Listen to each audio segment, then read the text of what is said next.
wanna see a whack MC when he bustin', but I just back away real cool, no fussin'. I'd rather go kicking in the streets with the bums and use the knowledge to collect what? Some funds. Open a non-profit and build a damn school. And this is the story of how a great king rules. There's many that claim to know the local demographic, but don't have the nerve to tell you the truth. It's tragic, but I do, so sit back and let me spit this shit to you. You feel better when I spit this shit to you. Despite the system trying to clamp down on the people, the people will learn how to stand up to evil. Not evil that's across the globe, that's too far, but evil that lies in their own backyard. And fighting, it's not an option, they can't win. The government, it's not supposed to represent sin, but then again they do, and that's a problem. So let's go down and figure out how to solve them. It's not fun being a rapper that can't speak, but we do, yes, and plus we make fat beats. Yo, we smoke weed, break up trees. Listen, bringing fat beats, that is our mission. You wanted to see us, homeboy, shut up and listen. Thelonious and Big Bennett, brother, check the vision. Mentalities of different realities. Enter the Star Trek room when you hear the boom. I be the Walkman with the super bass. Automatic stop, yes, stereo cassette player. With the delayer, freaky lyrical sprayer. Extraterrestrial rhyme sayer. I be the poetical VIC/master of the ceremony. Tenderoni, won't you come step with me? I'm on a historical journey. Kinda like Sigourney. Implore me to represent the attorney that represents my niggas, go figure. It's the card, they call me Uncle Bigger. Niggas love your blunts, down your liquors. I be the parallel to the fiction. You're fixated on this brother's nature. Relaxed behavior, I might save your change. Flip it, rearrange the whole concept. You was good for all your brain. Insane, psychotic, neurotic, black onyx, and hooked on phonics. Just atomic, beats like a bonnet. Cut with the Asiatic, they all up on it. Rhyme static with the Bugatti type of skill. You wonder, is this nigga Vic really for real? It's still, but only necessary in the berry. I'm milk like dairy, they quite contrary. That's scary, but I'm a dog in the prairie. I scurry to grab my bones and just bury. Lyrical flurry, go get your secretary with impeccable diction. My style might vary, so get a hold of your own shit real fast. Fucking with us, we take it right out your ass. Prairie dogs chill while the other dogs howl. Too many dogs get sent to the pound. Back on the hill, me and my peeps just lounge. Prairie dogs, we keep it on the down. Splatter, don't like gun splatter. We try to climb the ladder, wicked men get better. They make it like splatter, but it really don't matter. Cause you know we coming back to our sons and our daughters. Father, him the one who protects ya, and the mother, she will never neglect ya. Through divine nature, the people respect ya, and in this way I deliver my lecture.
Orientation in this place we call Earth. Love from conception from your mom, your birth. Pops planted the seed in the turf. From there, you must find out what life is worth. Grew up learning your do's and don'ts. before working on your motor skills, working on your coordination, right? And orientation to what you like. The brand new thing, so gentle the soul we're capturing. In this distance, the alphabets the kids sing. They celebrate when it's time to go outside. As you get older, you learn to let all the troubles in your life just glide away. Stay focused, keep it smooth, keep you cool. Things in life can make it get rude. If you let it, don't let it. If you let it, don't let it. If you let it, don't let it. If you let it, don't let it. If you let it, let it, let it, what? If you let it, don't let it, let it. If you let it, what? Don't let it. If you let it, don't let it, let it. Don't let it. We got what you need, you want it. We know what you want, we got it. We know what you feel, you want it. We got what you want, you can have it. We got what you need, you want it. We know what you want, we got it. We know what you feel, you want it. We got what you want, you can have it. We embark on this journey through your soul. We wanna have a good time. We embark on this journey through your soul. We wanna have a good time. We do something that you know you can't deny. We're just slipping in and out on a journey. Second one. Mission to salvation. Our spirit be our Transportation. You'll do a little loving that is true. For real. We bring something that you know you can't deny. We're just slipping in and out on a journey, you and I. We got what you need, you want it. We know what you want, we got it. Okay. We know what you feel, you want it. Let me see something here. here. You want, you can have it. Check it out, y'all. It is Tuesday, the 26th of May, 0857. And that would make it 02. That's 2:58 a.m. Eastern Standard Time in the Americas. What's up, everybody? V Media back at it again. And yeah, we're going to see who's going to hop up today. I want to encourage people that, that haven't hopped up. And people that come in the chat, come on in and hop up. You got your little phone. You can hit the chat. Obviously, you know how to make that work. Just come on and hop up on the panel so people can ask you questions, so people can hear you. You know what I mean? People obviously want to know who everybody is. So let's do it. Also, like myself, that's why I come up here, because I want people to really hear me, see me, so when I'm outside, they can identify who I am, you know what I'm saying? And ask me whatever question they want to ask, you know what I'm saying? But, yeah, on that note, wow, I like the time. I like how things are turning out. I like how things are turning out in the U.S. I mean, things can never go down without eventually coming back up. And things can never go up without eventually coming back down. And with that kind of knowledge, you can position yourself so you can capitalize. You see what I'm saying? You can actually position yourself. Timing is everything. Logistics is everything. You know what I'm saying? Especially when you want to exert some power, some control. You see what I'm saying? Over your own life, at least. Maybe you don't always get to control other people's lives, but it's a really good time to start controlling your own life, and for people to stand up and say, fuck this, I'm going to control my own life. And if you don't like how we live in our part of the country, you don't like our politic, so fucking what? There's nothing you can do about it. Okay?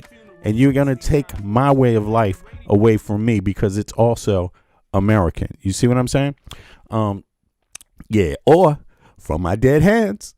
That's how I look at it. And look, every liberal is not like that. Every Democrat is not like that. But I'm a liberal. I'm a progressive. I'm a blue state person. And for me, the type of one that I am, I'm like from my bare hands. You see what I mean? And I do appreciate the law and how it works.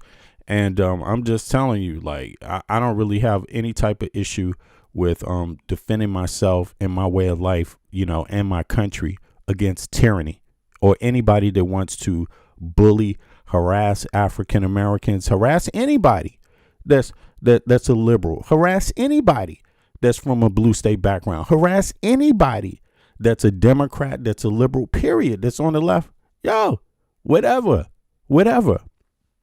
But having said that, there's always a time and a place to do that. But if you don't do your logistics first, it won't even matter. But Trump's empire is collapsing, and they're about to go in on each other. And thank you, Jesus, Allah, thank you. You know what I'm saying? Moses, thank you. I said, Asa, thank you. You know what I'm saying? Look, all the gods from every religion, you know what I'm saying? All of them. I don't care which one it is. I don't care what kind it is, polytheists, all of them. Come on, let's stand up, y'all.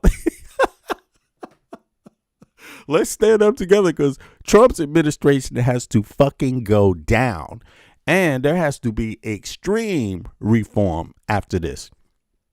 There can never, ever be another administration that breaks the law intentionally, so in such a flagrant way, while intentionally trying to harm American citizens, while intentionally just grifting, selling out the country. You know what I'm saying? That can never happen again. And if our politicians are not up to restore things, you won't have a country. That's where it's going in the United States of America. If our politicians are not going to stand up for reform against this type of corruption, this type of treason, you won't have a country. And a lot of blue state people, we're looking for some red state people to start going amok. Like, yeah, bring it on. Is that all you got? All you got is the federal government behind you? All you got is ICE? That's all you got? Wow, that's so funny. When are we going to get to the right wing bombing and shooting people? When are we going to get to them doing that like they always do? When you going to show up at some churches and kill some people? What? Come on, man. That's what you do normally on a normal day. When you going to go to a school and shoot some people? When you going to do that? That's what we're expecting. We're waiting for that. Come on, bring it on. Bring all you got. Because this shit is going down either way. And the more you do that, the faster you're going to ignite everybody else. So bring the shit on, man. Fuck this. I'm tired. I'm not going to walk around like I'm scared of some motherfucker who holds a goddamn Confederate flag. Fuck you and fuck all of you. Seriously, fuck all of you. Okay? If you want to pull that KKK shit in the United States of America, where you hate fucking blacks, African Americans, you hate fucking Jews, you hate fucking homosexuals, you hate fucking Asians, you hate fucking everybody else, motherfucker, fuck you. Fuck you. Fuck you. Fuck you. Fuck you. You know what I'm saying? You're going to get your day. You're going to get your day. Keep asking for it. You're going to get your goddamn day, because this is not the 1940s anymore. You see, the blue states, I have to applaud you guys, because it's hard to watch these people manipulate and use and hide behind the law. Why you need the law to hide behind? Why don't you just start a fucking civil war right now? Fuck the law. Yeah, because you ain't going to have the law forever. It's coming to an end. And in order to stop what is coming, you're going to have to break a whole lot of more fucking laws. So bring it on. Just like we were discussing yesterday. We already know. We already are planning. We already believe that Trump and the right wing are actually going to start a civil war. period. Because that's how desperate they are to stay away from, justice, to run from justice. They know there's going to be all types of trials for fucking treason. They know that. So they're going to run. They're going to do everything. So bring it on. I'm happy to be alive in this time in history. Wow, man. People been waiting for centuries for this shit. So bring it on. You're either going to have a country or you're going to lose the fucking country if the politicians don't actually start taking these motherfuckers to trial and convicting them and throwing their ass in jail, taking their property, take everything, their bank accounts, take every fucking thing that they stole from the American people, take it all and throw their asses in fucking jail. Okay? Like for the rest of their lives. Seriously. Like these are treasonous. These are traitors. They're traitors. So thank you very much. I just wanted to say that. Really, that's how I'm feeling today. I love it. I love the time. I love the time we live in. And by the way, I'm so happy Trump wants to give reparations to the Jan 6 rioters. I'm so happy. Because now African Americans, we can talk about reparations again. Yay, Trump. Thank you very much, Trump. Thank you very much, Trump. Thank you. Appreciate that so much. It's time to talk about reparations in the United States of America. And if anybody is not down with it, no African American should fucking vote for you. Period. Forever. Stop being afraid of those fucking words in our fucking country. Everyone else recognizes what the fuck you did to us for centuries. The UN recognizes it. Every fucking body else recognizes it. Okay? Even the fucking Pope recognizes it. Yes. And it's your time. It is your time. It's your fucking time. Yeah, this is going to be wonderful. Wow. I just love it. I love these times. Wow, surprise, surprise, surprise, surprise. Time for reparations. Perfect political moment. Perfect time to talk about it. Midterm elections. You know what I'm saying? Yeah. And Dems, if you really are for justice in the United States of America, you have to be down with reparations. If you're really for justice. It's just that simple. It's just that simple. Why? Because the UN says so. That's why. The same UN all of you cap for and sign up for when you quote, these human rights and all civil rights and all of this shit. Yeah, that UN. And now, wow, it's so beautiful. It is so beautiful. But now there's more that's finally coming out of the woodworks and talking about it. And I'm just saying, I'm cool with that. I'm totally cool with that. I'm totally cool with that. And this is what it sounds like. AI laying out a pretty stark warning that technology of it. Now, check this out. Not only did the Pope, 2 seconds, let me pull this up. Not only did the Pope talk about AI,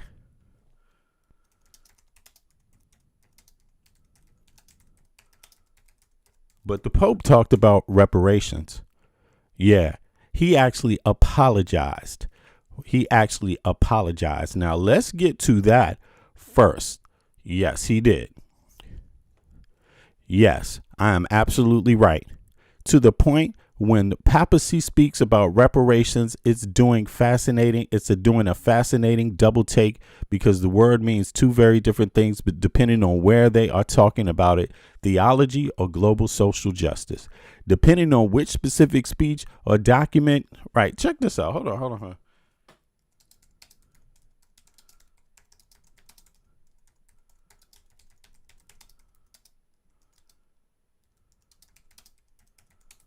Here we go. I was so surprised when I saw this. Yes, breaking news. Pope Leo just issued a monumental statement in his new encyclical Magnificat Humanitas. Yes, he did. This is a massive deal because it goes a step away further than any previous pope has ever gone.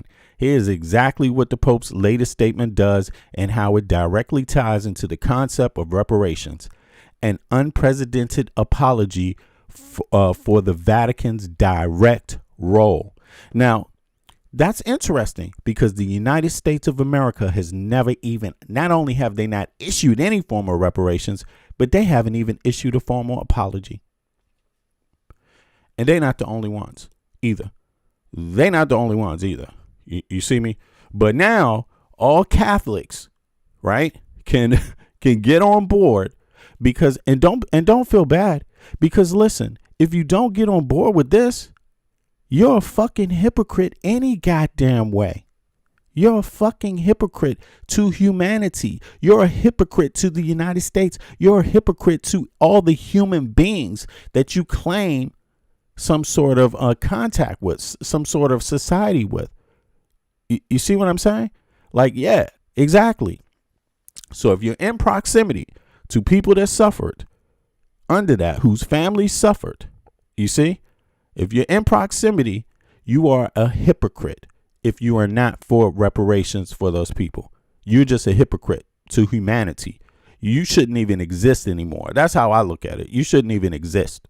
You know what I'm saying? Like, I can't wait till there's a time where people like you don't exist, because you don't actually have empathy for anyone. You probably don't have empathy for your own family members or your kids. You see what I'm saying? You see, that's really what it's about. And I know you don't. I know you don't.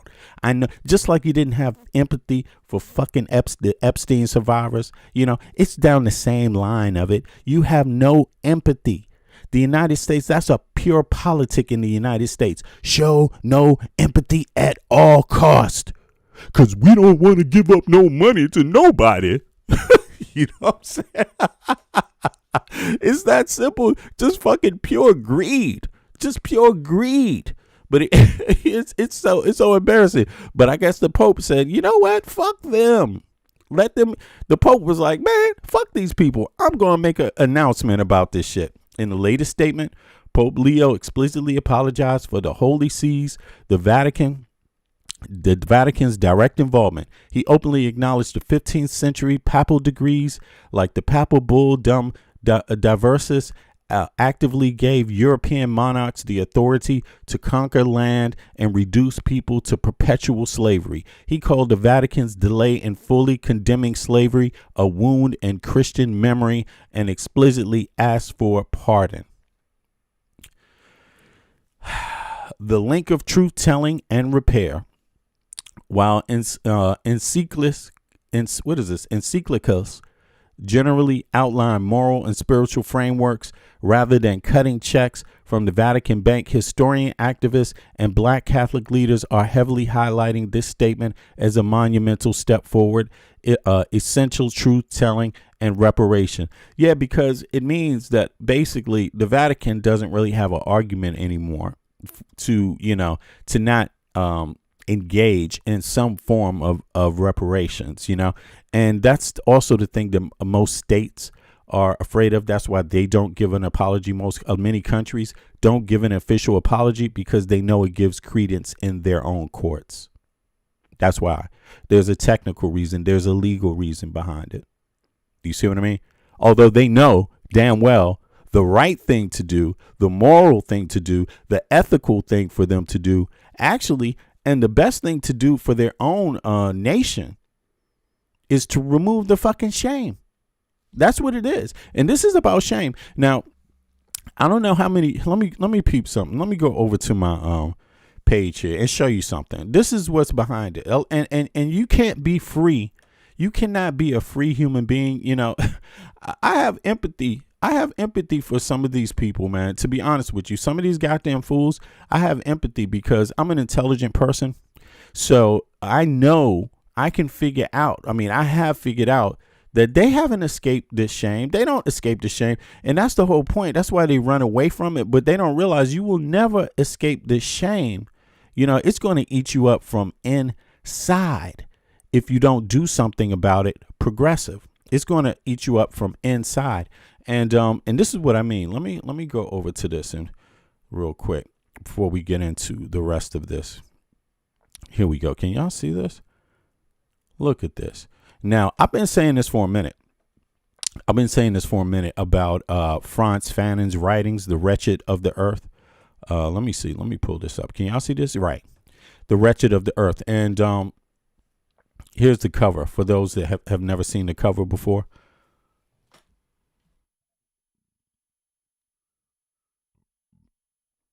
There you go. You see that? The Wretched of the Earth. Let me see. What can I do about this to make it a little more legible here? Let's see here. Did I do it? Oh, here we go. Right. Let me just do it like this. Maybe this is better. I don't know. How many of y'all can see it? Is it better like this? There we go. The Wretched of the Earth. In any case, you can see the cover. I mean, the cover is not the book. So those of you that have never read this book, you should probably read it, especially if you're having any conversation whatsoever about anything that has anything to do with colonization, period, regardless of how you're connected to it. You should read this book. And if you're a smart person, you can gather, you can put together some, you can extract, expound on this book. You know what I'm saying? And I'm sure there's probably been a lot of writers who have done that. But here, now matter of fact, can I make this text bigger? Right. Here we go. Here we go. Now check this out. Check this out. Inverting Frantz Fanon's work to analyze the psychology of the descendants of colonizers, specifically white Americans or settler colonists. That is the people that actually colonized a place and stayed there. Not their forefathers that or their distant relatives that stayed in the nation that they come from. No, it's the ones that left that nation where they come from and colonized and stayed somewhere else. That's a specific type of person. Okay. Not to be confused with other people. Okay. just like African Americans are. We can't escape that. You can't escape that happened to your ancestors, and you were brought, taken and brought to another place. You can't escape that.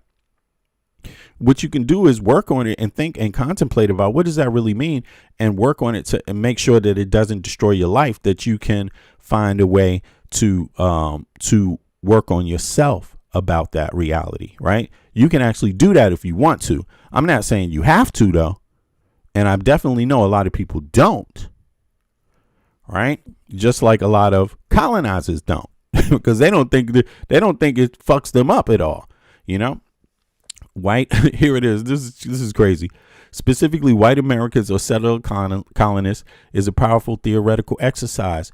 While Fanon focused on the colonized, he frequently noted that colonialism also deeply distorts the psyche of the colonizer. Deeply distorts. See, so if you're a descendant of a colonizer, it's likely your psyche is deeply distorted. And you suffer for it, even if you fucking don't want to admit it, because you can't fool everybody. And you damn sure can't fool people that take these exercises up seriously, read them, dissect them, and go out and try to observe them. Take notes. Really? Frantz Fanon wrote about this. That is so funny. But in any case, when applied to the United States, this inversion reveals a distinct set of psychological defense mechanisms and political instruments. Oh, really? Do tell. As you pointed out, unlike Europeans in Europe who I pointed this shit out, by the way, and I've been pointing it out because I live in Europe and I'm born and raised in the United States of America, Washington, D.C., where my descendants have been there for centuries. And I have observed this shit because I traveled abroad and reflected. I said, damn, there's some things that are distinctly different about these two groups of people, how they go about things. How the United States doesn't have universal health care, and basically all of Europe does. Interesting, huh? Interesting. Yeah. Everybody except, and even Canada. All right. Damn. Now let's see. When applied to the United States, this inversion reveals a distinct set of psychological defense mechanisms and political instruments. As you pointed out, unlike Europeans in Europe who possess an unchallenged ancestral continuity with their land, language, and history, settler colonist descendants in the U.S. most constantly, if subconsciously, manufacture their legitimacy. It's manufactured. That's why it comes off as fake. And that's why they have to cling to them guns. Because that's what it's about. You know, if it was legitimate, like all in Europe, you see Europeans all walking around with guns, obsessing over guns to legitimize their presence. That's a dead giveaway. Psychological acrobatics, manufacturing belonging, because the settler's presence is historically rooted in displacement rather than indigenous continuity. A profound latent anxiety regarding belonging exists. And I know it does. So that means I know how to push your buttons. I know how to fuck you over if you really want to fuck around. I know how to get to your mind. I know how to make it sting. So you might want to do it with a bullet, but I can do it with my mind first and torture you. And then use the bullets later if necessary. Okay. All right. Now, just in case. It is the United States, right? But long before you get to be able to shoot me, I'm going to fuck you over here, up here with the brain. All right. I'm going to show you who you are. And I'm going to whip you with it some more, too, if you keep fucking with me. All right. Now, the indigenous settler myth, to escape the guilt of being an occupier, the descendant of the colonizer often attempts to indigenize themselves to the land. Do tell. The maneuver, this is done by romanticizing the hardship of their specific pioneer or immigrant ancestors. They tamed the wild frontier. They built this country from nothing by transmuting the history of violent conquest into a narrative of grueling, honest labor. The land is psychologically earned.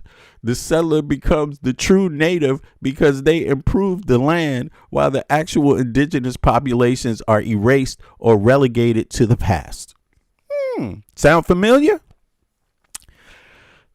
Don't worry, I know it's true. You don't have to try to fool me now, okay? Native by proxy. Via citizenship, manifest destiny. In Europe, belonging is often tied to blood and soil. In the settler context, the descendants relies heavily on ideology and divine right. Jesus, and my gun. Jesus said so. Donald Trump is Jesus. Did you know that? Yeah. The maneuver. The concept of manifest destiny was psychological necessity and framed the theft of the land not as a crime, but as a divine mandate. Modern descendants inherit the secularized version of this, the belief that their political system, the Constitution, liberty, capitalism is uniquely superior, and therefore their stewardship of the land is morally superior to any alternative. But look, we already know that the United States has capitulated on the Constitution. They've capitulated on liberty. It means to be free. Freedom, right? If you don't believe other people should be free, then you don't believe you don't believe in liberty either for yourself. And even capitalism, I mean, they have misused capitalism. You see what I'm saying? They've used the word capitalism as a weapon, as a tool to be a weapon. You know, they could have a social democracy where capitalism is the engine, but yet the priority of the engine is to make sure all its citizens have a dignified and equal chance, you know, and also have liberty. That's the whole point. Why do you have a government that is not, you know, expanding the citizens' liberty, you know, and upholding the citizens' liberty? What's up with that? You know, Sounds like they figured out a way to beg for money professionally, thinking everybody is stupid. Yeah, you just have to pay to this Constitution. You're not fucking practicing Constitution. You're fucking begging. Okay? If you travel to any other Western democracy, you can learn what the fucking Constitution is, a democracy, capitalism, and liberty is supposed to fucking look like. It doesn't look nothing like that in the United States. It's a fucking sham. Okay? Yeah, now here. The aggressor. It gets very interesting. I think y'all need to share this video. Please do. Share this video. Let this message get out. Okay. Thank you to the Pope. See, I mean, it pays to never just outwardly diss people. You don't hear me dissing people's religions. And that's exactly why. And I also don't openly diss people racially, ethnically, or any of that, because I know people change. And I know things change. That's how it is. And if you don't know things change, you ain't going to have your logistics together to seize the moment.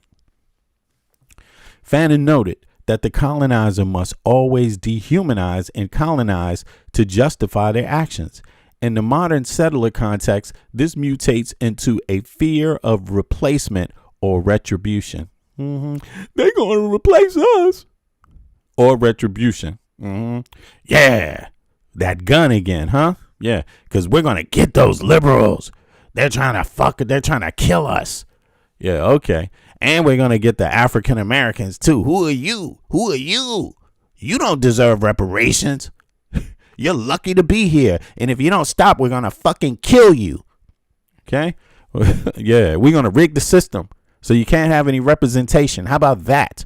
Retribution. You better not talk about you better not talk about slavery now, or reparations. Now, see, the beautiful logistical part about this is that the reparations talk emerged again because of Donald Trump, and it emerged. The timing was perfect because it emerged right after these people openly went out there and celebrated removing voting rights, making it more difficult, fucking with the Civil Rights Act, attacking African Americans, attacking the very few things that they had put in place that they suffered to get, because petty ass other Americans wanted to kill us just because we wanted to exercise our right to vote. They just wouldn't fucking leave us alone. So thank you very much for that. Thank you very much for that. Excellent timing. You got the Pope out here talking about reparations. Yeah, the Pope's a pretty smart guy, man. You don't like the Pope? Fuck you. Okay? You better leave the Pope alone, motherfucker. All right? We're going to defend the Pope this time, okay? Yeah, you better not talk bad about the Pope either, okay? You're going to go to hell, okay? Jesus hates you.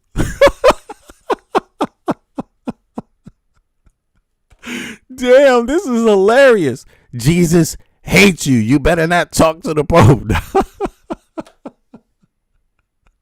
You going to hell. Okay? Yeah, the tables have turned now, huh? Look at this shit. This is funny. Why? Why the replacement and retribution? Why the replacement theory and the retribution? Why they got to be all about that? Man, people just trying to live their lives. Nobody trying to replace you and shit. Walking around like that. They won't replace. You won't replace us. Who? Who, motherfucker? Who you talking about? You. They won't replace us. Okay. The maneuver, because the subconscious knows the land was taken, there's a perpetual paranoia, anxiety that it will be taken back, whether demographic shifts, immigration, or social justice movements. This manifests as a psychological reversal where the dominant group convinces themselves they are the ones under siege, allowing them to act aggressively while maintaining the moral high ground of self-defense. Motherfucker, we know what you all about. You fakers, you cons. It ain't gonna work. Bring it on. Because, see, we know how you think. We know how you think. We know what you want. Did you know that? Did you know that? I'm serious. Did you realize that? Time and place where you just focus on the things that are real. Gotcha. what's necessary. The necessary The ingredients. necessary ingredients. But we do. Come on. We got what you need, you want it. We know what you want, we got it. We know what you feel, you want it. We know what you feel. We got what you want, you can have it. You can have it. You can have it. You can have it. You can have it. You can have it. We know what you feel. We got what you want. But we know what you feel. We know what you feel. And you can't hide it either. You're not that good. Okay? Yeah, man. This is crazy because the political instruments asserting the right to rule. Because the settler, yeah, that's why they went after our voting rights again. Not the first time, just again and again and again. Political instruments asserting the right to rule. Because the settler descendant cannot rely on 1,000-year-old cultural monarchy or a deep ancestral burial ground to prove their right to the land. They must construct legal, political, and cultural instruments to enforce their dominance. That's who you MAGA people are. You're phony.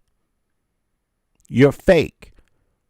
Okay? You're not on your ancestral land, and you go through all kinds of fucking insecurities because of it. In your brain, you are insecure and you act insecure. Okay? You are pathetic. Okay? Go see a fucking shrink for a change. Okay? Because, see, the suffering that the Native American goes through, the suffering that the African American goes through, and the suffering that others went through, right? See, they may go through it in their particular ways, and you show you don't give a fuck about it. But guess what? See, we know you going through something too.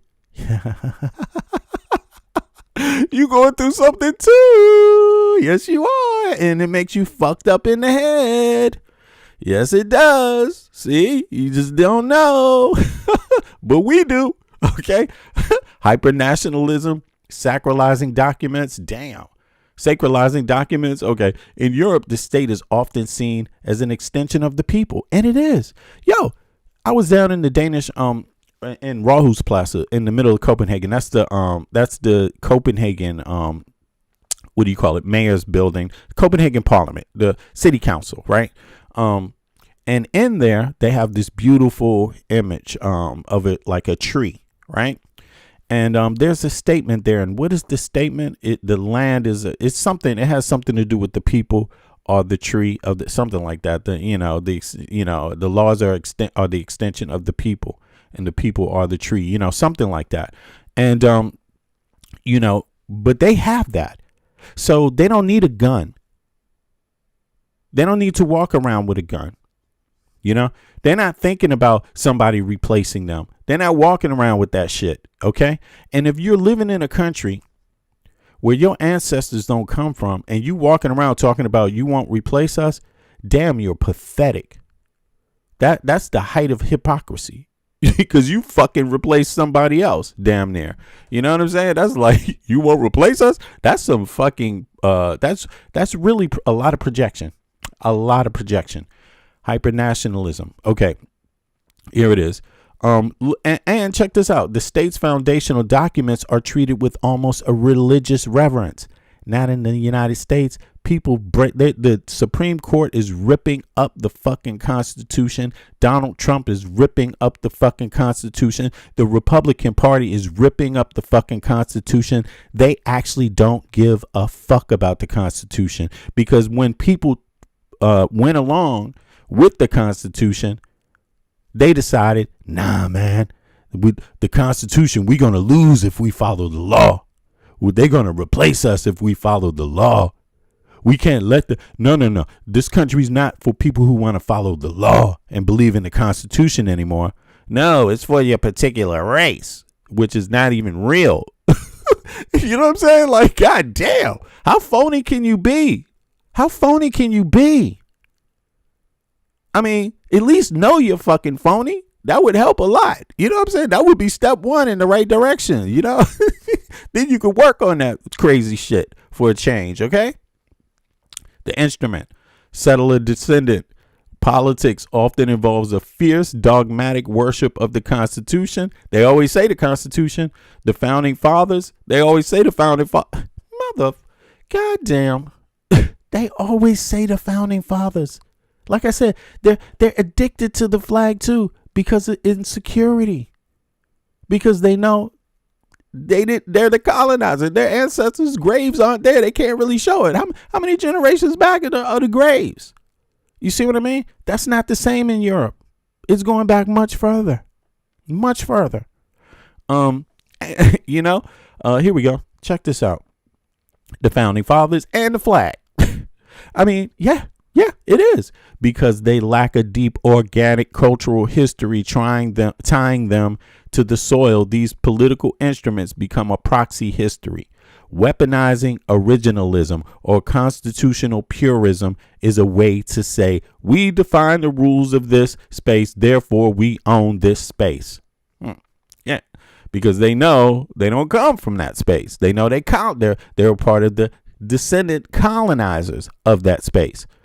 So they feel insecure about that, and they're always worried about somebody replacing them. Okay. And they damn sure don't believe in reparations because they're like, we can't help these people that's going to replace us, even if the people ain't even trying to replace you. It's just about justice and being a human being on earth, you stupid motherfuckers. Even the Pope is down with reparations. You know what I mean? What the fuck is wrong with you? The UN has already defined it as one of the worst crimes against humanity in our time, in history, period. In all of history. No empathy from you, huh? No justice from you. And they call for the U.S. to pay reparations to African Americans. I mean, what are you talking about? You're the only person that hasn't been a part of the conversation. The fucking colonizer in the United States of America, ripping up their own constitution. The instrument, political rhetoric that insists anyone can make it if they work hard, serves as a tool. Ain't this a bitch? This is exactly what they say all the fucking time and shit. This is verbatim. I'm telling you. I told you. All you have to do is take Franz Fanon's writings, change the exact same things that he examined, psychological dilemma, mental shenanigans that the colonized go through, trying to prove their worth. The colonizer in that foreign land their descendants must also have shenanigans too. Yeah, mental acrobatics. They must to justify their presence. In other words, who am I? Yo, that's fucked up when you like, who am I? Yeah, who are you? Do you know who you are? Okay. If they work hard, serves as a tool to delegitimize the grievances of black, indigenous, and marginalized groups. If the system is perfectly fair, then the settler dominant position is justified by the superior effort, not inherited colonial privilege, right? So, yeah, you follow the rules now after we done killed, maimed, enslaved. Now you follow the rules, everybody, until they so scared that now they don't even want to follow the rules. They don't even want the Constitution anymore. They have motherfuckers out here right now talking about the United States ain't a democracy. It's a republic. They got people out here, white women in their 50s talking about, I know what I want. I know what I want in regards to giving up their vote.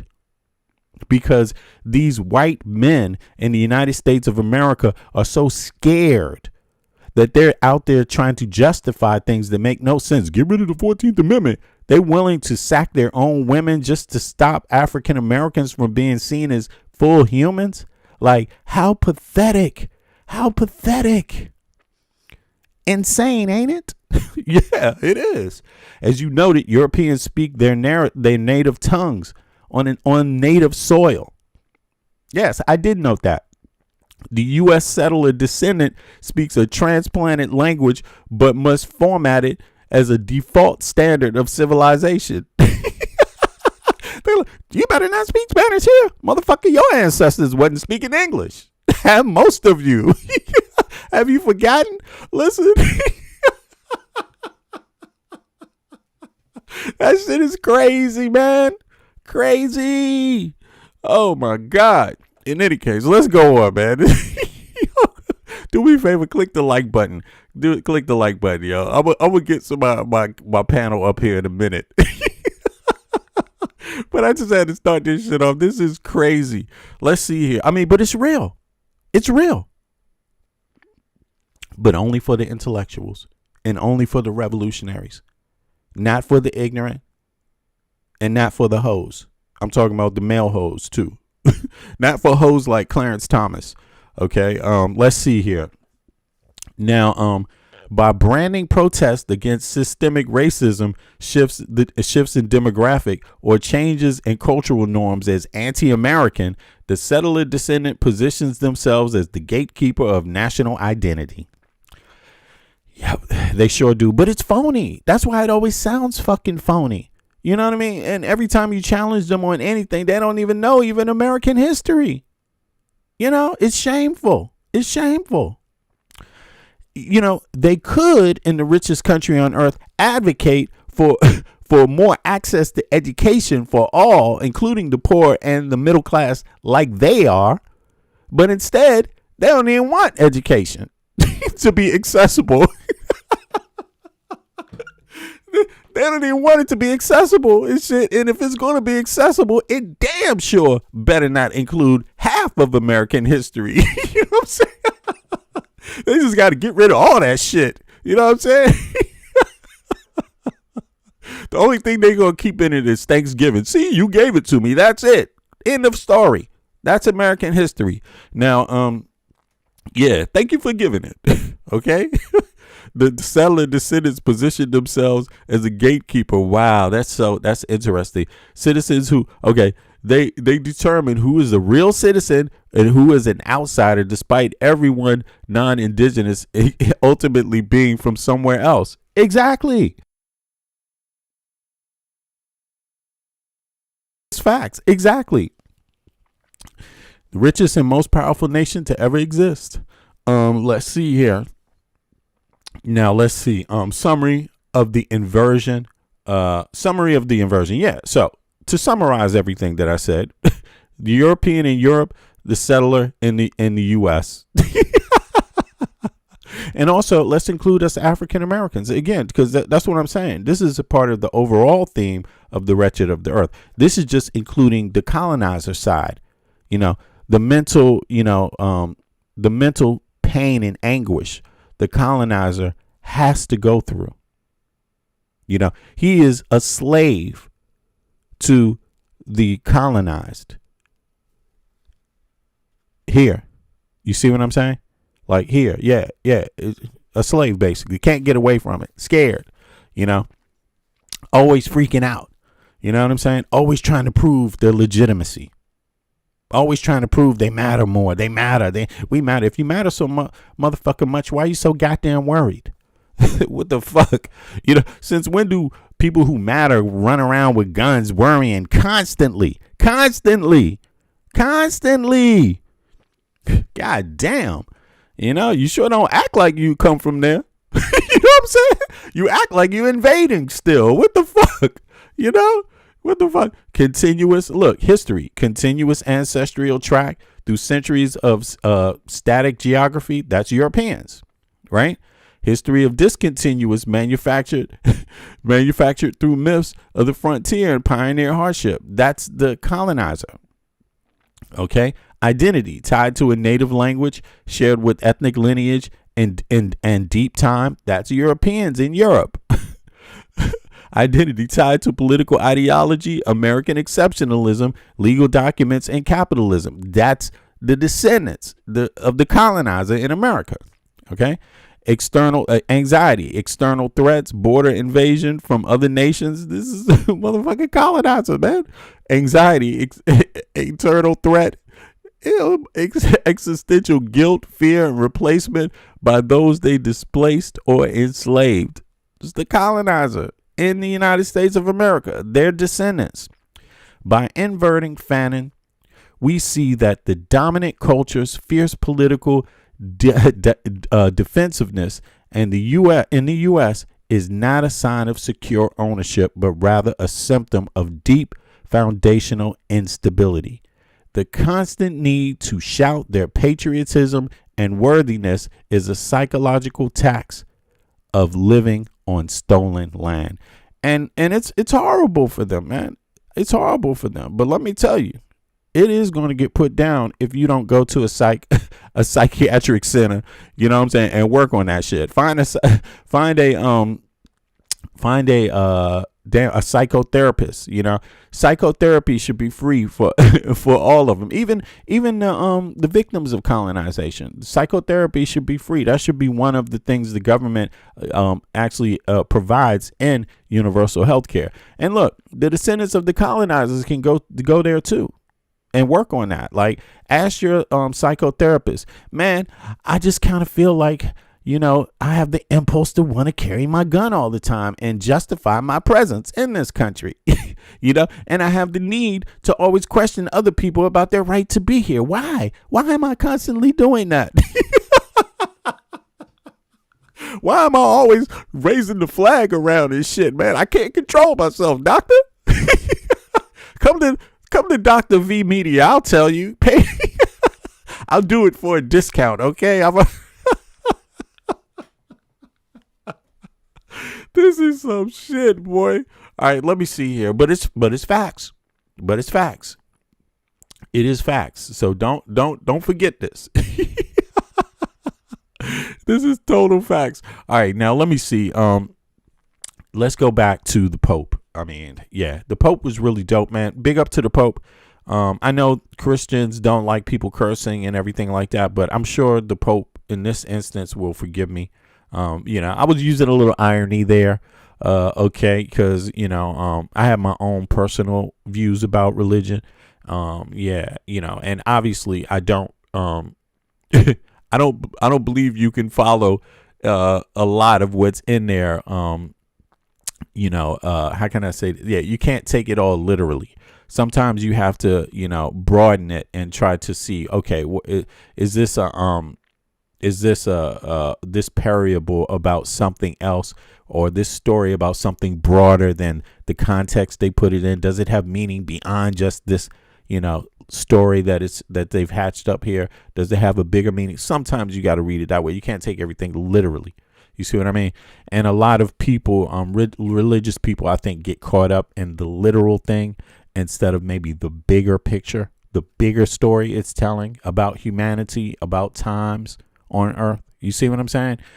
Because you could do some comparative data on stuff that's in some of these books, and then go outside of all religious stuff and do some comparative data and find out, what is out there that's been documented by governments and people in history for thousands of years outside of religion. What has actually been documented? What's on record outside of the religious books by governments that existed in these times? Rome, for example, is one of them. What do they admit to do? What are in the archives of Egypt? What have the Egyptians written about mankind? What about the Persians? What have they written? And also, and on and on and on. You see, when you document this stuff, even if the winner documents it, you can still extract things. You can't really hide everything. Even the winner, even the person that wants to hide something can't hide everything when you're documenting. And when there's a lot of comparative data, you're just not the only one documenting. Your neighbor's documenting too. So, having said that, yeah, let me get back to this Pope. Now, somebody up here on did I pull you guys up here? Who's in the live? Oh, okay. So let me drop the link. I see. Fries, he didn't get here, and Michael's not here yet, but maybe he'll hop up in a little bit. Yo, the link to the live, yeah, there it is. The link is in the chat. Anybody want to hop up if they have some disagreements about the Pope and what the Pope said about reparations, we can continue there. I think it's very relevant to go over. It's not every day that a Pope says something like this, and therefore is big news. Is massive news, really, to be honest with you. If you're not talking about this, something's wrong with you, because a lot of people around the globe, but this hit the globe. And you know how many Catholics there are? Excuse me. There's a lot, and they're all over. So here we have it.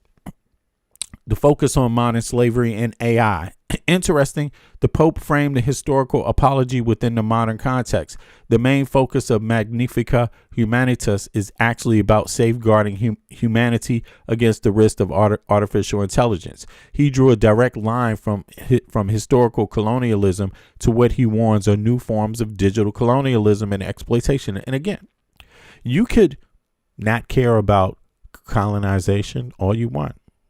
You don't care. I don't give a fuck. That's on you. That's a matter of your own sanity.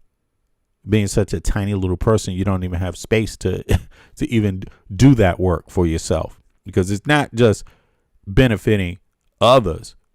It's benefiting yourself too. It benefits everyone to do that work. But but you don't have to care about slavery that existed in the United States of America for over 100 years. Racialized slavery, caste system, anti-black slavery. And you don't have to care about Jim Crow. And you don't have to care about the extermination of the Native Americans, because they're only 1% left, really 1 to 3% tops left. You don't have to care about that. The United States has one of the lowest percentage of indigenous peoples in the Americas. You don't have to care about that. You know what I'm saying? But guess what? If you don't, it just means you're going to become a slave to the next thing. And will anyone give a fuck about you? You see what I mean? So don't give a fuck. Let's see how it goes down. He drew a direct line from the historical colonialism to what he warns as new forms of digital colonialism and exploitation happening today. Alternatively, if you were thinking of, okay, so here we go. Let me see.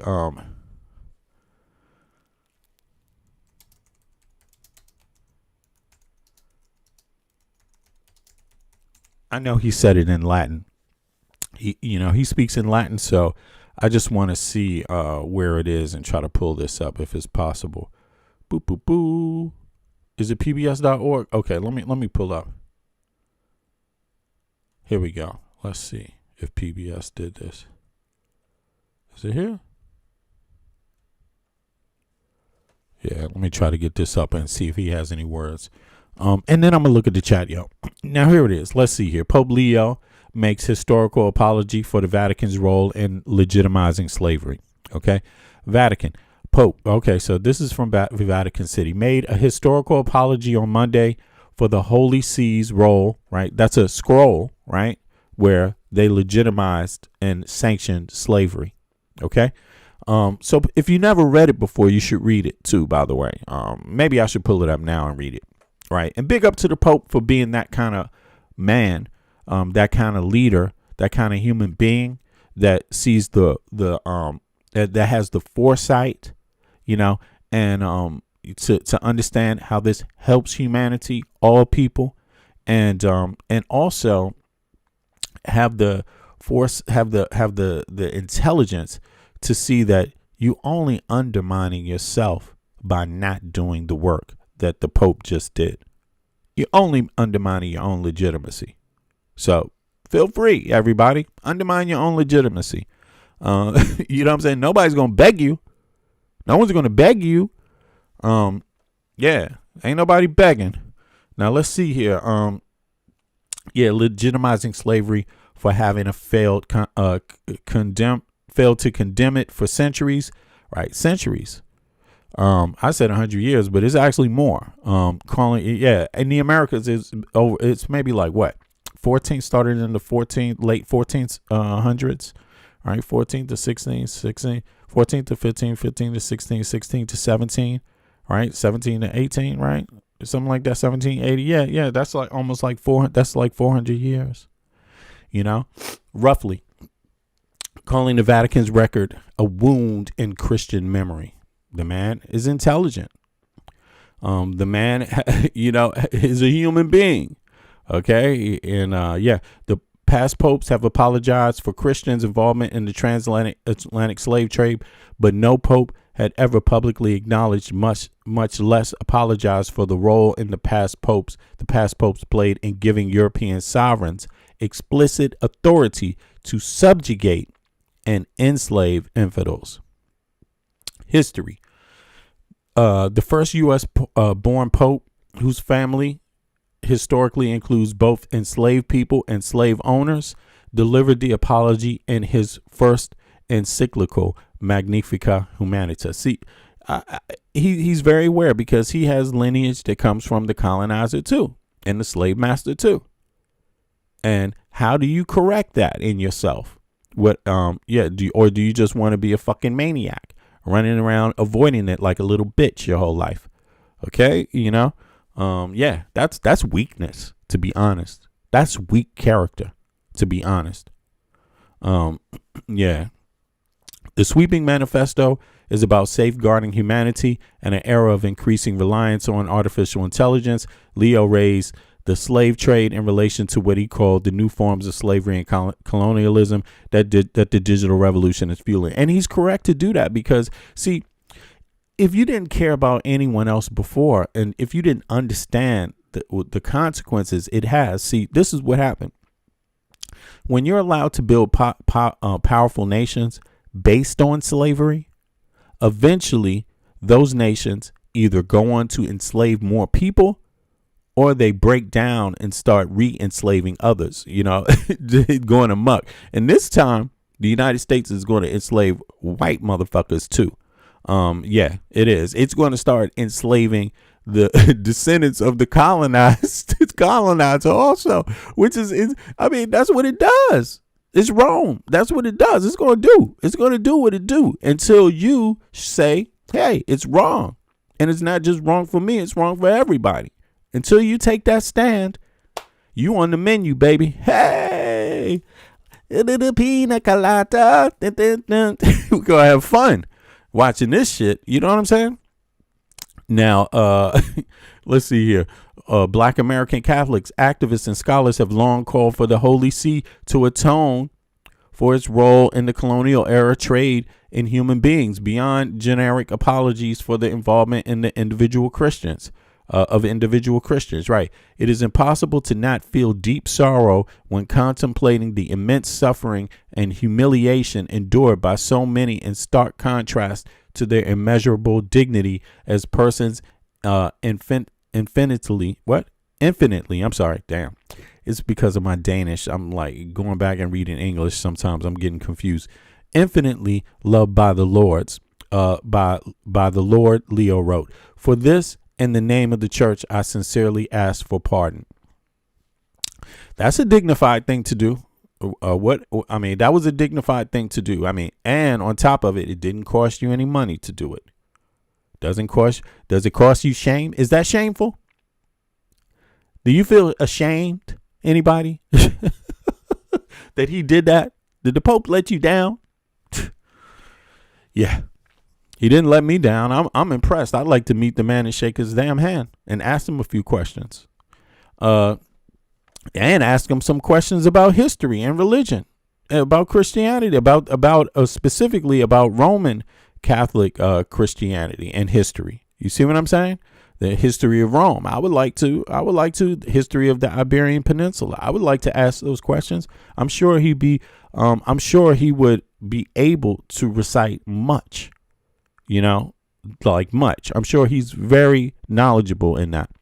Shanine D. Williams, historian at the University of Dayton and the author of 2022 History of American Black Catholics, Nuns, Supervised Habits, welcomes the apologies as a monumental step towards the kind of essential truth-telling and reparation that many Catholics have prayed and worked to witness. The Catholic Church has never been an innocent bystander in the history of white supremacy, said Williams. Black Catholics have waited a long time to hear the Vatican speak honestly about the church's leading role in the transatlantic slave trade and chattel slavery, and thus by extension the enduring systems of anti-black racism in the world today. Centuries of legitimizing slavery for European colonizers. Yeah. The Vatican has insisted that it always upheld the dignity of all human beings as children of God, but a series of 15th century directives from the Vatican authorized Portuguese sovereigns to conquer Africa and the Americas and enslave non-Christians. That is what is in that scroll, that order that legitimized them, and these nations followed it. You see? Yeah. Now, because back then the Pope was big, had big power, even over other Christian dominions. You see what I'm saying? Other forms of Christians. You see what I mean? Yeah. The Roman Catholics had big power. Romans had big power, and the Roman Catholics had huge power in Europe and across the world. You got to understand that. I mean, in their vicinity. But that's America too. Yeah. 1452. For example, Pope Nicholas V issued the papal bull Dum Diversus. Damn it, it was dumb. It was dumb, okay, which gave the Portuguese king and his successor the right to invade, conquer, fight, and subjugate and take all possessions, including land of Saracens and pagans and other infidels and enemies of the name of Christ anywhere. The bull also gave the scroll also gave the order also gave the Portuguese permission to reduce their persons to perpetual slavery. Yeah. That order and another issued 3 years later, Romanus Pontifex, formed the basis of the doctrine of discovery, the theory that legitimized the colonial era seizure of land in Africa and the Americas. Yeah. I mean, look, this is even, the Berlin Conference is spun off of this. You see what I mean? It's just a project of this. This is what initiated the Berlin Conference, where you got Russia, America, the newfound U.S. after it had been founded, in the very beginning, Germany, other European nations, but also Russia now. Don't sleep. Also Russia. They all signed that document to split up Africa into colonial territories. You see? So all of this is coming off of that push. That essential push, right? Nicholas V's permission to the Portuguese were confirmed or renewed by Pope Calixtus III in 1456. Pope Sixtus, it's shameful because I don't even know these Roman numerals. In 1481, and Pope Leo X in 1514. Leo X. Is he Muslim? No, I'm joking. Is he a member of the Nation of Islam, Leo X? Okay. Pope Malcolm X. All right. In 1514, according to the Reverend Christopher J. Killerman, a Jesuit priest and author of All Oppression Shall Cease, A History of Slavery, Abolitionism, and Catholic Church. Spanish kings received the rights for the Americas. In 2023, the Vatican formally repudiated the doctrine of discovery, but it never formally rescinded, abrogated, or rejected the orders themselves. The Vatican insists that a later order, Sublimis Deus, in 1537, reaffirmed that indigenous peoples shouldn't be deprived of their liberty or the possessions of their property and weren't to be enslaved. Okay, but what about the Africans? Holy See, late to condemn slavery, Leo says. Yeah, so in any case, y'all, we've seen this. And this is a fact. The Pope has officially apologized and for their role in slavery, in the slavery in the United States of America, slavery, enslavement of Africans and indigenous peoples, and the colonization of Africa and the Americas, and the killing that took place. The colonization and the slavery. It's 42,000. Damn.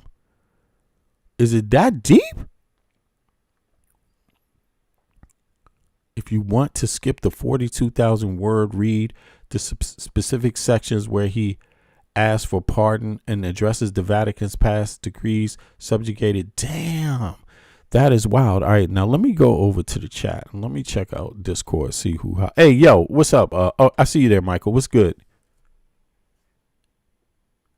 You there? Yeah, it's going to take a second. I see Michael's here. So, yeah, bro. All right. Yeah. You there? I can see. I'm here, bro. Like that. Yeah, what you think, man? That was a surprise, right? Well, I think it has to do strongly linked with him being one of the youngest popes, right? Like that's where his progressiveness comes from, right? Right. Where other popes were just so dated in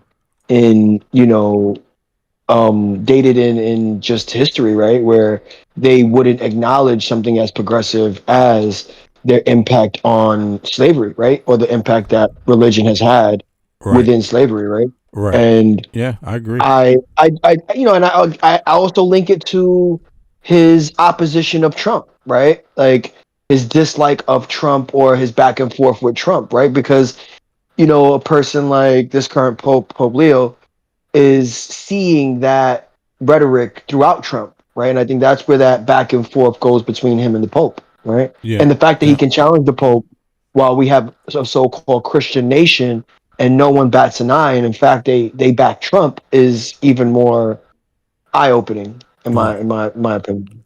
yeah, yeah, man. And I agree with you 100%. And this Pope has kahunas. You know what I'm saying?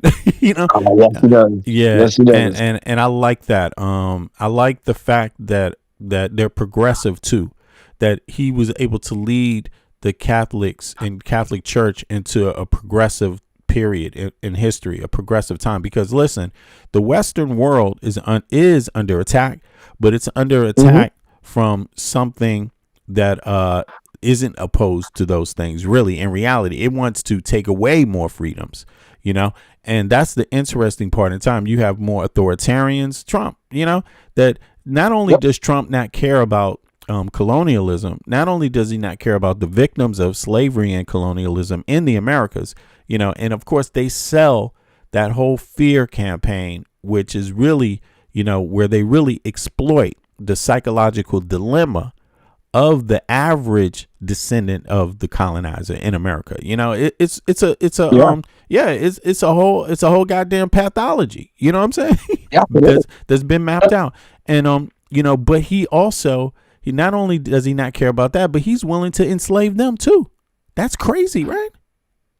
Yes, I mean, we can look at the fact that he likens himself to God, right? I think that goes in direct correlation Yeah. to how the Pope has combated Trump, right? Like Yes, because Michael. he sees Yes, bro. him making himself to this divinity, and now the Pope is exposing that even divinity, our interpretation of divinity or divinity within the image of the Pope is flawed in itself, right? Like humans are flawed, right? Yeah. And it's that level of progressiveness that is needed to keep this current mindset of religion, right? Religion is dying. Yeah.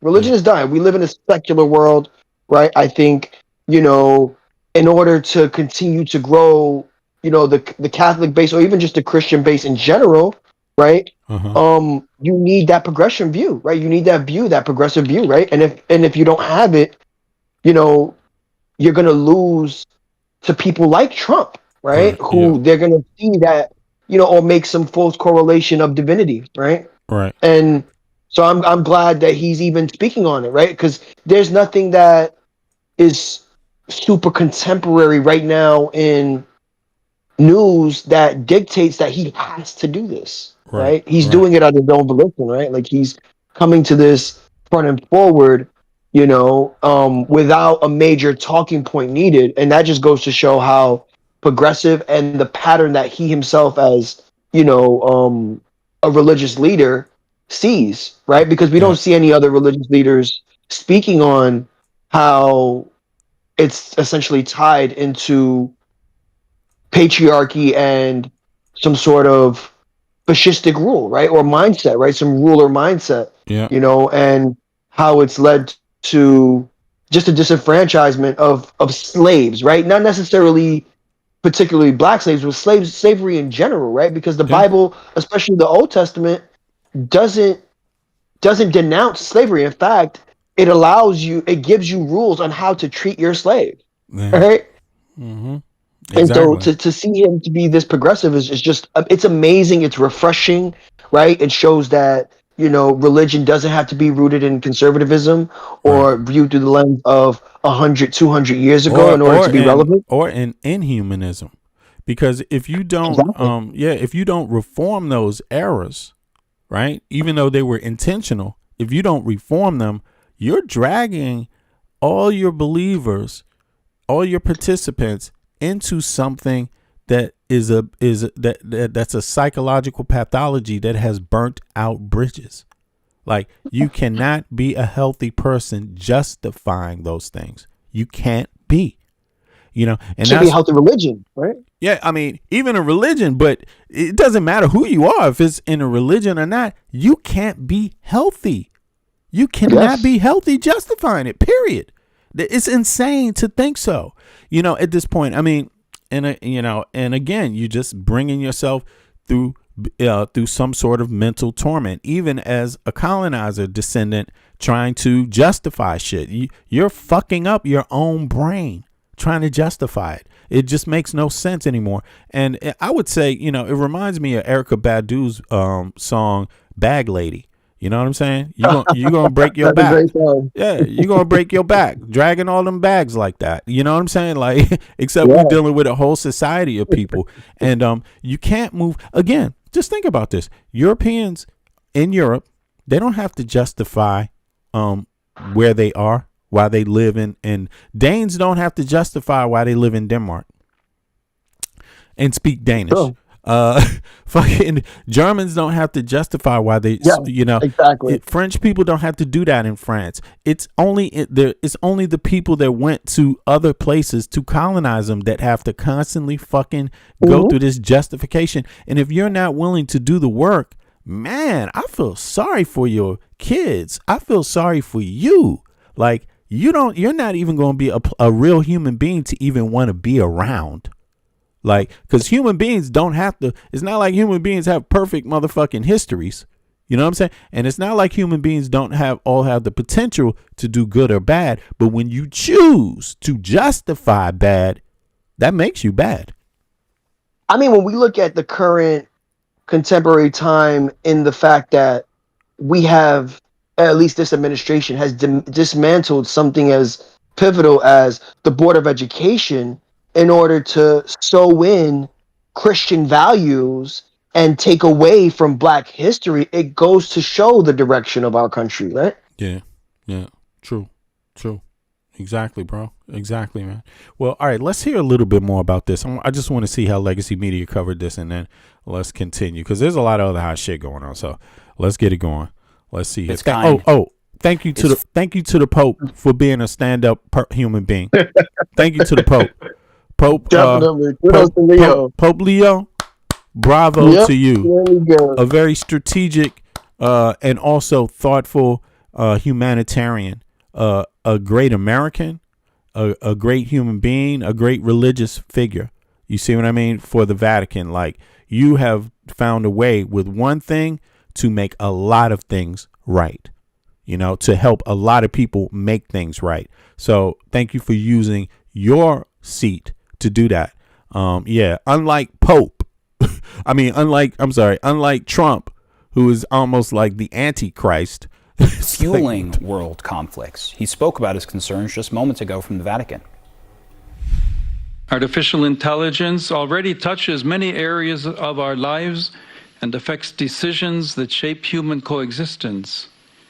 It is also dramatically changing how war is waged. Artificial intelligence needs to be disarmed. Yeah. So this is Pope Leo's first encyclical, a theological document that goes out to all bishops in the church. Interestingly, What you think about that, Mike? What you think, bro? Mike is from Brooklyn, everybody. Mike is located in Brooklyn, New York, by the way. Brownsville, right? Or is it Bed-Stuy?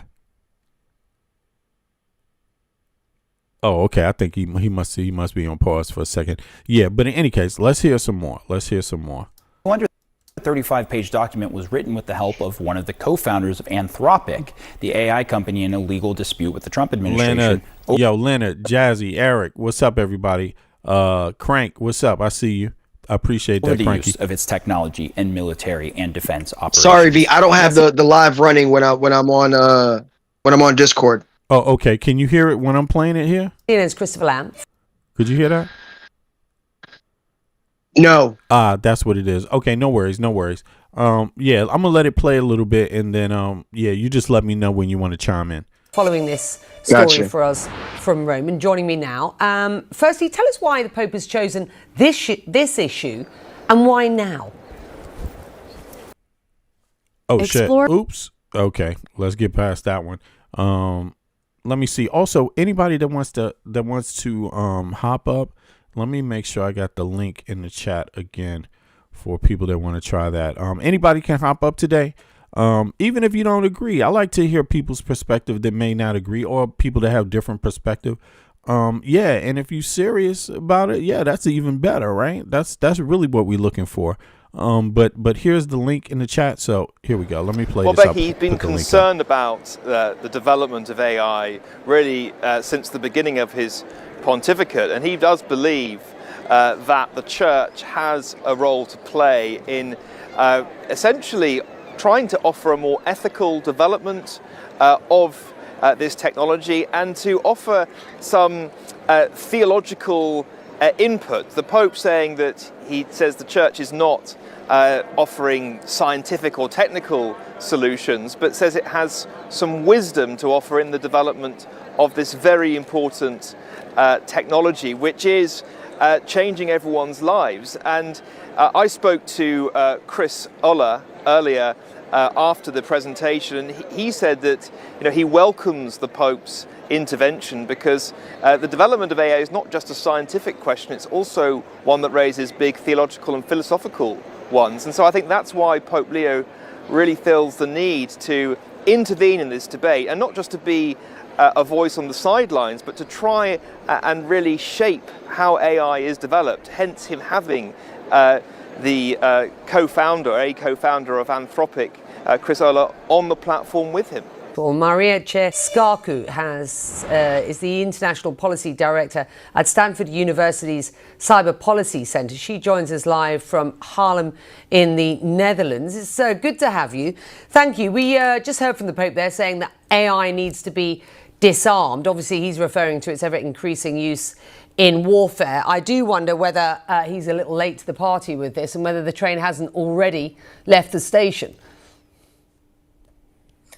Well, I mean, yes, a lot of developments have raced ahead, especially between a handful of big players, companies, countries that are, risking a race to the bottom in their eagerness to think about their own pole position instead of thinking about people all around the world. And I think in that sense, the voice of the Pope here, coming from a moral leadership perspective, putting people at the heart of the consideration, not billionaires, not technology, not state power, is crucial. It's interesting that you say, that he doesn't want the kind of big tech sort of owning this and controlling this. He's making a point of working with experts from the industry, including one of the biggest, Anthropic, the CEO, Chris Oller, at the Vatican today. Have a listen to some of what he had to say. Some might believe that matters of AI are best handled by computer scientists like myself. They are mistaken. The questions raised by AI are bigger than the AI research community, not just in their implications, but also in their nature. And I wonder what some of the essential questions that he's referring to there are, in your experience.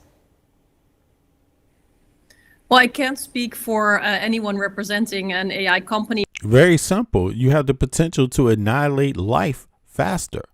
What the fuck? Yo, Mike, you want to chime in on this, man? I mean, I don't understand people sometimes, man. Like, don't people understand that is the fear of AI? In case anyone doesn't know what the fear of AI is, it's because it has the potential. Just like you see me being able to pull data through Gemini, just through Google faster. It can use Google faster. It can pull information up faster. If I had to just use Google, it would take me hours to pull up the same information. So, and since I don't have hours in advance to do it, and I might use AI for that. But when you apply AI to other things, it means the potential, like killing, spying, enslaving, all the things that human beings do. AI has the potential to help human beings do all those bad things faster. Not just a little faster, not just a lot faster, but thousands of times faster. What say completely you? agree, right? Yeah, go I ahead. completely agree. I mean, if you could even touch on just Palantir, right? Mhm. Palantir in itself has played such a huge role in our U.S. government, right? And these are the same individuals who are involved with this current admin, Right, right? right. We read that he's, essentially that's a part of the PayPal mafia that we discussed Yeah, yesterday, yeah, right? yeah. And And so if I'm not mistaken, PayPal makes it sound innocent and fun, but it's not. PayPal. Oh well, hey pal, how you doing, PayPal? Just some nice old guys. No man, these people want your soul. They want people in slavery, yo. I'm telling you, I go mean, ahead, go right ahead. The Pope is right on if point, I'm bro. not if I'm not mistaken, that bombing in Iran that had to do with the schoolgirls was almost exclusively due to AI. Palantir. Yeah, AI. Yeah, because Yeah, they relied on old information, and that's exactly what yeah, you have to be careful exactly. of with AI. Hmm. It doesn't have it may miss some information, and that in lies the failure. So you have to be cautious even when you pull information using AI, because a good researcher knows you need to search in a way to where you're making sure it's very rounded. Just what you're doing, you're making sure that you're covering around area of information, not just straight hack looking for what you want to find. And in this case, they killed 270 school kids, just over Yep. a mistake of address. I mean, even with that said, right? Like AI doesn't hold a moral value or a moral lens that your average human would hold, right? So a lot AI of these AI's decisions are taking out that morality. But yeah. yeah, AI's not the one apologizing for slavery, Hmm. Hmm. right? Exactly. It Yep. doesn't, it's waiting for the humans to decide what to do, right?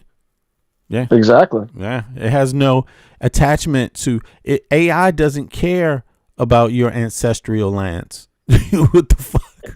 It doesn't care And about your struggle, your social dynamics, you the you stock know what? market, And right? it also doesn't care about your status in society. It doesn't care if you're a Nope. citizen. It doesn't care if you belong to MAGA. They don't give a fuck. MAGA. What is MAGA, man? This shit ain't nothing.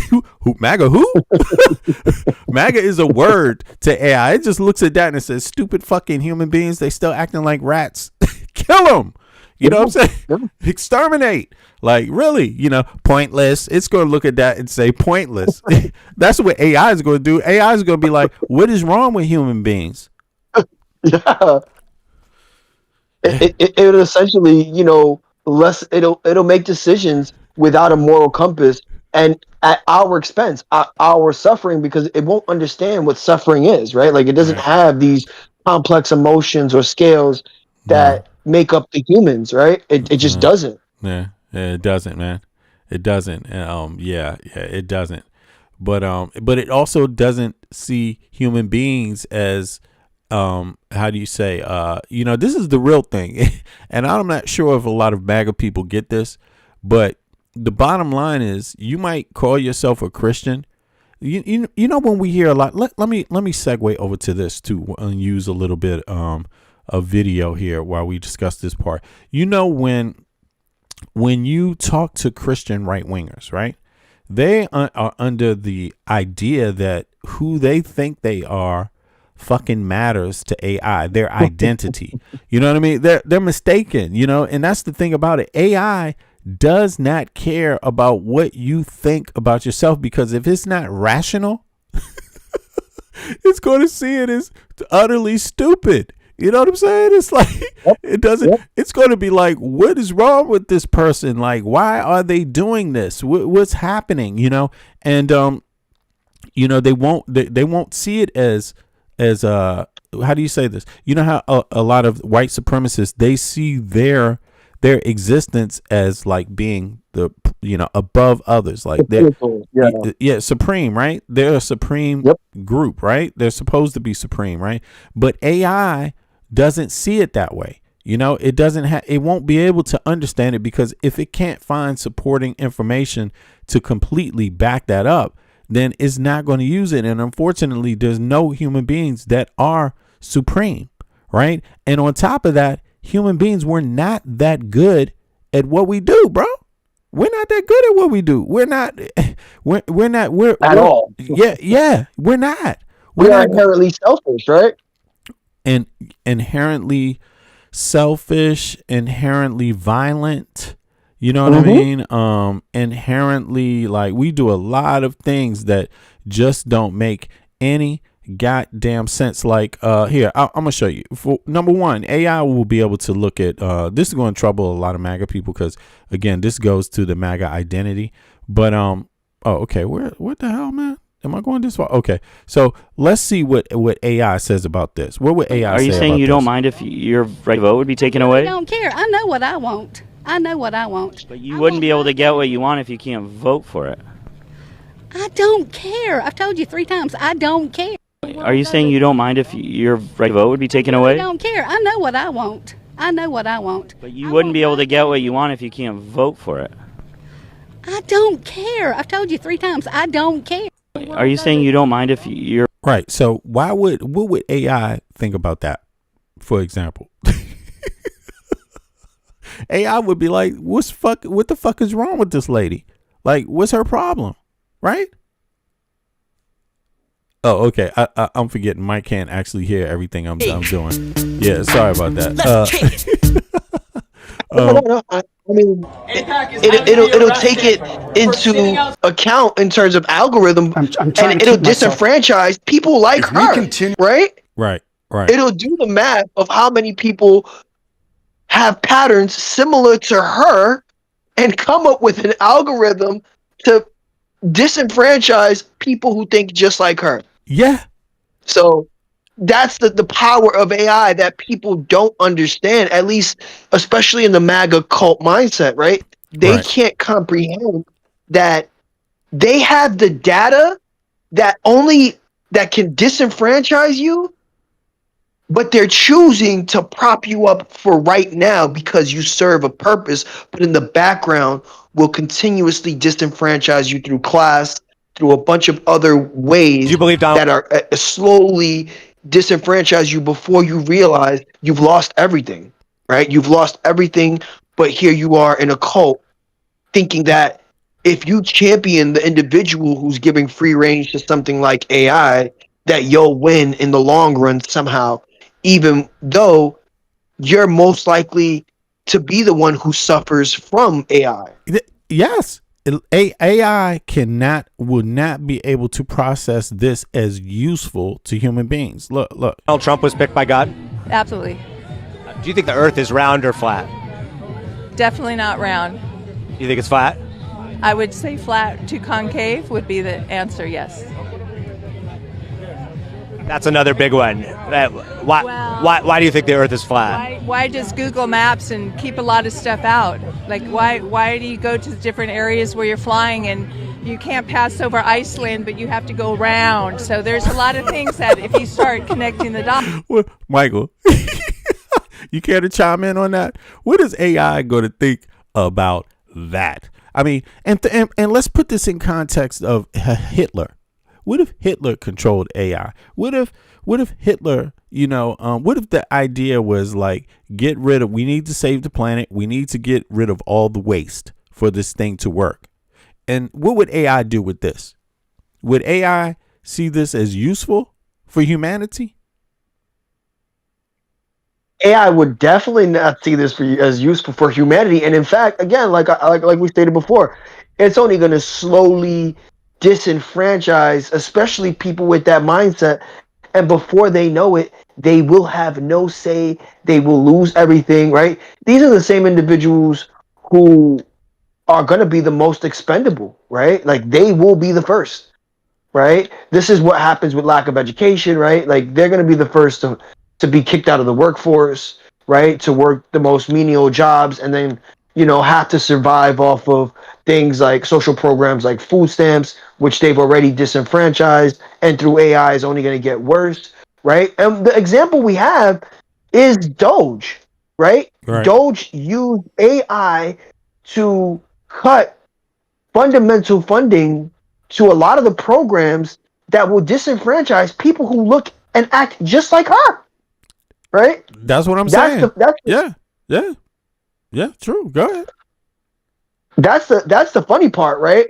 That she's not realizing that with the current MAGA movement, she just thinks very one-sided or one-minded in the mindset of, as long as I support this leader, right? Again, circle back to the strongman ideology. If Yeah. I support this strong man who's leading my country, insert God, right? Insert divinity. Yes. He's chosen by God somehow, right? It's going to benefit me in the long run because God chose Trump. When Trump is the most atheist individual, he couldn't quote a Bible verse to save his life. And when he's ever asked, he says he doesn't want to quote the Bible because all of the quotes are his favorites. Like, Yeah. Exactly. Just all of them. Yeah, all of them. Put name one, insert a quote. I love it, right? Yeah. I mean, that's I'm wild. sure he loved the quote about slavery and about killing and about sacrificing, right? And about, right? Like, he would love those quotes because he doesn't know them, right? He is a known. He doesn't even know what. He couldn't even articulate what human beings would use any of those quotes for. You know what I'm saying? But passages for. No. Right? You know, No, he even if it's just theoretical or even if it's spiritual, he wouldn't even be able to draw the context. You know, because it's But go ahead. It's insanity, bro. The irony of someone like Trump being likened to some sort of divinity when he's never campaigned in churches. You've never seen him campaign in any churches. You've never seen him campaign. Yeah, he did though. No. Trump did. Yeah, he went to a black church, man, in 2016. Oh, and gosh, he spoke, bro. Yeah, and he spoke, and he I think he said, as a matter of fact, maybe I should pull that up. He said some things that are quite contrary to what he says now. But he did, every once in a while you hear Trump kiss African Americans' asses explicitly, because it's during the election time. I think it was right before while he was running for office the first time. You see what I mean? But obviously he doesn't mean any of that. So Trump could come out and say, man, African Americans, you deserve reparations. He could come out say something like that if he was running for office. And then as soon as he gets in office, just like never. He hinted towards it, right? Yeah, exactly. He's not. He will kiss anybody's ass, bro. He will if he can get something from them. Yeah, and since he wanted African Americans' votes, he really went deep in that church, bro. Like MAGA people wouldn't recognize this Trump. But yeah, exactly. And you're right. Listen, Jazzy, you're right. Project 2025 says 100 million Americans have to go and she'll be expendable. Yeah, because listen, and think about this. You can use AI in a lot of different ways. But if AI has to really do its job correctly, if its job is to save Earth, if its job is to make things work, if you need human beings at all to make things work, it's going to want human beings that actually know how to do things properly, know how to think, know how to actually, just like know how to process information too. If you're a human being, listen, think about this. If your only job is to just do what you're told by AI, first of all, you're a slave. So there will be some AIs out there, some machines out there directing the slaves, the people that are slaves, but you would have to be ignorant to be one. You see what I'm saying? So she would qualify for that, and I even think you could use AI to just get all these MAGA people to just go walk off a fucking cliff, because it could figure out what you would have to say to them, what works, because it can think way past their ability. It can process all the information like these kind of things. Look, an AI could fake, could break this dude down and say, oh, this guy just, he's willing to trust me if I just say the same things he said. Look at this. Loyalists and the biggest supporters of Project 2025 think about the rights of women and black men in America. Here's what they had to say. The founding fathers restricted voting rights for vast majorities of people, including women. The women didn't receive the right to vote until the 19th Amendment. And then we fixed that. I don't think that was a good thing. You don't think so? I don't think it was a good thing. I believe the 19th Amendment? Yeah. Every person, women, men, black, white, whatever, has equal dignity under the law and before God.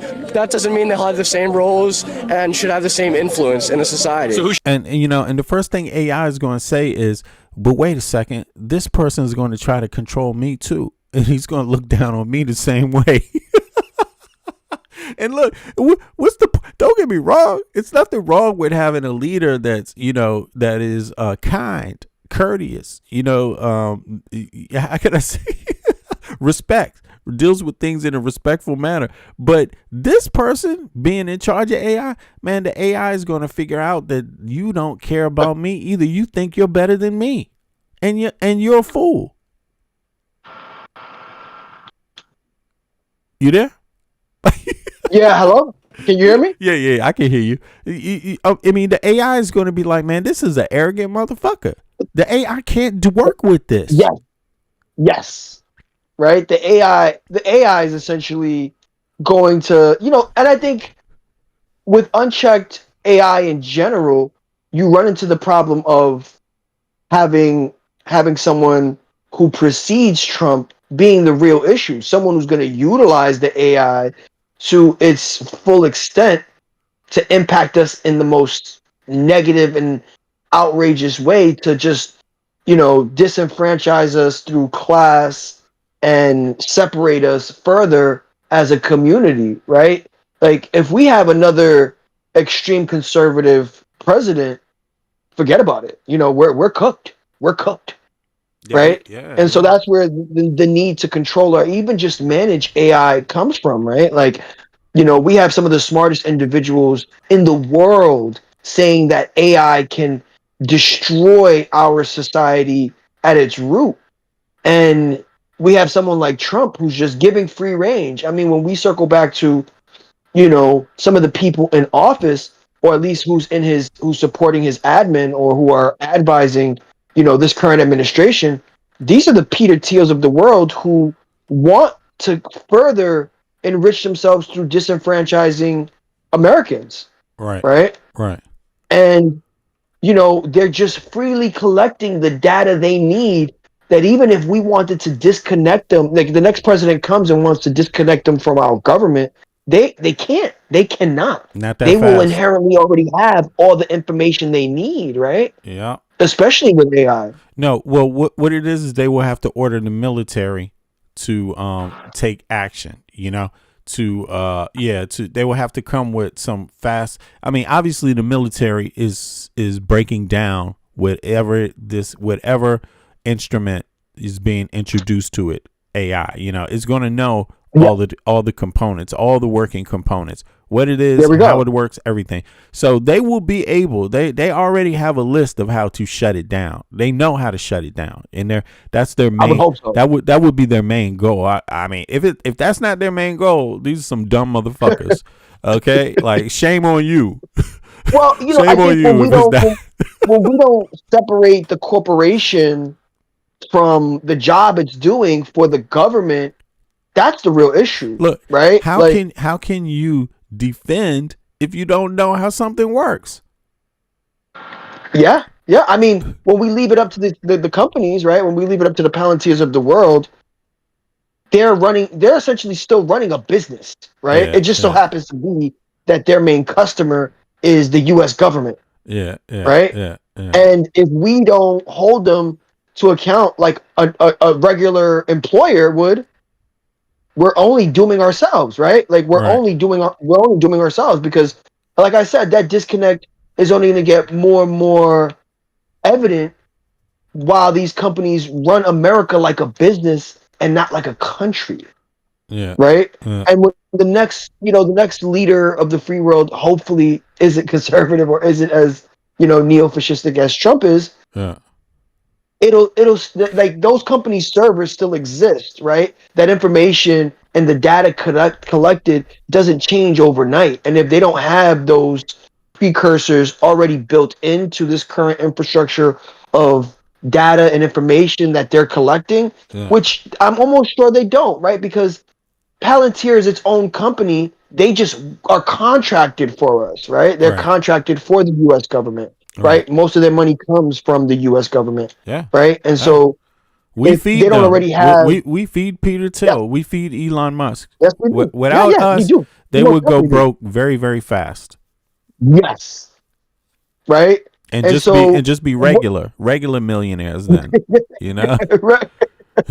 They'd have to slum with the regular million. They'd have to slum with the Jay-Z's of the world. What the fuck? The Jay-Z's, the other the Tiger Woods, millionaires, or just smaller billionaires, right? Like Johnson and Johnson. No, they got money. Johnson and Johnson. I'm sorry, I'm joking. I don't know. I don't know what the hell I'm talking about, yo. And again, they'd have to hang out with the African billionaires, right? They'd have to hang out with all the other everybody else. The rest people of the with 1 or 2 billions, right? They wouldn't be able to hang out with. They'd have to hang out with Dungata. Really? Let's give him a contract. Fuck Peter Thiel. Like, yeah, we go to punish them. Let's give some other people some contracts, man. Come on, let's give some young Americans. Peter Thiel got 3 motherfucking citizenships.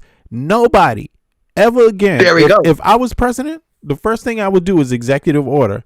And it's not that I'm not MAGA. I'm not against people that are dual citizens. I'm sorry. But if you want to get money from the United States of America, if you want that much money, there have to be limits. There have to be limits to you. People that are dual citizens, I'm sorry, bro. That is that sure, you shouldn't be cut totally out, but I'm sorry. You know, your loyalty at some point has to be questioned. People, it's just logical to wonder where your loyalties lie. Right? Yeah, you know what I'm saying?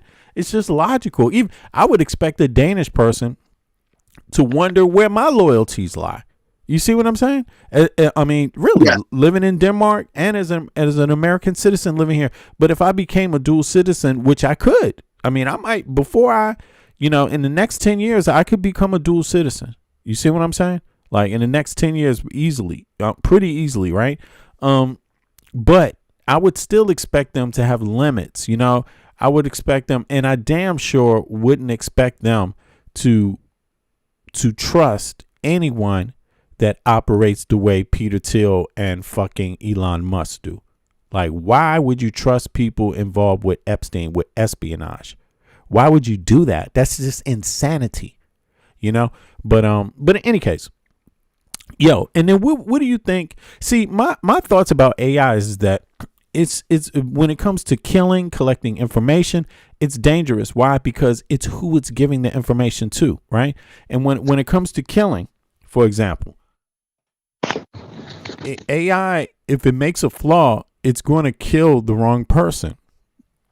And millions of them, right? And maybe millions of them if it's just one flaw. So that's one reason why it's not good for killing, right? No, you can't just let it be autonomous and go out on a killing mission. It's not necessary. But the other thing is like, when they collect and surveil, just openly collect information from everybody's data. It's giving the data to some human being that you can't trust anyway. Mm-hmm. That's the problem. It's not that I don't trust the AI's brain, because AI can't be clever if you teach it to be stupid. It can't be smart if you try to tell it to not be woke. Telling it to not be woke is just it's problematic because now you're telling it to be stupid and irrational.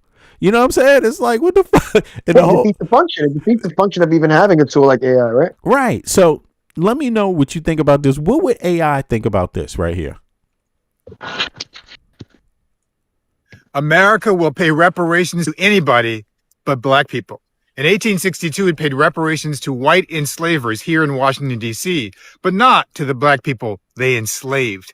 In 1892, it paid reparations to Italian Americans for a lynching in New Orleans, but not for the thousands of black people who were lynched. In 1946, it paid reparations to Native Americans for stolen land and broken treaties, but not to the black people whose land was taken by white mobs and urban planners. In 1988, it paid reparations to Japanese Americans for putting them in internment camps, but not to the black people who had been locked up in slave plantations. And now they want to pay $1.776 billion in reparations to white people, including the January 6th insurrectionists. But black people are the only ones who helped to build this country who never got compensated by this deadbeat nation. Those bills are way past due. So pay me what you owe me. Don't act like you forgot. Okay. So what would AI think about that? Yeah, that's my question. What would AI think about that? Is it possible that AI wouldn't understand how rational that statement is? What do you think, Mike? I think AI is gonna inherently calculate the value of black people in America and see, is it worth it, right? Which chances are it won't see the worth in it, right? It won't see the value because it'll redistribute wealth in a way that would inherently disenfranchise or at least not have an advantage to the current people in power, right?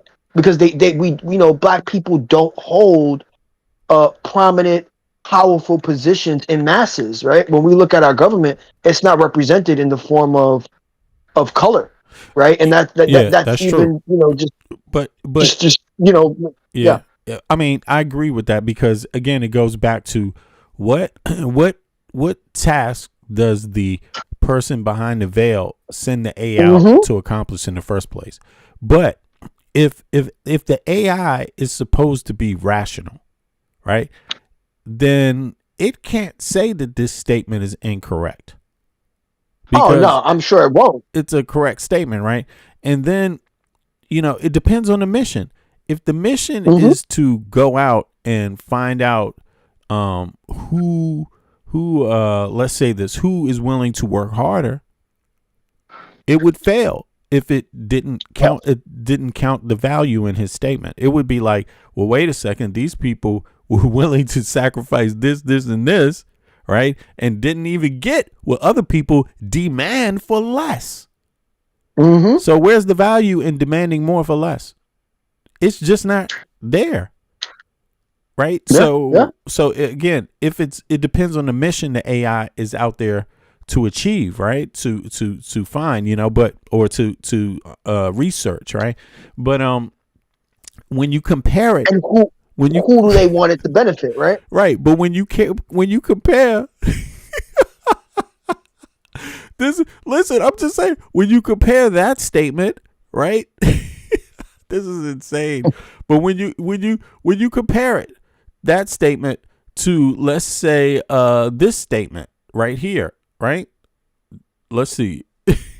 Then how would AI rank it, back to back? Let me see. Is this playing or what? What's going on? Is it playing now?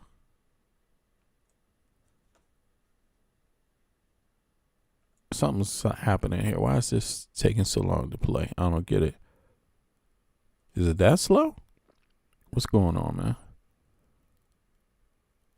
Oh, here we go. Oh, man, I messed it up. I'm sorry about that.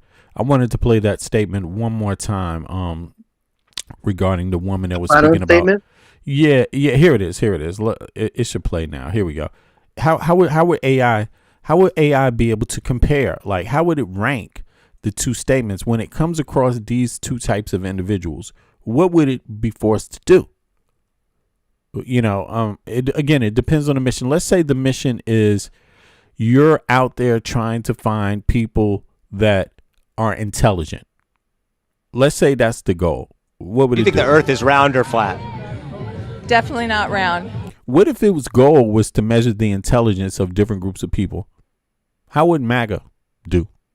What if its goal was to measure the intelligence of Republicans, the Republican voter versus the Democrat voter? How do you think that would pan out? What could it do? See, that's the thing about it. Like, AI inherently is based on research, right? Yes, Isn't that the yes. whole goal? Like, it can compile information faster and come to a conclusion, right? Yeah. That's what it's designed to do, right?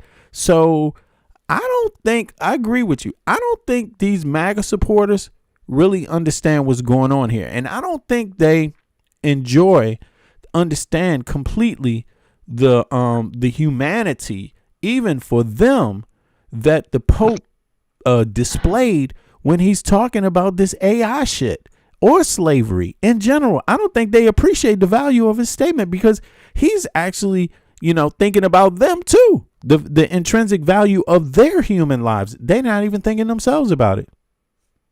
After the They're not, because they're looking to their strongman leader in Trump to guide them, right? They truly believe, and I think that's where, he's used religion to inherently prop himself up in his base, because he's using the idea of belief to propagate himself and have them believe blindly, right? Like, because essentially a good form of religion, aside from, finding some sort of salvation, is belief. The foundation of religion is through belief, right? Like, the reason why religion in itself exists is because you believe, right? And that belief is now played upon in the form of advocating and propagating a person like Trump, which is why his base is so inherently Christian value or American Christian value based, right? And extremely ignorant in it. Extremely ignorant in it on top of it. Like, I have to ask, they may say they're Christians. You have to ask them, have you read the Bible? Do you know what's in Chances it? are they haven't. I doubt they have. I doubt they have. I don't think so. I mean, because they you know what they don't do? They don't read the Bible for themselves. They let someone tell them what's in it every Sunday. Yes. That's basically what it is, right? They do, of course, right? And it's the same. When you think about it, it's the I'm same talking about mindset. the MAGA people. The MAGA people do that. Yes. When you think about it, they're waiting for Trump himself to give them direction, right? Like, that's how they function, right? Yeah. That's exactly how they function, right? Yeah. They wait for their leader to give them direction, and they believe in him, even if it doesn't make sense for them in the immediate, because they all disregard critical thinking skills to put it in the form of blind belief in Trump. Yeah. Right? It's what keeps his base going, even when he continuously disenfranchises them in front of their faces. Yeah, bro. When he cuts things like Medicaid, Medicare, when he cuts things like, access to Social Security, right? Yeah. That's going to disproportionately affect his base, but they still somehow believe that it's a part of waste, fraud, and abuse, and a part of his larger plan to make America great again, even if they don't understand. And it's currently disenfranchising them. They believe that somehow, through their belief in his divinity, that it's going to benefit them. And that's the lunacy part. And what's so funny is because, I would think my thought would have been like, why aren't they abjectly against AI and computers, robots? Yeah. I would think they would be actually totally against robots and computers and AI specifically and robots, right? That's We're the first who are going to be displaced in the workforce. Totally. I would think that. Also, just out of spookism. You know what I'm saying? Yeah, the amount of fucking spookism that they run not around being able with. to understand what AI does. You right? know, yeah, exactly. But yet they haven't actually, MAGA, for some reason, they're completely unaware, totally unaware that they're pretty much the target of this, and because everyone else understands, first of all, if you don't want to be controlled by this shit, you need to start building a wall and defenses and things like, before it gets too strong, while these people are just like, oh, well, no, I can trust AI. No problem. AI trust, Putting in barriers, right? Putting in barriers in the form of laws. Yeah, AI is going to look at me and say, yeah, you have value. You have value. You dumb as fuck. You think the earth is flat, but You think it's flat? I would say flat to concave would be we the see it in answer, the form yes. of things like, self-checkout, right? we're going to see it in the form of, automated driving, right? Where, these truck drivers who are a strong MAGA base are going to be impacted heavily, right? When we have automated trucks, right? And and they're doing it right in their face, Elon. But that's exactly what Elon Musk is trying to do, and they're sitting back just like they're not coming from me. Of course, he's not coming from my job, motherfucker. He's coming for your job first, because you can't think. You're just a motherfucker moving a fucking vehicle up and down the road. God damn, you're in trouble, dude. You more in trouble than the motherfucking the person making hamburgers for people. Like, god damn. Yes, exactly. Like, shit, all they need is you to drive the shit down the road and offload it. They working on your job first. What the fuck, yo? They're gonna be the first to be disenfranchised. Yeah, they don't see it, man. They don't see it at all. They just like, and the AI is gonna be like, yeah, because your husband said the fucking earth is flat, so I really got to take his job. He's of no use. If you said that, then he don't even need a job. Just put his ass somewhere in a little tiny box and feed him, the cheapest type of food until he just fucking dies. Like, let's make space. Let's make space for others. Let's make space for others. And then now check this out. There's more. Let me see here. Yes. What would AI we on this AI shit today. What would AI think about this, the value of this type of individual? I'm not talking about Adam Mockler, but the person he's about to describe here. Let's see here. That's going to be, what would AI do? I'm going to do that every fucking Tuesday. What would AI say? We have some updates on the case of 23-year-old Lucy Harrison, who was shot and killed by her Trump-loving, alcoholic father in Texas after they got into an argument about Donald Trump's abuse of women. Now, Lucy was visiting her father in Texas with her boyfriend. They are British, and they got into an argument near the end of the trip. We have body camera footage from the police of the events ensuing afterwards, and now we have new updates from the boyfriend who was there, who broke his silence just yesterday. And the more we learn about this, the more tragic it gets. Donald Trump's complete lack of respect for women, lack of respect of power dynamics, abusing his power dynamics whenever he can, whether it's with beauty pageants or other people that aren't as famous as him, or when he's in office. This all trickles down into his supporters, who are often also fragile and angry and abuse power dynamics in any way they can. So rest in peace to 23-year-old Lucy Harrison. This says, Lucy Harrison and her alcoholic father had been arguing about Donald Trump shortly before he shot and killed her. It is a despicable story and so emblematic of the MAGA movement. Very quickly, just the facts that we know thus far. The father drank almost an entire bottle of wine that day and had a repeated pattern of drinking way too much. Surveillance footage then shows him buying more alcohol hours before the shooting. He previously had attended rehab for this type of behavior, so he was obviously not a stable guy whatsoever. They were arguing about Trump, and then the boyfriend said he heard a gunshot go off. It's a huge investigation, a huge ongoing, a controversy in Texas. And again, I think the way that Donald Trump approaches politics, his entire approach to politics, only inflames and worsens the instability in this country and only brings out the worst in already impressionable people. About a year ago, I covered a story of a father who locked himself in his house and then recorded this video and was talking about how he was in a shootout with the police because he doesn't like vaccines and abortion. Literally, these people are losing their minds, and the way that Trump speaks about politics only inflames this. Let's watch this video right here. Again, rest in peace to Lucy. It sounds so clean.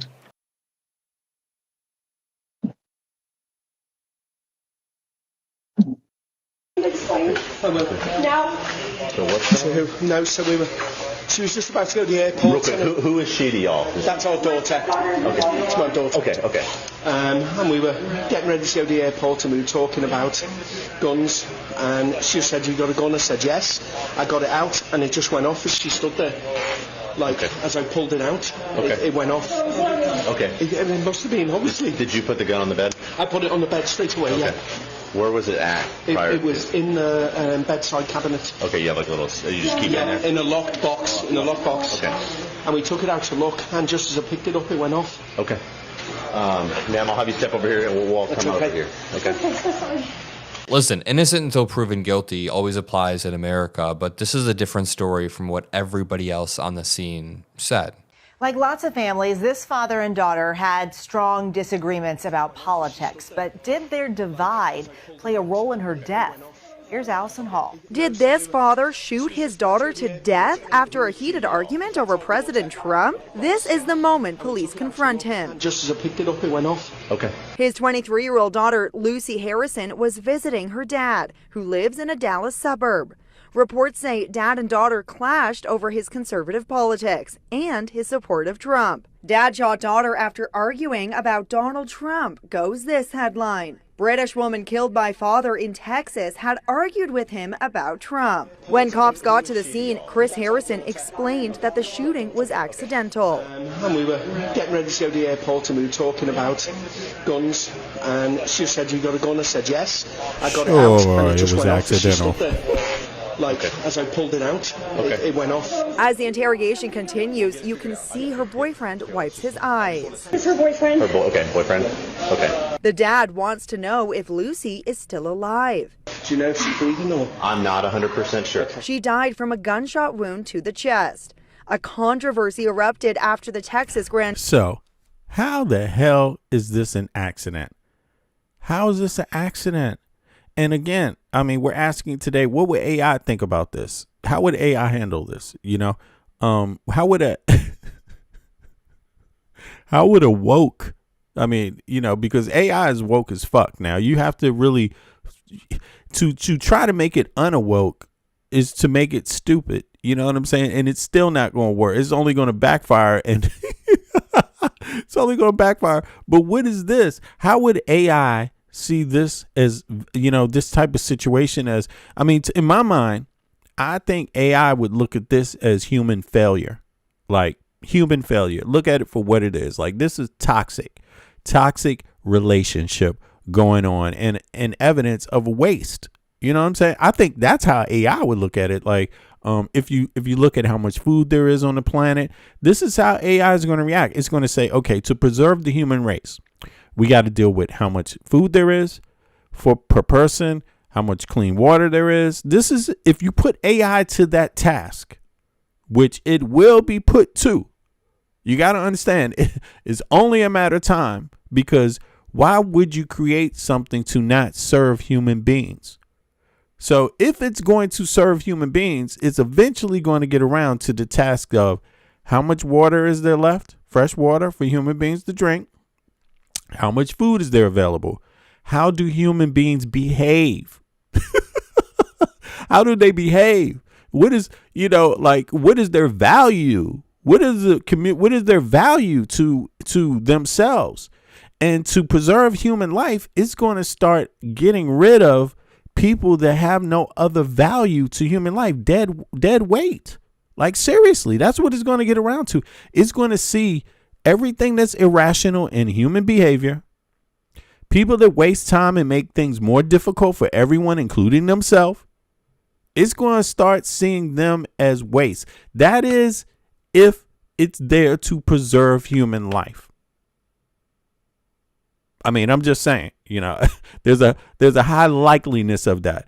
If it's there to preserve, it's going to look at Donald Trump like, yo, dude, you're the problem with fucking human beings.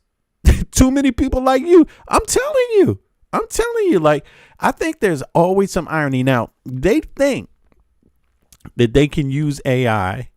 People should be worried about it, of course, but because you don't want a bad person using it for bad. Obviously. But listen, if you make AI stupid, that's going to backfire on you too. If you make AI illogical and irrational, that's going to backfire on the creator any fucking way.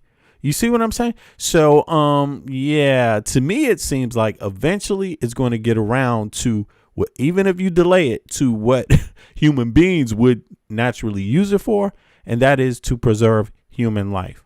That's how human beings would do it. You know, you would do it to try to preserve human life. Now, there might be some people that try to use it to enslave everybody else, and there will certainly be these kind of people. But look at the Pope. The Pope just apologized. Look, just think about that. Think about that. Think about the fact that we've already been through things like this in history, right? And what did the people, the historians, say, right? What did the historians say? What do the people that are studied in these things? And for example, very simple, the Catholic Church endorsed slavery. That gave the Portuguese the legal power at that time, because the Catholic, the head of Rome was really the law at that time. You see what I mean? Yeah, it was the law. It's how the land was constructed. It's how law was constructed at the time. It was the Pope, right? And everything under him was a servant of the Pope, right? Even, regardless. Now, at that time, it gave Portugal the right to go out, Spain, these countries, right, to go out and start conquesting, right, enslaving people and things like this. And the Catholic Church didn't think it would backfire on it. It didn't think that, oh, wow, it will come back to haunt us. Oh, wow. And a lot of people, think about this, the United States of America, these people didn't think that far ahead. They didn't think. And the ones that did were smart enough to say this has to end, because this is going to backfire. You see what I mean? There were some that did get it, right? But the bottom line is that they didn't perceive how. You see, and right now, the United States is being ripped apart by this stuff. I mean, because if you want to just to make a long story short, the Catholic Church sanctioned colonialism.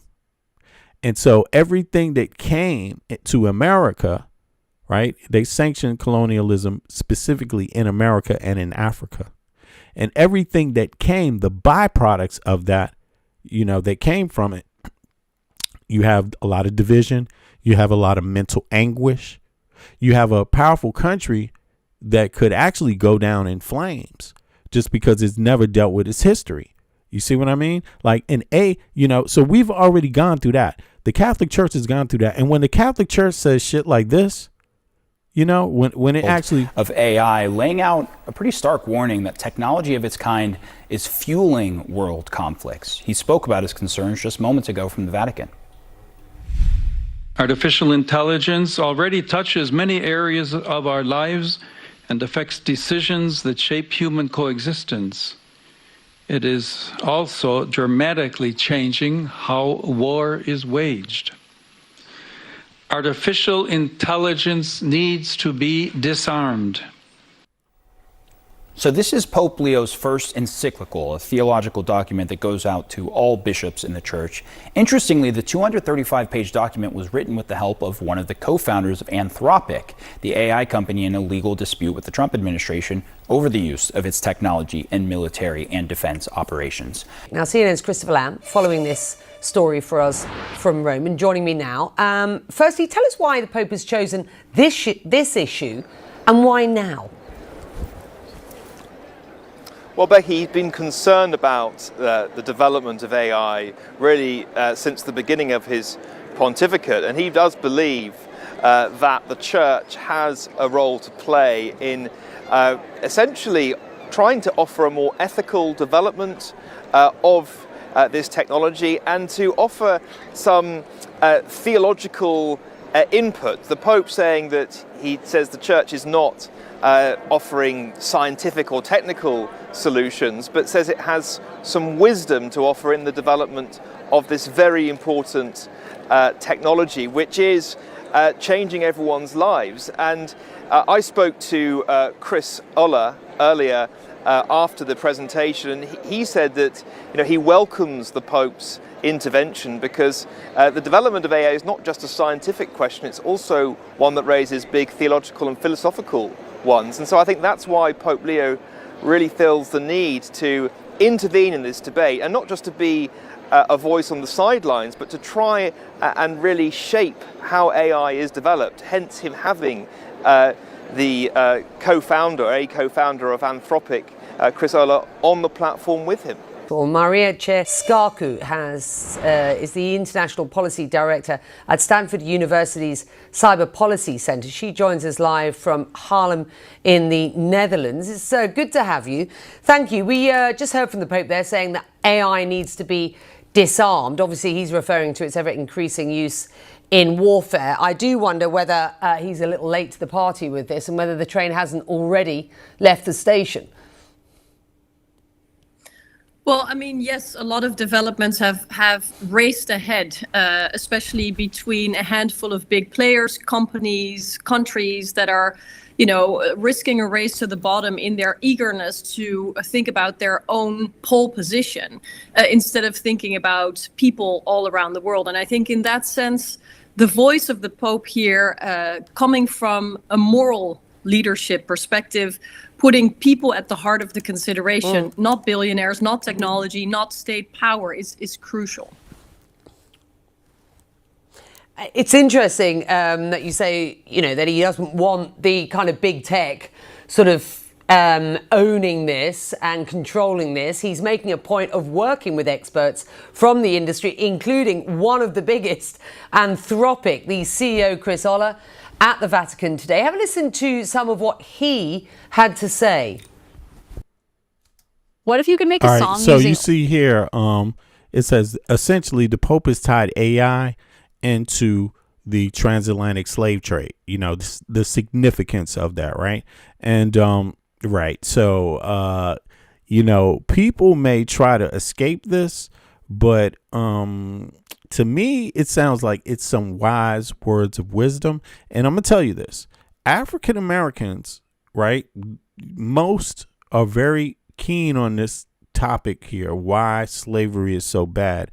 And any intelligent, honest research person would understand why slavery and also the transatlantic slavery is called one of the worst crimes against humanity in human history. You see what I mean? Like, that makes it a highly serious case, right? But an intelligent person would be able to understand that, because if one person's freedom is challenged that long, then it challenges everybody else's freedom. From that point on, what value do you have, right? And when you're looking at the United States of America and you got the Pope talking about AI, you see what I mean? Comparing it to slavery while apologizing for it. Basically, what's behind it is that he can see the ramifications. Also, he can see what could come out of it. He can induct a lot more for the average for our country, for the United States of America and the globe. Now, although a lot of MAGA people can't, you see what I mean? Like, they're not even thinking. They think that AI is not going to come after them, right? But here's the thing. AI collects data, right? It collects data. It doesn't just collect data about history. It doesn't just collect one kind of data. It collects all kinds of data. Any kind of data it can get its hands on, it collects. But then it also analyzes and records and takes in new information on spot, right? And then it can connect dots. You see, is it perfect? Absolutely not. But that's not the point. The point is it's going to go through this information rapidly. First of all, faster than most humans will be able to, period, right? It's going to be able to think faster than you. It's going to be able to recite information and draw information faster than you to be able to come to a conclusion about what to do, to make an action. You see what I mean? And then on top of that, you can't really make AI dumb because of that. You can make it flawed, but by I don't want to say by nature, but yeah, by design, it needs to be clever. That's the whole fucking point. So you're not going to be able to make an ignorant person look more valuable in certain ways right now, and it depends on who's behind it, who's controlling it. But look at what they want to use it for. They are already automating cars, automating trucks. Soon the United States, and you know what's going to happen in the United States soon, because let's think about this. I mean, do you need a human being driving an 18-wheeler? Is that what you need? Is that what human beings do well? The art of driving an 18-wheeler. Is it really an art? What the fuck? Is it really an art? You know what I'm saying? Or can a machine just do it more efficiently? Okay? Like, goddamn, it's human beings. It's people. A human being is not designed to sit in a fucking car, a truck, and drive that far any goddamn way for that long. Is that the best you can do with your body, man? You think that's healthy? Wrong. It's not.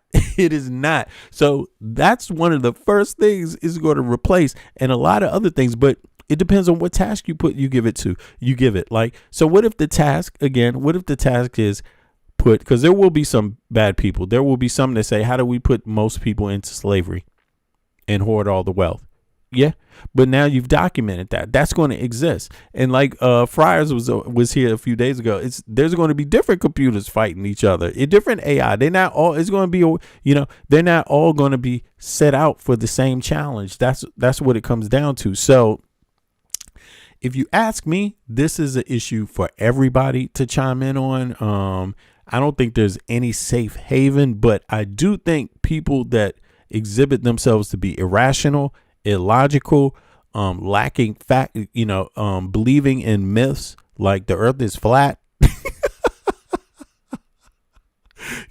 believing in stuff like that is probably going to make you a target to something also pretty easily. Let's see here. Do you believe Donald Trump was picked by God? Absolutely. That is not going to work. Do you believe Donald Trump was picked by God? Absolutely. Do you think that's going to work with AI? What value can AI get from that? If AI was evaluating you, looking at you, and you were spitting lies, falsehoods, right? And see, you can't just make up any old phony lie, because again, it's going to go back in data. You can fool it. Maybe sometimes you can fool it, but yeah, I think when you try to fool AI, you kill AI. That's what I think. But Mike, you still there? Let me go to the chat, man. I know I've been rambling a little bit. Let me see here. Let me see who's in the chat. Yeah. Let's see. It says, let's be clear. AI is not intellect. AI will already give you facts, quoted from Facebook post. Yeah. It's not intellect, but I think it knows the difference between something that is made up completely and doesn't have any supporting, backlog of information, right, to draw from. And when you have a lot of contrary, stuff, I don't think it just pulls that. I'll give you an example. Sometimes I take Facebook posts and I put them into AI just to see if AI is going to find something that's inconsistent, some lie, some information that's not true. And yeah, if you're out there capping, it's just going to pull that up right away. Now you could fool it. If you have it, controlled yourself. But think about this. There's so many different versions of AI. So look, there's competing American AI corporations, and then there's Chinese one, the biggest one, the one that people are talking about is a open source one, right, from China. And so that one, people are saying it way outdoes Gemini and all these. You see what I mean? So there's going to be competing AIs, and competing AIs are likely going to interact with each other too. They're likely going, or at least come across the same source information. They're going to be able to analyze each other. You see what I'm saying? It's going to be able to analyze. It is going to be able to think. But if you could control it to do anything. But let me see here. Whether it's intellect, it's mechanized intellect, it's machine intellect, it's mechanized. It's only as good as the creator makes it. You see? Yo, Mike, you there? Let me see here. Who else wrote something in the chat? Let me see. That's if it becomes self-conscious and self-learning. Yeah, I think it's already there, bro. I think it's there. Let's be clear. Oh, okay. Let me see. Who else is in the chat? Okay. Oh, wow. Wait a second. I think you on mute, Mike. You got to check your mute status, bro, when you try to speak. There you go. You there? Yeah, V, I was gonna tell you that, a good segue is to look up. They covered Anthropic and Anthropic's dealings with the government. If you could pull up for the chat, Anthropic versus the U.S. government, and find out why they're in conflict with the U.S. government and are currently suing the U.S. government on how it's using its technology, and then also put that up against, open AI. But yes, I would say Anthropic versus the US government. That's a good segue into finding out the ethicals, the ethicalness of how a company like Anthropic wants to use its AI. Right. Let me see here. It says, hold on. Anthropic, you said versus the US government. Okay. It says here the clash between Anthropic and the U.S. government, specifically the Department of Defense and Trump administration, has escalated into a high-stakes legal national security meltdown. Damn, showdown. That's interesting. AI, its core. This is a battle over AI safety, military control, and corporate ethics, pitting Anthropic's strict safety guidelines against the Pentagon's demands for unrestricted technological use. This it just shows you that these guys are dumb, man. JD Vance and them, I don't understand them. I don't understand it. They're not that clever themselves when it comes to this. And again, people are going to find out because this happens throughout history, time and time again. When you remove human ethics and morals from the equation, you're going to regret it. It will be a time where you will pay the piper. Haven't you noticed that though, Eric? I'm sorry, I'm going to keep on reading, but haven't you noticed that time and time again? People that want to win so much but don't practice good ethics and morals often lose at the same time they think they're winning. Have you noticed that kind of thing? It's called karma. You can't cheat. You can't cheat the universe. You can't cheat the universe, y'all. It doesn't work that way. It's not that easy. And can it be explained? Not really. But if you just look at how things go on and things operate, yeah. Exactly. Contemporary winners for historical losers, right? Historically, they would be looked down upon. Exactly. So let's see here. Okay. It says at its core, the battle over AI safety, military control, and corporate ethics, pitting Anthropic's strict safety guidelines against the Pentagon's demand for unrestricted technological use. Here is the breakdown of why they are fighting and where things stand. The root of the fight, AI safety versus military power. In 2025, Anthropic signed a $200 million contract with the Pentagon to provide its advanced AI models like Cloud. Okay. For national security tasks via integrations with platforms like Palantir. However, Anthropic usage policies explicitly drew red lines. Its AI could not be used for mass domestic surveillance or to develop lethal and autonomous weapons. Yeah, and that's a good idea. And I would even think AI would agree with that because AI, if it has any intelligence, knows it's not perfect. Like, that's insane, right, bro? Yeah. In any case, the conflict boiled over when the Department of Defense, DoD, demanded unrestricted use of technology. Anthropic CEO Dario Amodei refused to back down on these principles, maintaining that using the models for automated lethal force or domestic spying violated their core safety commitments. Okay. Yeah, let me see something here. Can I put that right? There's more on that. Okay, so government retaliation and the supply chain risk label. So the government tried to label them as, they're creating another emergency, supply chain. Okay, hurry up. You're fucking us up. Now, when Anthropic refused to lift its restrictions, the government pushed back hard. Contract termination. The Pentagon canceled $200 million contract. The blacklist. The administration officially designated Anthropic as a national security supply chain risk. That's such a bitch ass move, ain't it? You're a supply chain risk, a national one, just to make it sound like woo. You know what I'm saying? It's like, this is so ridiculous. The woke AI accusation. Officials attacked Anthropic's safety guidelines, labeling it a liberal leaning or woke AI company attempting to dictate U.S. military policy. Look, man. Yeah. And again, they know they have these people brainwashed. All they have to do is call it woke and liberal, and you people are too dumb to see through it. You will go for it, you know? And then when this motherfucking machine comes for your ass, yeah, we see who's going to be talking then. President Trump signed an executive order aimed to ban woke AI in federal agencies, which led to General Services Administration's GSA to briefly pull Anthropic from all federal networks. Okay, the legal battles. Anthropic responded by filing 2 major federal lawsuits against the administration, accusing the government of an unlawful campaign of retaliation that violated the First Amendment by punishing a private company for its protected ethical stance.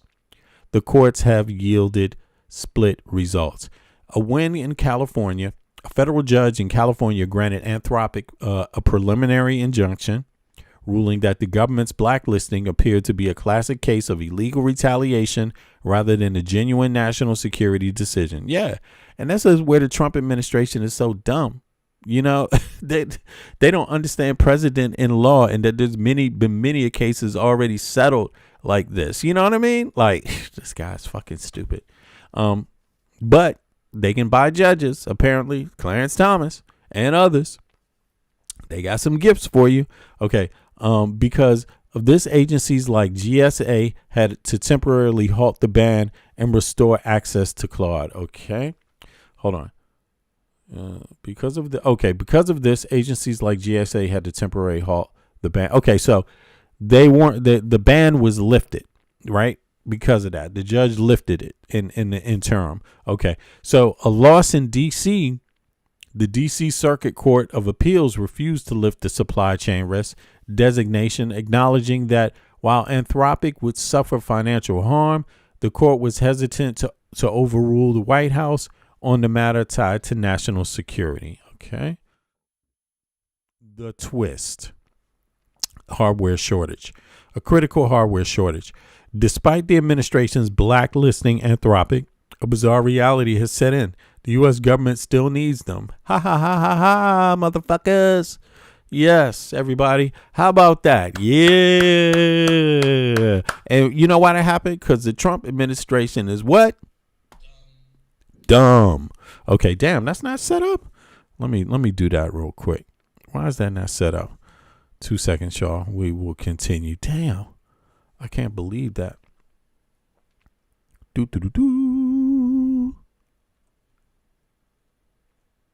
Here we go. All right, now, like I said, the Trump administration is what? Dumb. There we go. Dumb.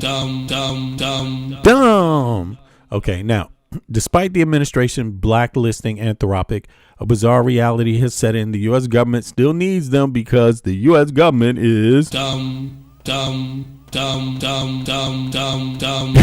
Donald Trump administration is okay. Now let's see here. A severe hardware microchip shortage has prevented intelligence agencies like the NSA and CIA from fully running alternative cutting edge models on their own top secret servers. And why is that? Because this administration is what? Dumb. All right, so because the government is struggling to secure enough infrastructure to match foreign AI capabilities, White House Chief of Staff Susie Wiles quietly authorized the NSA to continue utilizing Anthropic's advanced models as a workaround. Doesn't Donald Trump always fucking overplay his hand in everything? Like, what is these people, man? They don't know how to act. And that's what I mean. AI is going to come after them. Look, AI is going to like put all this data together right here and eventually be like, man, these people are the problem. Why don't just the other human beings get rid of them? And then everything will work out just fine for humanity. I'm telling you. This is not good for greedy people, and this is not good for stupid, bigoted people. This is definitely not good, yo. All right, let me see here. AI capabilities, White House chief of staff. It could backfire. It could backfire on the user. Okay? Now, let me see. Susie Wiles quietly authorized the NSA to continue. While the Trump administration continues to slam the companies publicly, the U.S. intelligence community remains heavily reliant on Anthropic's tech to keep up with global competitors like China. Yeah, for real. And guess what? China's smart. It's got the whole world working for it by having an open AI. I mean, an open, what did they call that? Open source AI, where everyone around the world is on China's side, making improvements, making it better, making it more capable. The U.S. government can't do anything without the billionaires getting $1 billion in their pocket before it advances. It's just the exact opposite. Corruption kills this kind of stuff. Greedy people kill this kind of stuff. Yeah, and it's endemic. It is endemic. It just is that way. They kick themselves in the foot. Yo, man, this is crazy, bro. This is crazy. All right, so let me see here. The conflict is being closely watched because it sets a massive precedent. Can a tech company legally prevent the U.S. military from weaponizing its software, or can the government use national security powers to force compliance? Yeah, but you can't you can't enforce all types of. Listen, first of all, goddamn, this is again, China and other parts of the world have their AI, and China has one of the, it's good. They have an open AI one. It's not only one, but they have an open source one where people around the world are contributing for free, for free. People that all grow up in countries where they all got universal health care and universal education. So they don't mind donating something for the good of mankind. You know what I mean? To defend from whatever Hegseth and them are working on. You see what I mean? Like, it's just, anyway, yo, Mike, what's up? What should I do now? Where should I go with this now? You said there was a second component, right? Well, you could look up Anthropic versus Palantir, which is where a lot of these government contracts are shifting to now that they're trying to back away from Anthropic. And the two companies aren't a 1-to-1 ratio, but they are rhyming. Like you said, a lot of these AI companies, they either focus on a very broad perspective, or you have something like Anthropic that is more narrow in scope. But I would definitely look at, Palantir versus Anthropic and see where, what information we can gather from there. Okay, so let me see here. It says, and I also have a little bit of video from the CEO. But let me see here. If the Anthropic versus U.S. government feud is a geopolitical drama, then Anthropic versus Palantir is the corporate thriller happening right backstage. The relationship between these two tech giants has completely fractured. They are currently locked in a bitter dispute because they represent two fundamentally opposing philosophies on how AI should be used for warfare. Right. So Palantir don't give a fuck. Okay. And he was hanging out with Jeffrey Epstein. So apparently on Epstein Island. So, and who knows what else, if there's more to it, because the Trump administration doesn't want everyone to know. All right. So, the deal, a marriage of convenience. The late 2024, Anthropic and Palantir formed a massive partnership. Anthropic had a raw brain power.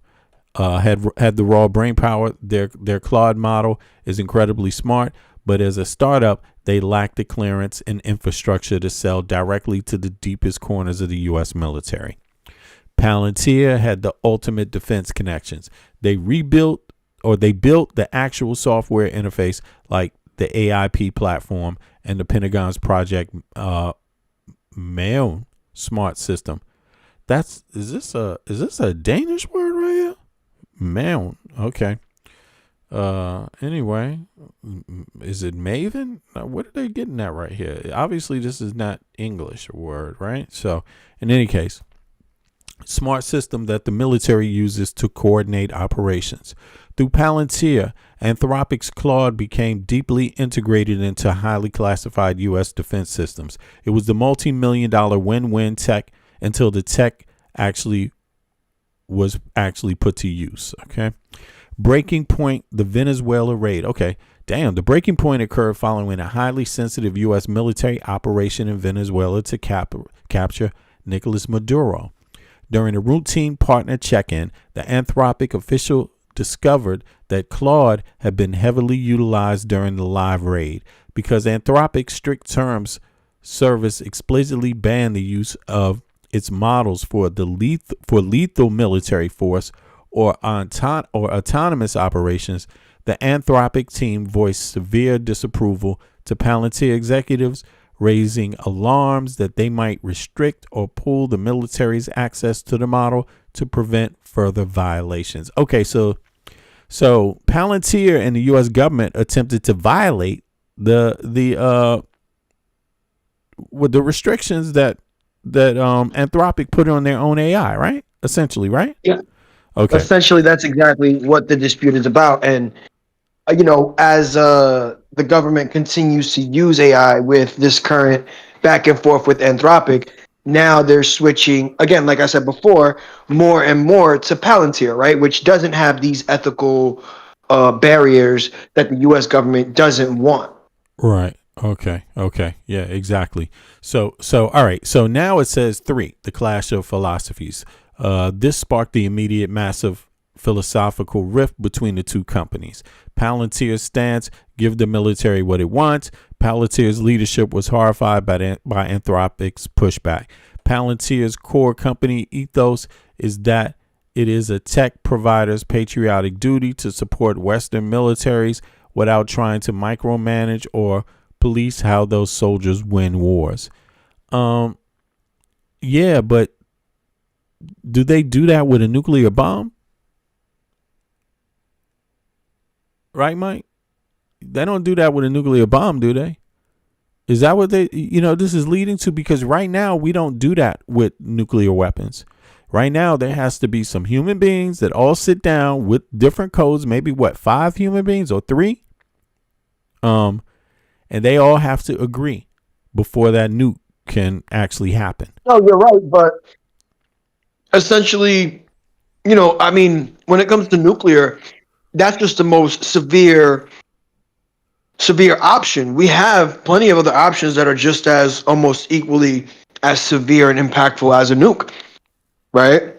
When we look at our capabilities and, military level, we can indiscriminately bomb any country. And again, Venezuela, the takeover of Maduro is where this conflict of Anthropic happened, but it goes to show that, when we use something unethical as AI or use for unethical uses like we did with Palantir in Iran, what was the result of that? Who did we ended up killing, right? Yeah. And how is it going to work on the UN level or in the as far as punishment? Like, let's say you kill. Remember, it's all tied back into what we spoke about yesterday.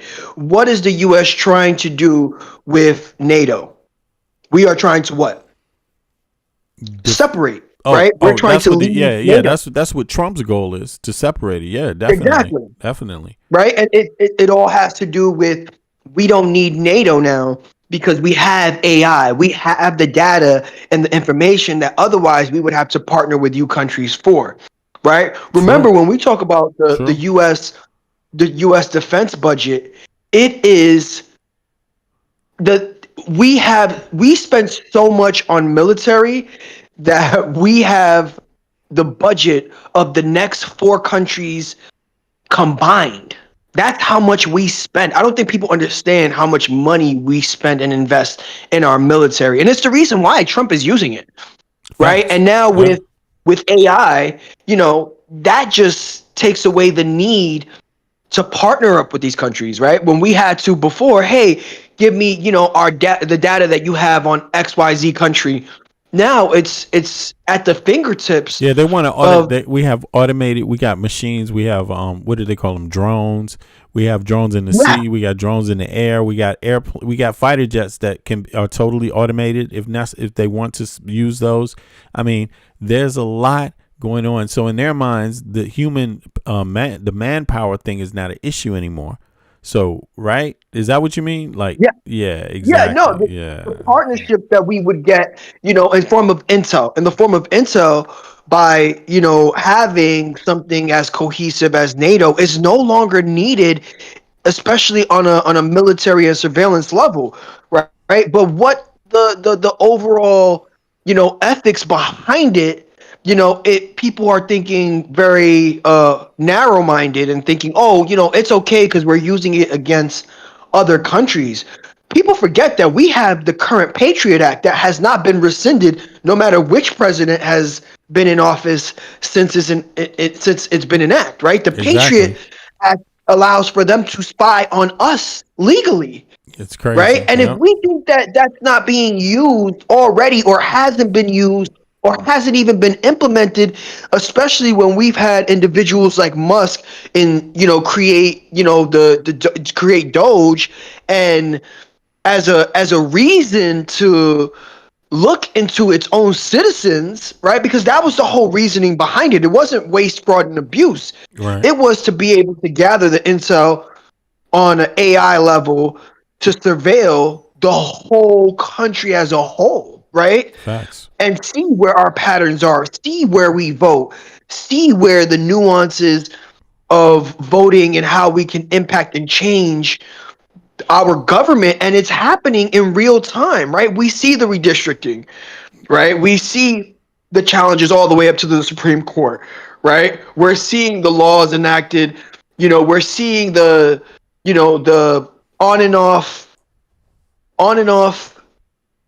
how can I explain it? The on and off propositioning of it going back to the states, right? Having states power, reenacting states power, so that way the states can make these decisions when the majority of his base, it resonates with his base because it comes off as more freedom, but essentially it allows for them to individually pick and destroy at each state individually, because as a cohesive unit that'll be a lot harder. And now with AI involved, especially with the ethics of a Palantir, well, you know what, there is no limit. Well, the thing, and then also the thing is, like, for me, when I look at this, it just means that who is there to blame for something wrong happening? A machine? So there's not going to be any human being that's going to take the blame. That's what this tells me, And so when the mistakes happen, nobody has to take the blame. I mean, and remember that they're crazy, contracted, yo. right? That's crazy. Like Palantir and Anthropic, they're contracted, so there is no moral, legal obligation to do right? If they mess it up, it's just, hey, look, it was a blip, right? Hey, look, we can blame it on the individual company, right?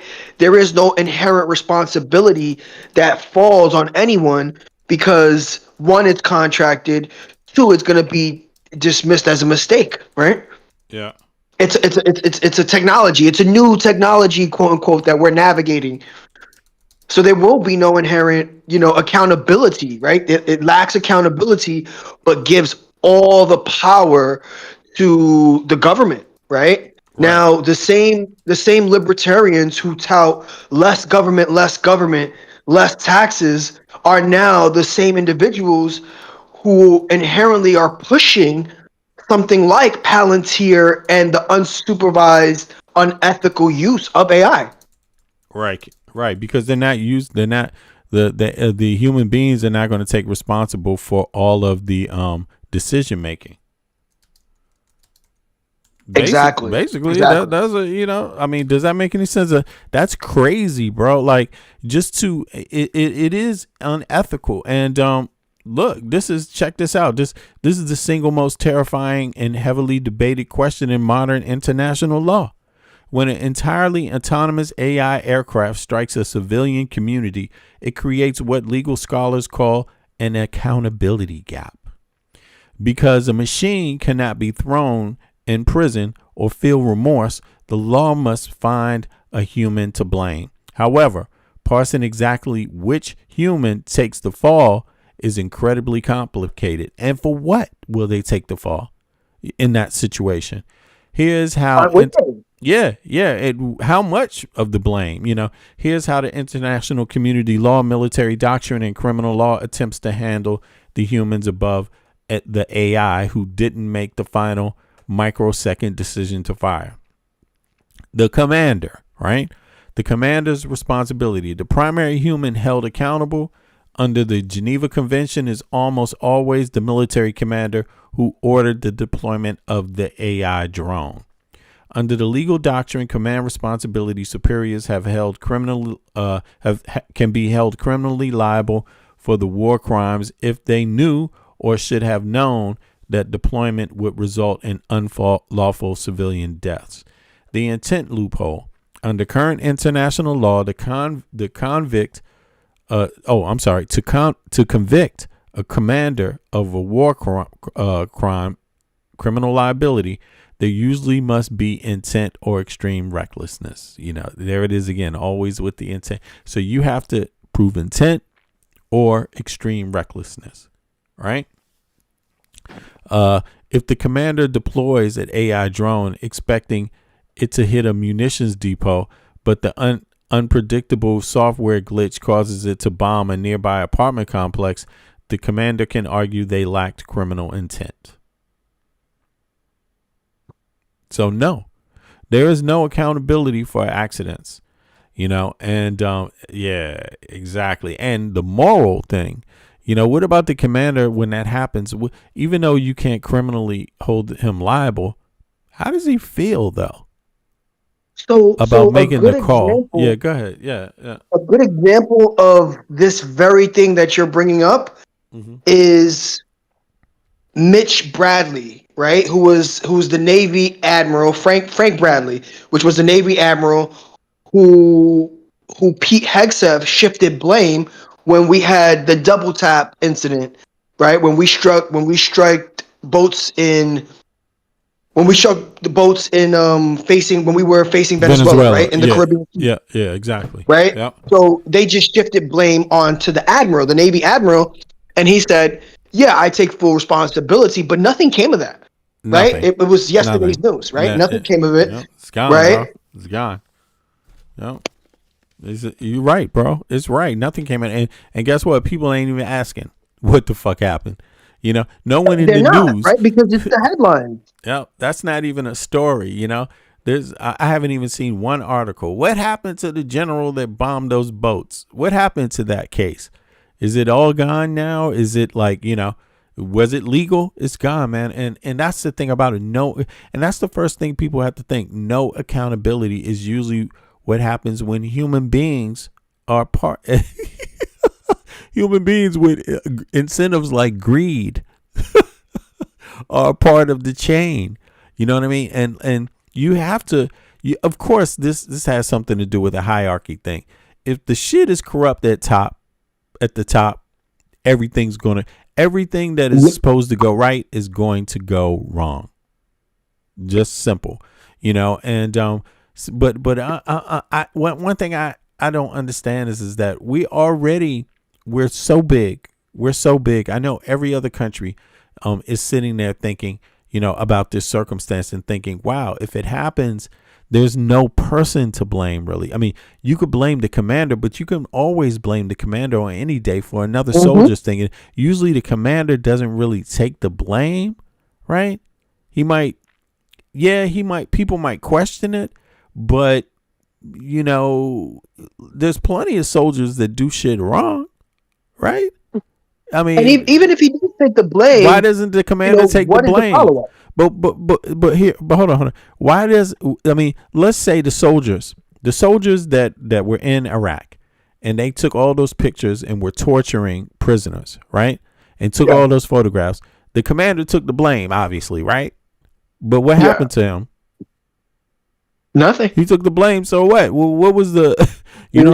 Right. And so this accountability. Yep. Right. And so this situation, there will be less because there's less hands on. It's like, I mean, it's unprecedented anyway, damn near. I mean, not unprecedented, but there's no way you can't say that he's going to take the blame because this is newly entered technology.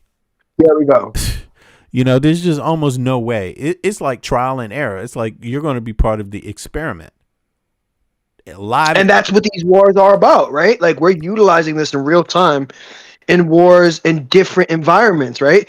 First it was Venezuela, right? Like when we think about, a lot of these current strategic plans that are being utilized, we still haven't even touched something like Cuba, right? Like Cuba is currently blacked out. They have no access to oil, right? Yep. Nothing. Right? Yep. Yep. And they're essentially waiting to be able to be taken over, right? It was yesterday's headlines, but it's still happening in real time, right? And that's it's happening right now, bro. Yeah. Yeah. They're suffering while we online talking. There we go. Facts. Why they can't access internet. And big up to Cuban people and all over the world, and also to everybody in Cuba. Like, it's one thing to have political differences. It's another thing to purposely want to hurt and harm people. Like, no American has like me, the type of American like me, right? I don't have anything against Cuban people at all. I see them as fellow Americans. They're in the Americas. We got North, South, Central America, and we have our islands too. We don't have any cultural differences. We don't have any historical differences. I don't understand it. We're not supposed to be trying to hurt them, and to me, this just seems like purposely trying to be cruel. What is being achieved? I mean, and it goes back to your initial opening topic, right? The rhetoric is set and then the plan is placed in motion, right? Do we think it's a coincidence that Trump enacted an executive order that says English is the primary language of America, yes, right? Exactly. And then goes about destroying Franz Fanon wrote about that. Right? We go about destroying the Spanish-speaking countries, right? Which essentially desensitizes us to what's going to happen next, right? When we tout America first and then we get into wars, it desensitizes us to it because it puts it in a frame. It begs the question of, oh, it's America first because we're conquering, right? We have this large military budget. Let's use it. Let's empower it, right? Let's cut funding to most of these countries while squeezing them on the physical end. Let's cut medication. Let's cut medication. Let's cut, like, what the fuck, dude? Since when do people do this? And it's only to make people suffer. The point is cruelty. That, man. And it is going to backfire on the United States of America. Like, badly, if it's not already. Like, what you're seeing right now is just the beginning of the backfiring. Like, the longer this, listen, y'all, let me just make it very clear. Every country around Earth, Western nation, because people change now. People have gotten more clever with their tactics. I'm gonna tell you what's going on in the Western world. They're not looking to punish American citizens. They're more pinpointed than that.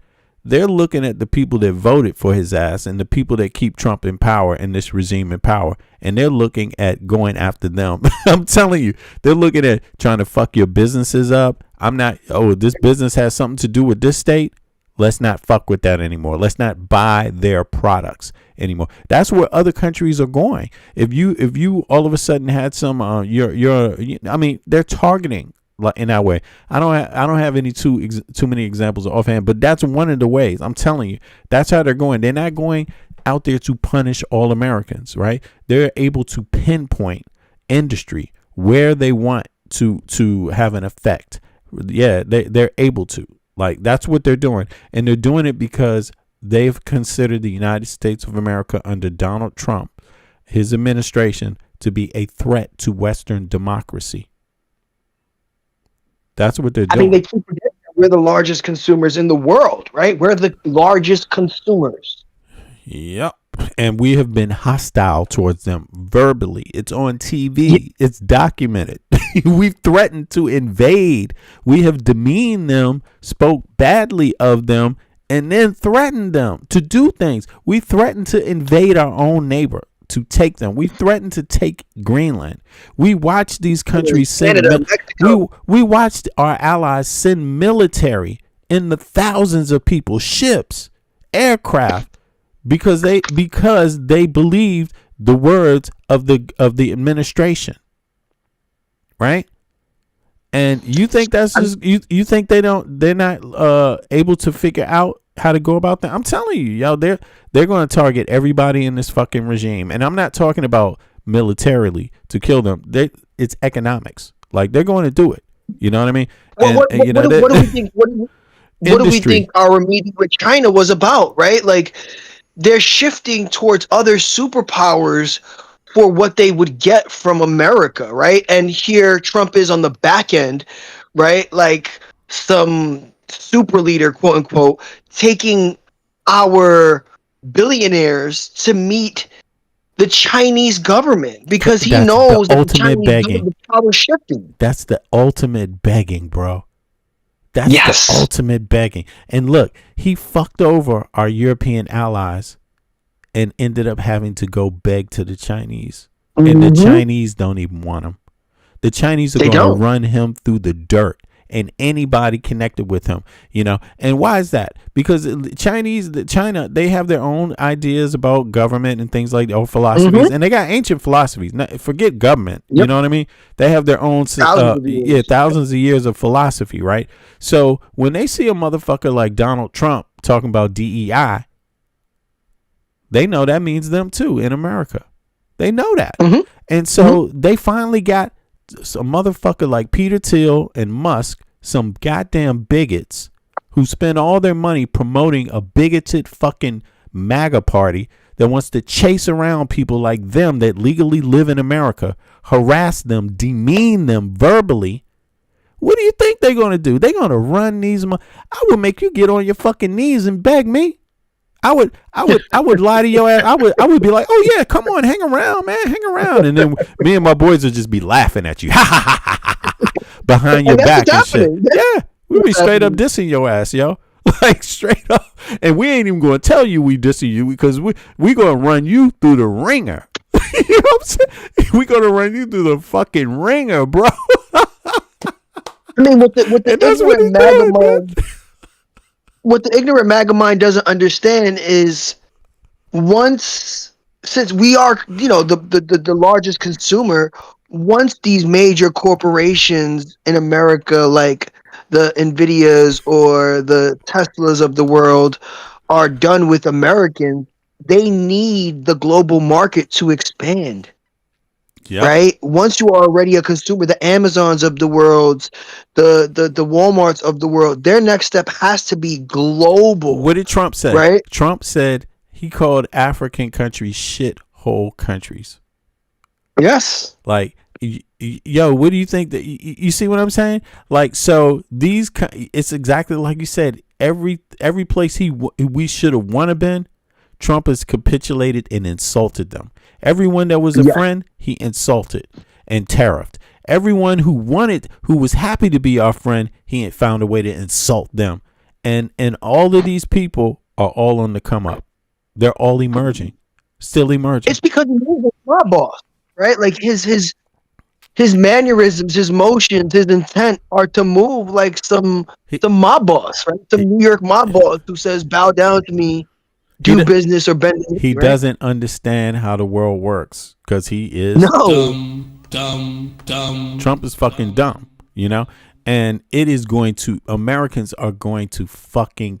And let me tell you, everyone around the world, they know the difference between these Republicans, and really, it doesn't matter who it is.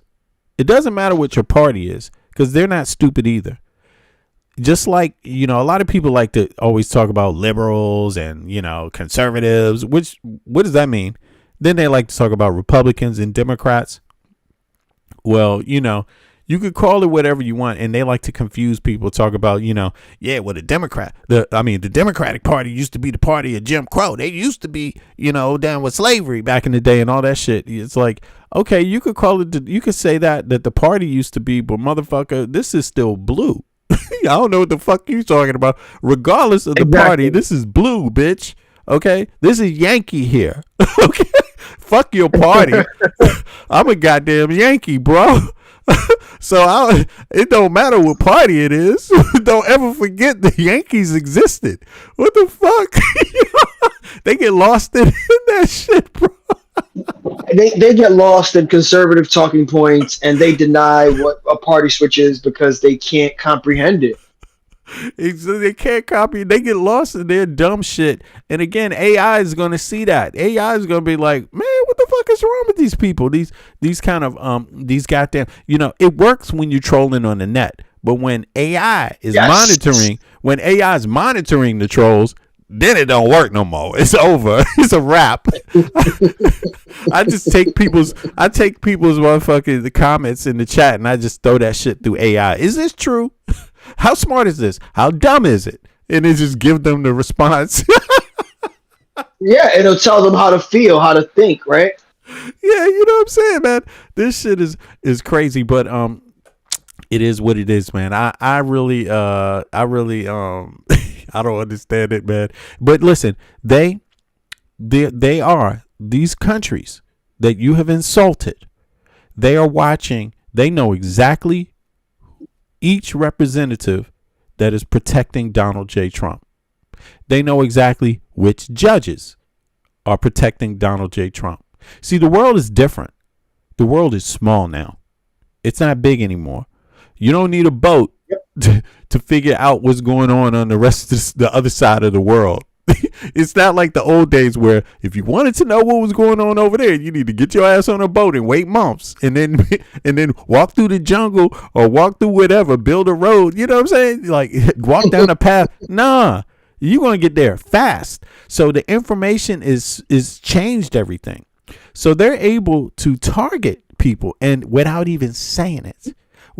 Saying it, man. Where you think Mark Rubio is going to be able to move where he's not where he's not considered a traitor to NATO? Yep. Where do you think any of these people in this administration, or not even just a traitor to NATO, a traitor to the world? Yes. These people are traitors to the free fucking world. People hate them. Look, JD Vance, case in point, they're saying that he officially is saying fuck the presidential race. People hate me too much. That's what they're literally saying right now about JD Vance. That he has said fuck it. He's out of the race. Did you hear that? No, I did not. But it makes sense. Yeah, he recently just said it in the last, I think, 24 hours or something like that. He's like, man, I'm out of this place, man. This is too much. And and there's going to be more of them because look, you don't have to listen to the trolls. The trolls will never tell you. They will never tell you. But even JD Vance knows that he is basically the most hated guy. One of the most hated people on earth right now. And you won't be able to talk your way around it. Let me see who did a story on that. Was it? Somebody did a story on this recently. Just let me see here. Hold on. I'm sorry about that. Why don't I even have this prepared, yo? I thought I did, but damn. Let me see here. Yeah, there it is. JD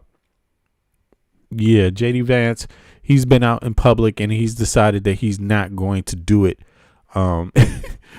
anymore, according to at news agencies, and I think he mentioned something like that publicly. Let me see here. Let me see. Oh, can I find it? Is it? Here it is. Look at this shit. This is incredible. Hold on. Can I pull it up over here? Even JD Vance is quitting. And listen, they're all going to do this. Listen, they are all going to do this. Nobody in America wants anyone connected to this fucking administration. They've all been, shown to be what they are.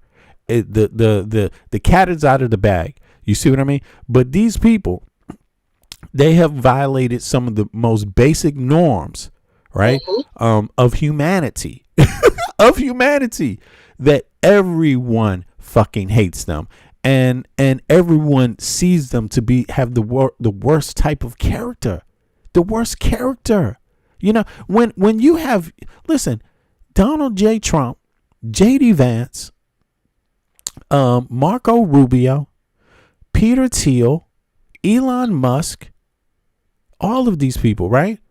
They have found a way to make the rest of the world unite. That was never possible before. That's the only positive I see in this administration, right? Yes. Like by default, crumbling the U.S. infrastructure and relationships has globally united everyone else in the world with the exception of the U.S. Everyone else was like, man, Right, fuck this.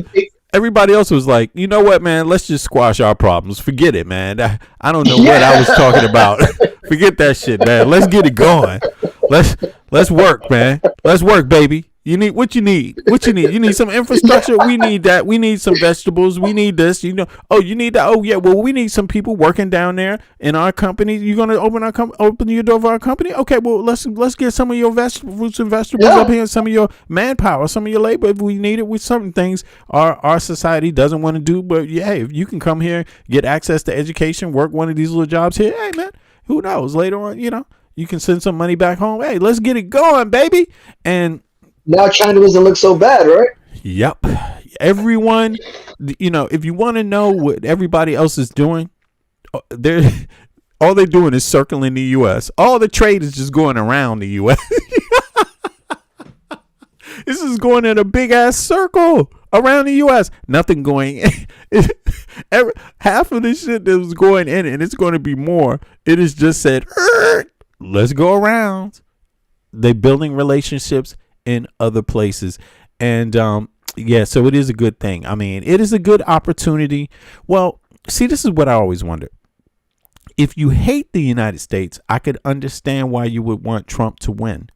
If you hate the United States, I've been saying this for a minute. If you hate the United States, you would want Trump to win, right? You would want him to be the president. But if you don't, you know, if you don't, why the fuck would you want him to be the president? Because obviously he was going to do this. You see what I mean? And if you actually love the U.S. and love your country and at least have some goddamn respect, listen, people fight in wars and died for the U.S. For what? Yep. To have a punk ass like Trump and J.D. Vance and these motherfuckers to just like throw their sacrifice in the trash, yo? Like, wow. Who does that? Who does that? Nobody wants to be fucking associated with that, bro. Nobody. That is like very, very poor behavior. But in any case, point in case, this is what's going on. JD Vance, he knows people fucking hate him. And get real. Everybody in the Trump, Howard Lutnick, people fucking hate you, man. People fucking hate you, dude. Like, of course they do. Trump's kids. People fucking hate you. People around the world. You're going to hang out with the people. He's going to have to hang out with just evil rich people from this point on. No one else wants them, bro. No one else wants them. Where you going to move where people are going to respect you? People are going to know that you are the son of the man who sold out the Western world. So people, here's the thing. The Westerners won't like you. But the non-Westerners won't like you either because they don't like a sellout either. Even though they're happy that they like the results, but they're not going to respect you. You see, exactly. Respect is something different from acknowledgement. Exactly. Nobody likes a bitch ass. China is happy with the result from Trump, but that doesn't mean they respect him. And they don't. They've adamantly said that, right? They do. Russia is happy with the result of Trump. Do you think fucking Putin respects goddamn Donald J. Trump or his kids? I mean, I'm sure they don't, right? I mean, he's the puppet. He's their puppet. He's they're laughing at him. They are laughing at them, man. They are laughing at them. And every fucking body knows it. It's hard to be an American right now, bro. It's hard, man. Yep. You know, it's hard, man. You know, but I tell people, I'm honest, man. I tell people straight up, you know, hey, man, get what you can get. Get what you can get, man. It's true. These people were dumb enough to vote for Trump. What the fuck? You think I'm going to explain that? Try to mag explain? Shit. I don't fucking know, bro. I ain't gonna spend 1 second doing no MAGA explaining. Yo, that's them, motherfucker. I mean, that's the other American. That ain't me. I mean, let's look at the fact that if you don't capitulate to his ideals, MAGA will call you unpatriotic. Right? They'll say you're not patriotic. Hey, look, say that. Listen, in my neighborhood, somebody try to bully you. Where I come from, a motherfucker that's bigger than you try to bully you. That's why we have guns, motherfucker. Okay, you ain't gonna just bully. You ain't gonna just bully, motherfucker. Like, what you talk about? Your size ain't gonna matter, bitch. That's just gonna make you a target. So you better learn how to communicate with people. And this is how they act, though. They act like that, right? Yeah.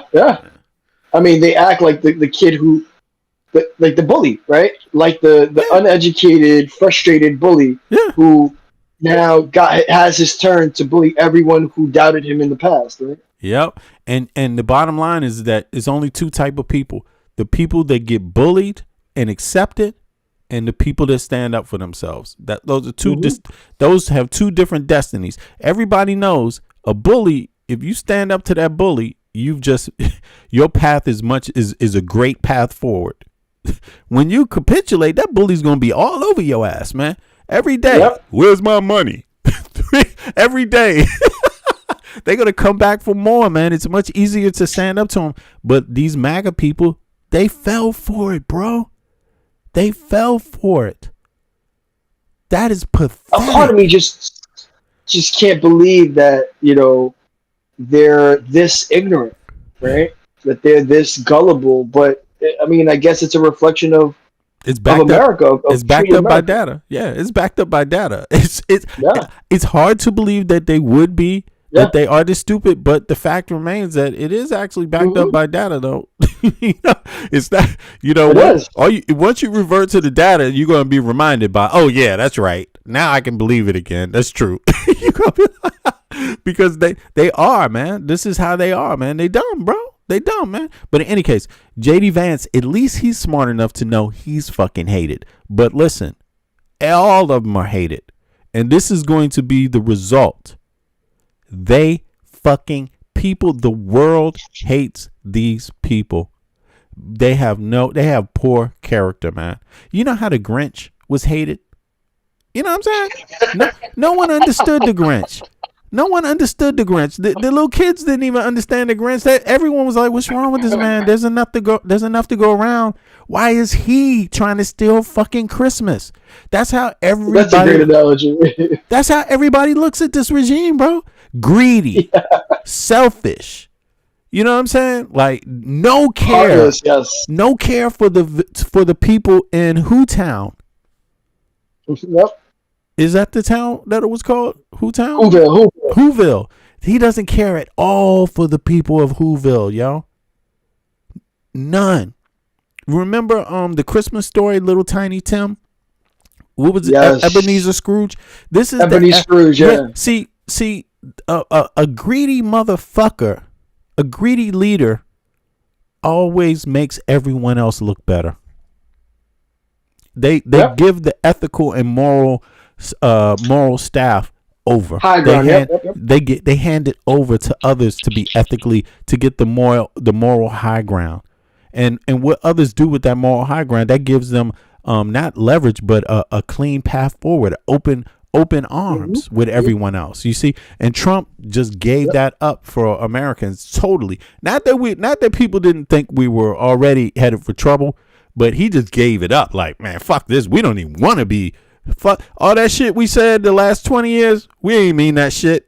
You know, that's what Trump did. We don't care about democracy. We don't give a fuck about laws, rules, nothing. Yo, nothing. I mean, that's the larger damage, right? Like, it'll take us years to be able to recover from the damage he's inherently done to not just the imagery but the infrastructure of America.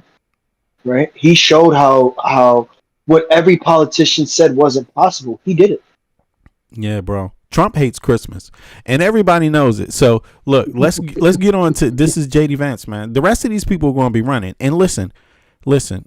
Do me a favor, in case you don't know, right? In case you haven't done this yet, go to vote.com and register to vote. You can register to vote right now on vote.com. Let me pull this up before we run JD Vance. Vote.org. Is it .org? I think it's vote.org, right? Oh, no. It's vote.gov. I'm sorry. Vote.gov. Yeah, it's the official government website. You can go to vote.gov and you should go. If you're not registered to vote, go there and register. You can register now, and it is open for for people to register. Oh shit, it's open. You can register. Let me show you how it works, though. 2 seconds. Let me see. I can spend a second here to show people real quick. Because if you want to scare more of these people, right, which I'm sure you're interested in doing, nothing scares a corrupt motherfucker like people registering to vote. And you go to vote.gov. You just pick your state or town. Let's say, look, for example, I'm in DC, so that's where I got to vote. Right. I'm a DC resident, a dual resident. Even though I live in Copenhagen, I'm a dual resident. But let me see here. Oh, I'm actually looking in the wrong place. Here we go. So I go like this, say DC, right? District of Columbia. You pick that up. You see vote.com. Then it comes over here and it just says here, you can just update your registration right there. You see, click it right there. And then it's going to ask you a few questions or whatever, and then, but now listen though.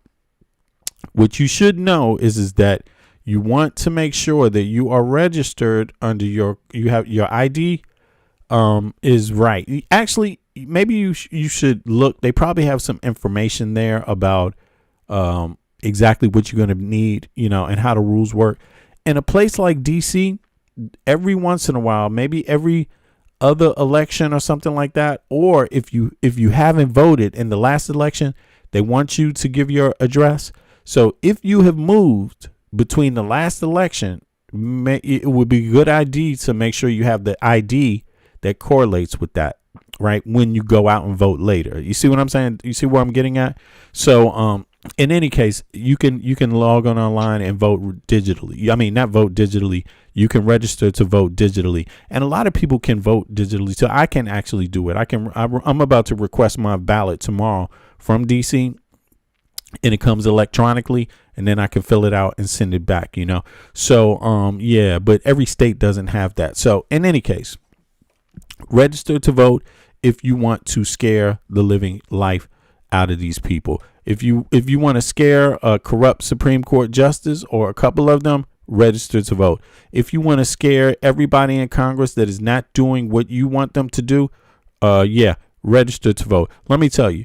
Once they see voter registration hit 80%, all that corruption, they're going to know what that means. They're going to be like, uh-oh, the gig is up. The gig is up. Yeah, exactly. And that's what it takes to revolutionize and also protect, save the United States of America. It's going to take massive voter turnout, and it will work because, see, Why am I saying this? Because these people know, damn, what is this? These people know that what you can do with a vote, right? With that many votes, if you get enough people voting, they know the next thing. What that means is that the next thing that's going to happen is they're going to figure that, wait a second, it's this many votes. So that means it's likely the opposite party is going to get maybe 2/3 of the representation in Congress and in the Senate. See, when they see high voter turnout, they know that's going to translate into more seats for a particular party. Yeah, and they know what party that is because how it plays out historically is always like the president, whoever the party of the president is not the one that's going to win the midterms. And in this case, we have a special motherfucker that people hate. You know what I'm saying? So when they see high voter turnout, What they think is, damn, will I have a job? Or damn, are they going to take revenge on us? Or damn, with 2/3, you can write into law universal health care, universal education. With 2/3 of Congress in the Senate, that's guaranteed. With 2/3, you can impeach and remove a president. With 2/3 of both houses, however, just to guarantee, you can impeach any Supreme Court justice and get them out of office. You can fire them. You see what I'm saying? You can do anything with two. It's all in the Congress. You can put people on trial for treason. You see what I'm saying? All of that. You see what I mean? It all comes down to how many members you have in Congress and the Senate that say yes. You see what I mean? And they can bypass the president. So think of this like, if I want revenge and I want to punish these corrupt motherfuckers in government that have misused your taxpayer dollars, your parents' taxpayer dollars, your kids' taxpayer dollars, your wife and husband's taxpayer dollars, your cousin and niece and everyone's community used and abused their taxpayer dollars, got better health insurance, and they got the nerve to not even want you to have the same when you're paying for them. If you want revenge, vote. Register to vote. And look, they're going to be scared every day up until the election. They're just watching the fucking voter registration go up. It's going to be like watching the sand grains tick and shit. And the fucking, what is that? The Wizard of Oz and shit. Your time is running out, goddammit. Now, here's JD Vance. Let's watch somebody run for life real quick. You and I have known for a long time that JD Vance's political career is over. Democrats hate him, independents can't stand him, and even Republican voters aren't getting behind him as the heir apparent to MAGA. But we didn't know if JD Vance was aware of the fact that his political career is over. But apparently, reportedly, I am smiling because he does and is considering just ending it all together. JD Vance is quitting. JD Vance is getting up, and new reporting from a White House insider shows that the rest of MAGA knows that it is over for them, that either Donald Trump is trying to hold on to the presidency. What is that? Hold on. What is that? And new reporting from a White House insider shows that the rest of MAGA knows that it is over for them, that either Donald Trump is trying to hold on. The rest of who? Rest of MAGA knows that it is over for them, that either Donald Trump is trying to hold on to the presidency with an illegal third term that we have to talk about, or Vance just recognizes how bad things are and has completely quit. We are going to get into that reporting, which is oh so delicious, so stick around. But we got to start with the reason why it is coming out, and that is JD Vance's terrible approval rating. Vice President Vance, how's he doing? How popular? Yeah, JD Vance is not doing too hot to trot at this point. Look at this. Okay, JD Vance's net popularity. This should actually be a plus. There we go. Plus 3 points. Then we go to minus 18 points at this point. That is a 21-point swing in the wrong direction. JD Vance started off his vice presidency in plus territory, and now he is in negative territory. Down he goes. JD Vance getting dragged down along with the President of the United States. Where does he run? Maybe along with, maybe because of that we don't know that. But where does he rank among other vice presidents? Yeah, you look at other vice presidents. Look at this. At this point in their vice presidency, historically the worst at this point in a vice presidency. Kamala Harris was at minus 13. Mike Pence was at minus 7. Joe Biden was at plus 4. Dick Cheney was at plus 37. This might be part of a longer trend of vice presidents becoming unpopular, but we can say J.D. Vance is historically the least popular vice president at this point in their vice presidency. Yeah, that is notable. It may just.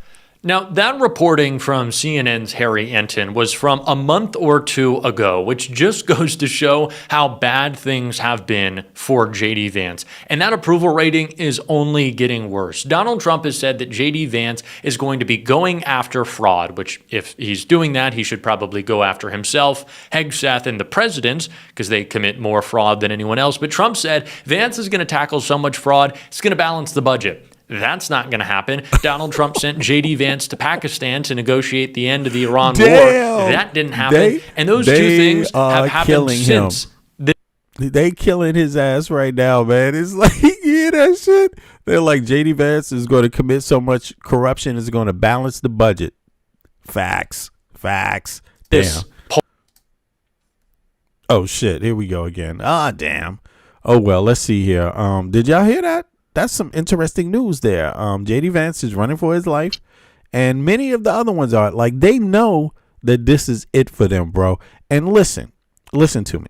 Poor people, poor folks, middle class, people that work hard, folks that go to work for a living, okay? You know what I'm saying? And have responsibilities, you know what I mean? And yeah, don't have fuck you money, okay? People like that. Listen, you should want to enact your revenge. You should want suffering from them too. You know what I mean? You should want, because it makes people feel good sometimes. I'm telling you, like, it doesn't have to be barbaric, you know, but you can make them suffer, like, seriously, and you can enjoy it. You know what I mean? That's what punishment is for. You know what I'm saying? Look, when people see folks that have done them wrong get punished, it brings gratification. It brings closure. You know what I'm saying? It brings closure, and you're going to need some closure, you know? So enjoy this moment. Like, yes, these people are scared, and you know what? Of course, they're still going. Some of them are going to cling on to power, like you know, in the worst kind of way. Like, people said that Donald J. Trump, they're going to have to drag him out physically. Like, people said that in 2023. Like, this is how it's going to go. When he gets in power again, he's never going to leave. And look at these people. They're even seeing Trump. Trump is an old turd right now. Like, this man is barely fucking alive. Like, I'm surprised they're not pumping him with embalming fluid already. This man is a dead man walking. He's a dead man walking. But just think about this. Why does he need to stay there? There's no life. Is that life?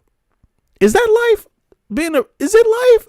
I mean, is this what this man calls life? Man, I'm sorry. There's something wrong with you when you're clinging on to power like this. This old motherfucker is supposed to be doing something else. You know, it's irrational. It's crazy. He serves no purpose. I mean, how much money do you need? How much money do you need to be happy, man? Like, how much protection do you need to be happy? The man is sick. The man is fucking sick. And it's translating over to everyone else. They know it. The American people know it. Look, if you're protecting Donald Trump, he's so sick, you're fucking sick. You know what I'm saying? Like, you have to be sick for protecting him at this point, for keeping him in power at this point. You're fucking sick too. And American people, they know it. But at least JD Vance has the intelligence to know when it's over. You see, that's the difference. That's the difference. He's just the first to say, man, I'm going to start ducking my head around here because this shit is coming to an end. Watch. The dominoes are going to start falling. Watch. It's coming. His approval rating has gone up, or do we think it's continued to crash down? And this isn't just Donald Trump's awfulness. Political exile. Yeah, go ahead, Michael. What you want to say? No, I mean, political exile, right? Like, that's what everyone in his administration deserves. Political exile. Yep. Go ahead. They should not be able to run for any form of valid office of any sort. No governor, no mayor, no senator. No nothing. No representative. They should be called out at every given. And I do believe that, maybe I'm optimistic, but I do have,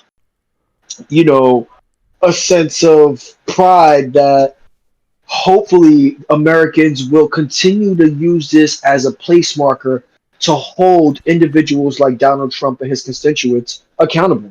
Yes. Right? Accountable at every single point, and continuously remind them of why they should be held accountable. The injustices, the bills, the lack of bipartisanship, right? Mm-hmm. When we had a person like Obama in office, he was always reaching out to that other side of the aisle, right? Yeah. Regardless of a supermajority, which is why he was historically popular. And this is why a person like Donald Trump envies that and brings him up in any way, shape, or form he can.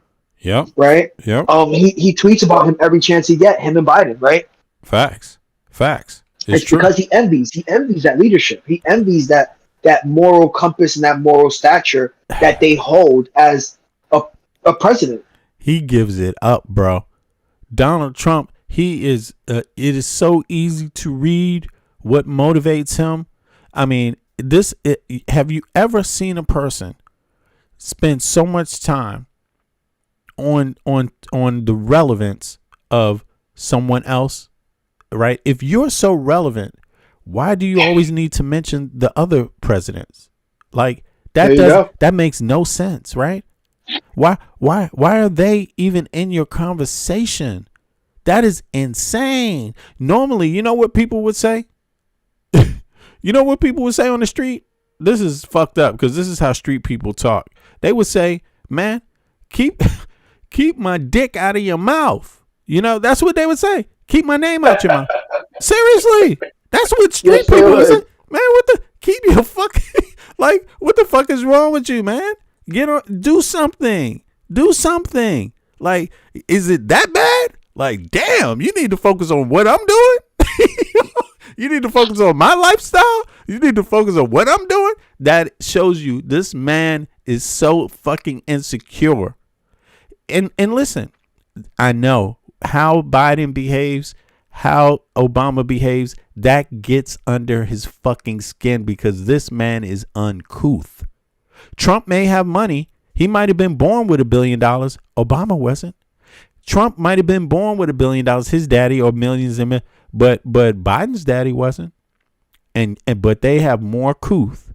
You see what I mean? And more integrity than that motherfucker has, they have it in their one toe, more integrity than Trump has in his whole body.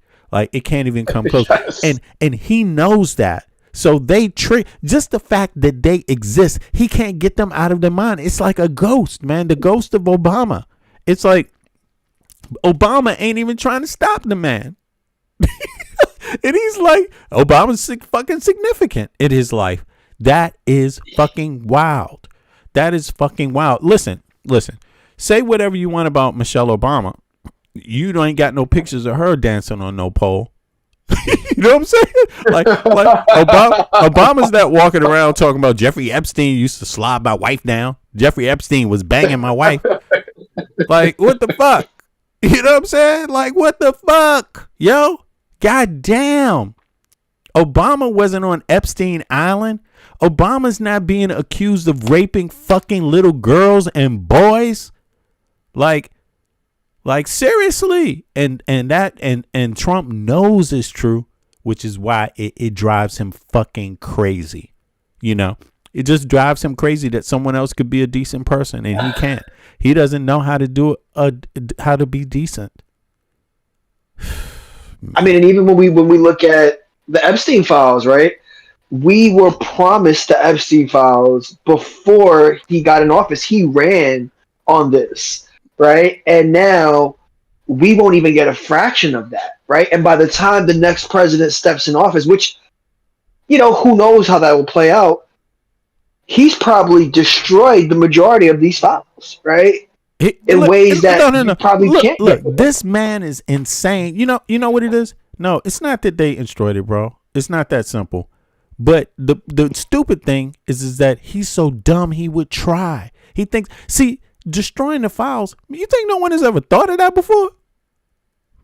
It don't work that way. Oh, no, I'm sure they have. Yeah. You know what I'm saying? Exactly. If you could just destroy the files, it wouldn't be any problem. It wouldn't have even that shit would have been destroyed before. But there's more to it. And then on top of it, Trump, he pronounced his intent long before he got in office. So not honestly, Trump projects. So they already knew he was implicated in the Epstein files. They already knew. Isn't that what they all say? How come they ain't do nothing about it? They knew. How come they already know who's implicated in the files. So they're not going to make it that easy for you to erase it. That's right. Come on, man. People have already figured that out. If you could just destroy it, it ain't that simple no more. It ain't that simple, man. They have those files, and these are national security files. These files have other people outside of the U.S. involved. Nah, somebody got those files, and somebody got their information. Yes, other major governments definitely have. And multiple have people, some of these files. multiple sources in the U.S. and outside have that fucking information. So he could try it. He even knows it ain't that easy, bro. They know it. That's why they're stuck now. They fucking stuck because if they fucking could, they would. But nope. Too many eyes, too many cameras, too many copies. You know what I'm saying? And someone else has already seen it. See, here's the thing. Just because because Kash Patel and them came into office and they had to look through all the files themselves. You see what I'm saying?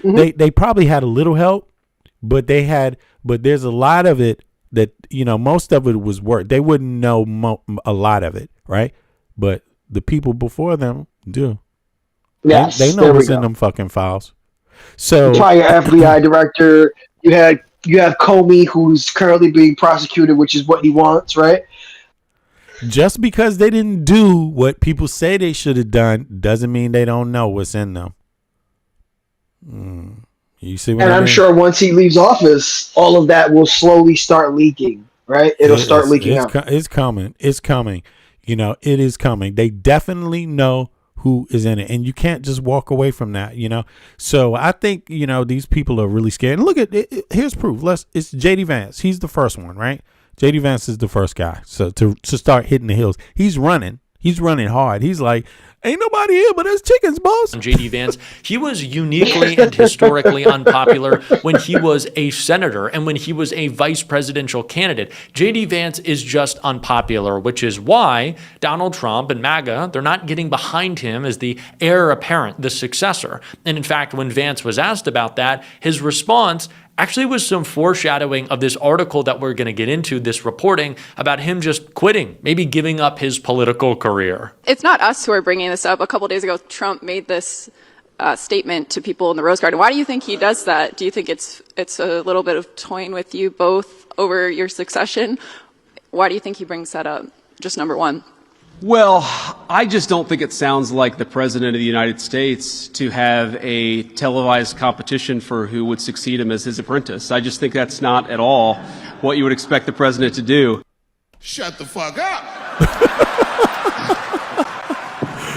Do you believe that? I'm not buying it. No, I think the president, he's always been fascinated by politics. If you talk to him, he was fascinated by politics 30 years before he ever ran for office. So I think it's natural for him to, joke around with us a little bit, to play around with the idea. But I can tell you the president is as focused as any of us. So obviously, JD Vance is trying to brush off any speculation about who is going to follow in Donald Trump's footsteps, saying, President Trump, he just thinks that it's a game show. He thinks that it's a joke. He's not taking it so seriously, which tells you one of two things.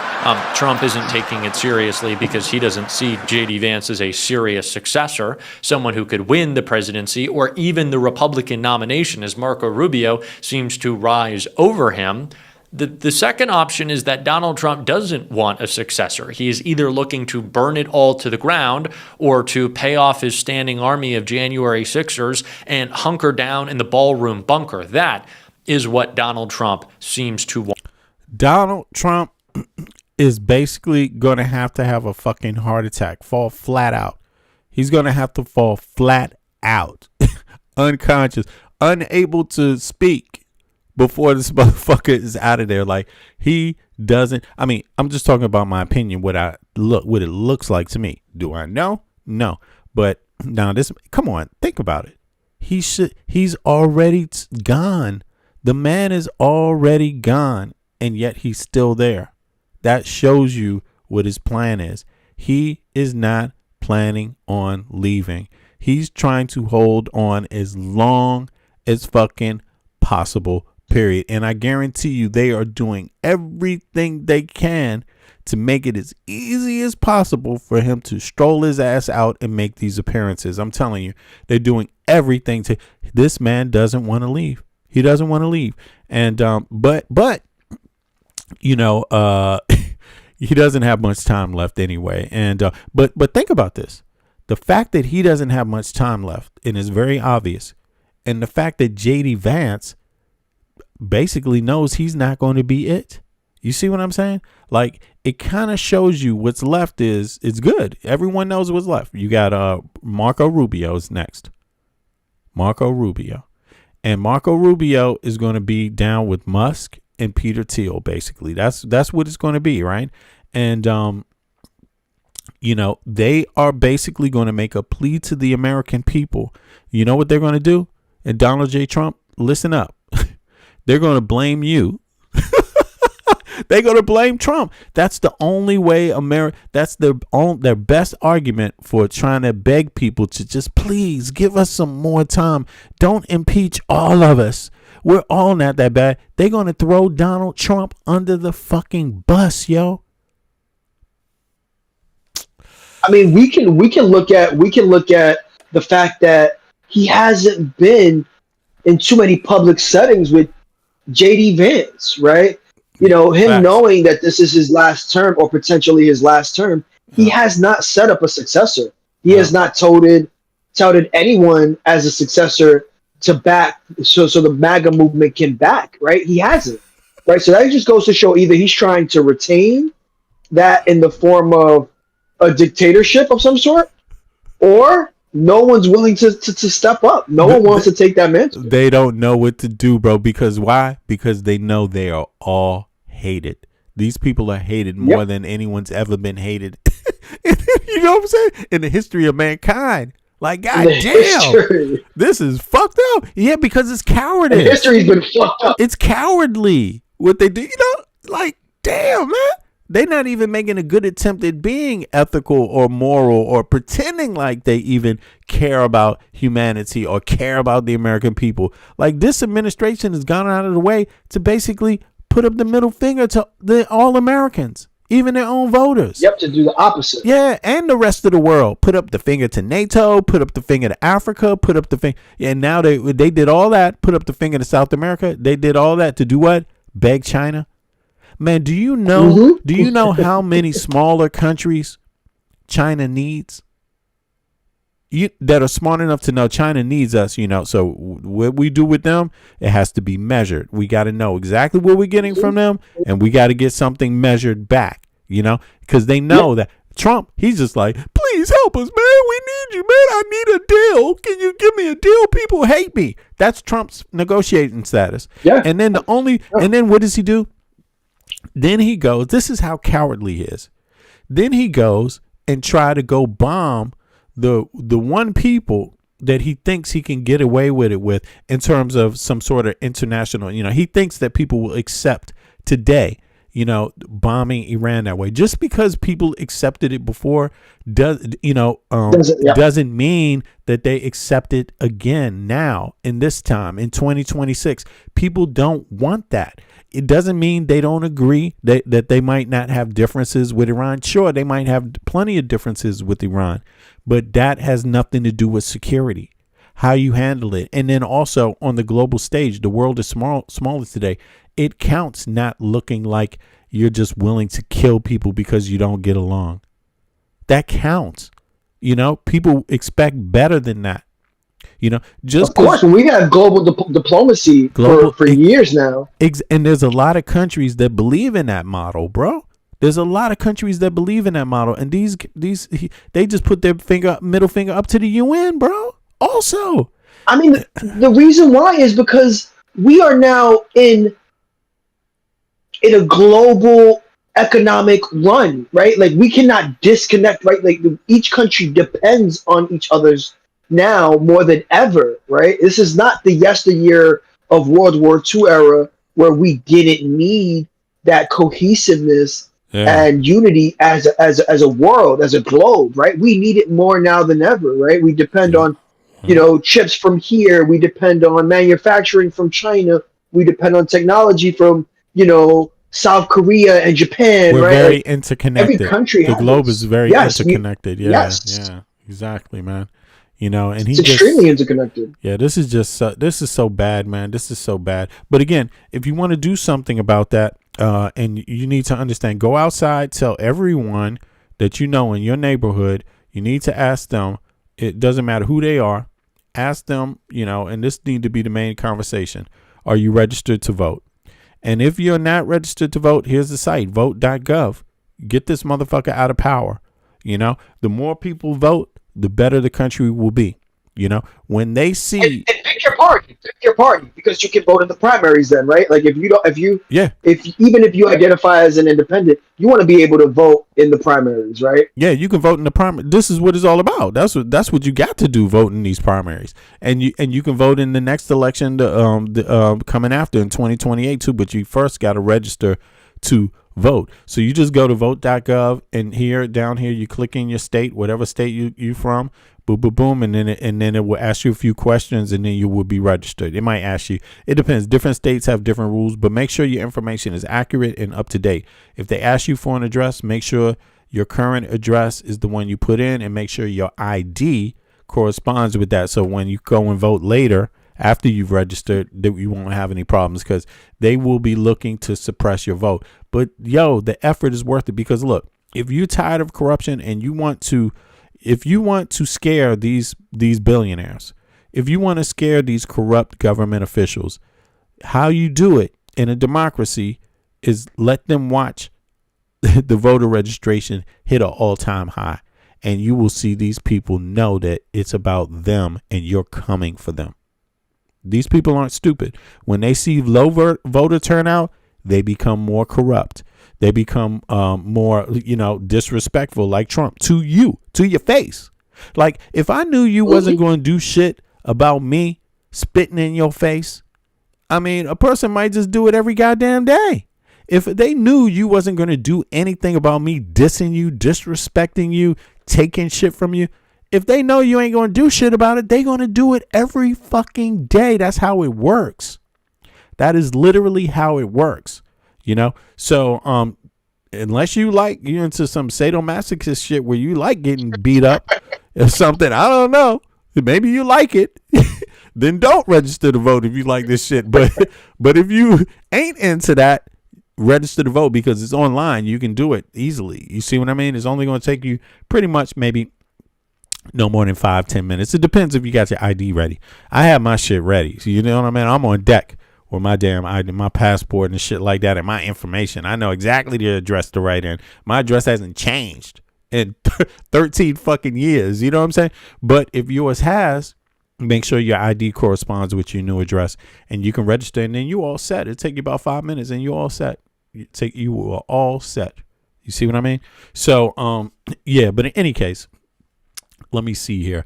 JD Vance is on the run. Who else do we got here that is, what else is there going on? And then we can be out. Yo, today we had a good time. I appreciate you hopping up, Michael. Once again, Michael from Brooklyn. Thank you. Always. Everybody give Michael from Brooklyn a round of applause. Put a thumbs up in the chat for Michael. Yo, I think we really gonna have a lot of dope things going on here. Coming up for you all soon. Some changes coming, but good changes. More entertaining and more information and some more perspective, right? So I appreciate everybody for coming out today. Click the like button also if you haven't clicked the like button. I'd appreciate that a lot. Subscribe if you have not subscribed, right? And do that for me also. And by the way, share the video if you want more people to hear, right, what we're talking about, and hear the dialogue, and get the same information that you have the privilege of getting, right? Do me that favor and share some of the videos also, and that would be a big help, because then we can also get more people into the conversation, right, that way. So let's see here. There was one last point I wanted to touch on, so give me 2 seconds and I will be there. Let me see here. Yes, there's been a few changes going on here. Let me see here. Where is it at? Right here it is. We're gonna go out with a little Adam right here. No, I'm sorry about that. We're gonna go out with Midas Touch. I appreciate everybody. I will catch up with you on Trump's in 18 hours. $1.8 billion slush fund to pay January Have a 6th great one, guys. insurrectionists is so deep. Yes, exactly. Yeah. But guess what? There's finally some calls for impeachment. And listen, just like the voter registration is going to be a record high. I'm pretty sure it's going to be a record high.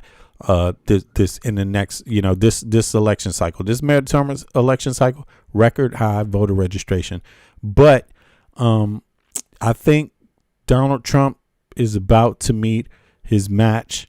And even J.D. Vance, making these remarks about stepping down, I think he is already ahead of it. I think the data and the information, because he's the vice president, so he's getting loads of information about public sentiment and also what the congressional members are doing and talking about and the Senate is doing. Remember, the vice president is the head of the Senate. It could be that he sees impeachment coming, and not just for himself, not just for Trump, but himself too, and maybe others. So let's peep. And see Maybe even criminal charges, right? It could be criminal. Yeah, because even though you may not be able to get Trump on criminal charges, a lot of other people, you can, bro. Mm-hmm. Yeah, exactly. People that went along with his shenanigans. He might not be able to be prosecuted, but other people in the chain, in the chain of events and in the line of power, whoever he communicated with, whoever else knew what was going on, all those people are up for grabs, bro. And they will have to swear under oath, So if there's any information or any other witness that goes against them and fingers them, has any evidence about them, says they knew about this, it's over for them, bro. It does not. The Supreme Court does not protect anyone else but the president. Everybody else can fucking go to jail. Straight up. That's how it works. Are now calls to impeach him over it. Plus, GOP members are speaking out against it. My name is Dina Dahl with the Midas Touch Network. Let's get into this. Now, this nearly $1.8 billion slush fund is a disaster, both legally and politically. And it might be what actually takes down Trump, because he does not seem to be backing away from it. Perhaps he has a plan. Perhaps he feels as if he needs these January 6th insurrectionists to be rewarded ahead of the midterms, certainly perhaps ahead of the 2028 election. This is what Trump had to say to justify the creation of this fund and paying out those insurrectionists. Take a listen. So we think that we think that anybody involved in that process should partake. And you're talking about peanuts compared to the value. It destroyed the lives of many, many people. Thank you very much. Their inconvenience. That's what Trump says. Let's just remind everybody about what happened on January 6th and these people that have been inconvenienced. I mean, we all saw, of course, in real time, them beat police officers, but also they went through the justice system.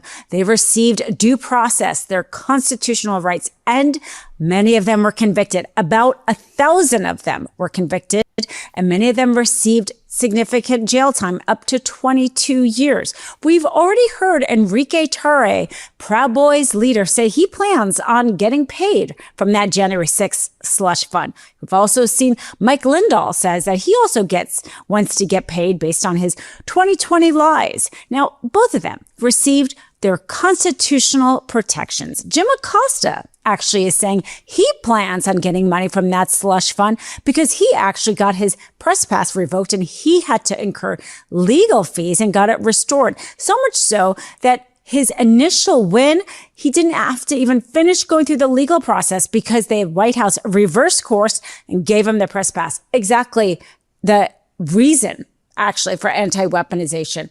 Not the Enrique Taros and all the others who went through a long and deliberative process before they received any convictions or sentencing. And of course, Trump has already pardoned them. Well, Senator Democrat Ed Markey is calling for the impeachment of Trump over this slush fund, over the audacity to pay people who, if it were not for them, the members of Congress would have been the ones who were beaten and perhaps killed. If it were not for those officers, perhaps they would no longer deny. And this is another thing. The world is watching this. And it speaks to the character and the morals of American citizens and the care for their own democracy. It speaks directly to that, bro. And so people are sitting back saying, wait a second, there's people that are literally planning to reward, discussing to reward, because these Republicans are discussing it openly and they're saying, yeah, we don't have any problem with that. People around the world are sitting back when it comes to democracy. They're saying, wow, they're about to reward the people that assaulted the police officers, threatened to kill the vice president, threatened to kill another member of parliament, right? Beat police officers like, where's your head? I'm going to put it in the door, you fucking copper. Bang, bang, bang, bang, bang. Fuck you. You fucking commie. Fuck you. Like, they're about to give them, and everyone else that believes in democracy knows that is the death of democracy in the United States. You reward people that went and attacked and threatened the life of your vice president, beat and brutalized police officers whose job is to protect the elected officials, took a shit inside the building. Whose job is to. What'd you say? No. I mean, you're completely right. I mean, seeing MAGA crumble is going to be one for the history books, right? The world is watching them show their character, their morals. Everything is there, and what they're showing the world is that they don't give a fuck about none of it, yo. Remember when I said earlier they make up this thing, they pretend like they're down with the Constitution? No, that's what we were talking about, that Frantz Fanon, projection thing, the colonizer talking about the Constitution, not for the right reasons, for the reason of justifying their presence. As soon as it's not a useful tool, they threw it the fuck out.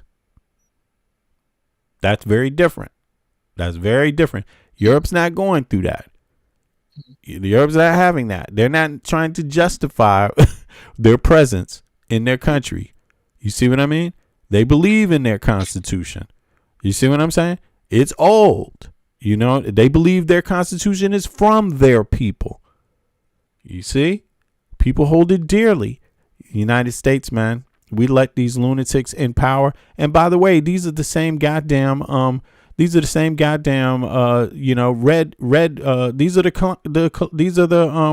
Confederates. These are the Confederates. Fuck calling them Republicans. They ain't Republicans. They're fucking Confederates. That's really what they are. And they don't believe in the Constitution. Why would a Confederate believe in the Constitution when they didn't ever believe in the U.S. Constitution? So, it's on. The whole world's watching, and yeah. So, of course, it's their demise. Them doing this is their own demise. Deny the reality, and I'm talking about the Republicans in particular, deny the reality. They dig their own graves and they deserve to lie in it, right? They dug their own graves and they deserve to lie in it, bro. And they going to lie in it. There's no choice. There is no choice. It's crazy. Even Republicans seem to realize this is a step too far. But Markey speaking out, saying that this is something Trump should be impeached over. Specifically, he put out a statement saying Trump's weaponization fund and ban on future IRS audits is his latest impeachable offense, using the machinery of government and billions in taxpayer dollars to reward allies, pay off insurrectionists, and shield himself, his family, and associates from accountability. This is exactly the kind of corruption and abuse of public trust the framers feared most. Impeach now. And in case you thought it was just the Democrats, this is the Republican Senator Tom Tillis speaking about what a bad idea and how Trump should not be funding this January 6th fund. Take a listen. I think it's stupid on stilts. Why? Because it will invariably put us in a position where your taxpayer dollars and my taxpayer dollars could potentially compensate someone who assaulted a police officer, admitted their guilt, got convicted, got pardoned, and now we're going to pay them for that? That's absurd. The American people are going to reject this out of hand. When you take money from me to give to a purpose that I vehemently disagree with, that's tyranny, and that's what that accounted. Damn, bro. Never go anywhere with you hear that? At the tap of a button. Oh shit, hold on. It records and creates. Come on now. What the hell? Yo, that is crazy. Yes. He said that is tyranny, bro. That's exactly what he said. What do you think about that? That is, yeah, man. It is what it is. I believe it. I have the same opinion. Yeah, I know a lot of the trolls won't. That's not something trolls tend to do. They don't tend to agree with logic and rational shit. But but I think it's pretty much time, bro. It's over. He just called that shit tyranny. So when they start using words like that, you're not going to be able to run from those words. Those words aren't going to just disappear. They're going to actually multiply. You know, they're going to become more common. Actually, those type of words. And once you introduce them, think about it. Spain introduced the same kind of words when they said Donald Trump. You know, many of the EU members already thought this, but when you say it out publicly, it has a different consequence. Spain said that Donald Trump was a Russian asset. That's what they said. And when you have one nation that has an official that just says that openly, right? We talking about the head official of the country is the president, or is it the head of parliament? I guess head of parliament, right? It's the EU. Yeah, that means that's pretty much what most of them think. You see what I mean? Now they're not going to project what they're doing about that. So you may not hear many, but you don't need to hear many. You heard one. And Spain has they have real power in the EU. They may not be, and they're coming up rapidly economically. You know, it took them a while, but shit is turning around in Spain. And when the president said that, you best believe a lot of other European nations are already operating on it, even if they're smiling at you like, oh, no, they're like, no, this motherfucker's an actual threat. He's a threat to, he's a threat to Western democracy and a threat to NATO. And so they're taking it serious. But when you have this U.S. official say tyranny, let me tell you, that is going to multiply. That is going to multiply. And is definitely sure Donald J. Trump is hating those words. J.D. Vance is hating those words. Elon Musk is hating those words. Peter Thiel is hating those words. They're all, because see, all of them are connected to these Jan 6 people. That means they're connected to the words he's speaking here. Let's see here. Variably put us in a position where your taxpayer dollars and my taxpayer dollars could potentially compensate someone who assaulted a police officer, admitted their guilt, got convicted, got pardoned, and now we're going to pay them for that? That's absurd. The American people are going to reject this out of hand. When you take money from me to give to a purpose that I vehemently disagree with, that's tyranny, and that's what that accounted. Let's talk about this settlement. That's tyranny. That is tyranny, and that's what that accounts to. That means they're using other language too, like that behind the scenes. Look.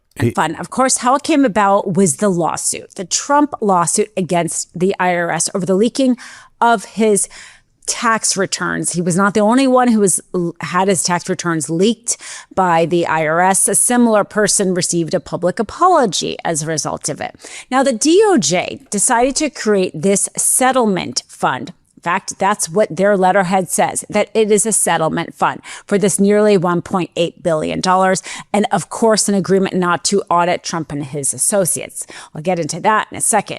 But the reason why they tried to create this as a settlement fund was because they wanted it to go under a judgment fund. They said this settlement would be paid under the DOJ judgment fund. What this means is that Congress has authorized a judgment fund because, of course, the federal government gets sued civilly all the time and has to have the ability to make settlements, just like a corporation who gets sued and has to pay out settlements, whether or not they actually receive a judgment in court or if they've decided to settle a case before it reaches court. This is something that is a typical situation that any corporation or any government would want leeway over the ability to settle a case.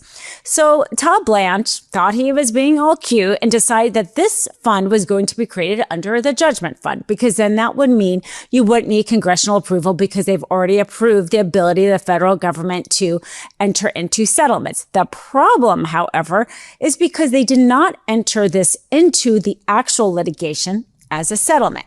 Let's just take a step back. What happened here is Trump filed this $10 billion lawsuit against the IRS in January. Then he asked for an extension from the judge to give the IRS more time to file its counter complaint, to basically say why it shouldn't be settled. Then Trump filed a voluntary dismissal with prejudice, but did not enter into a settlement.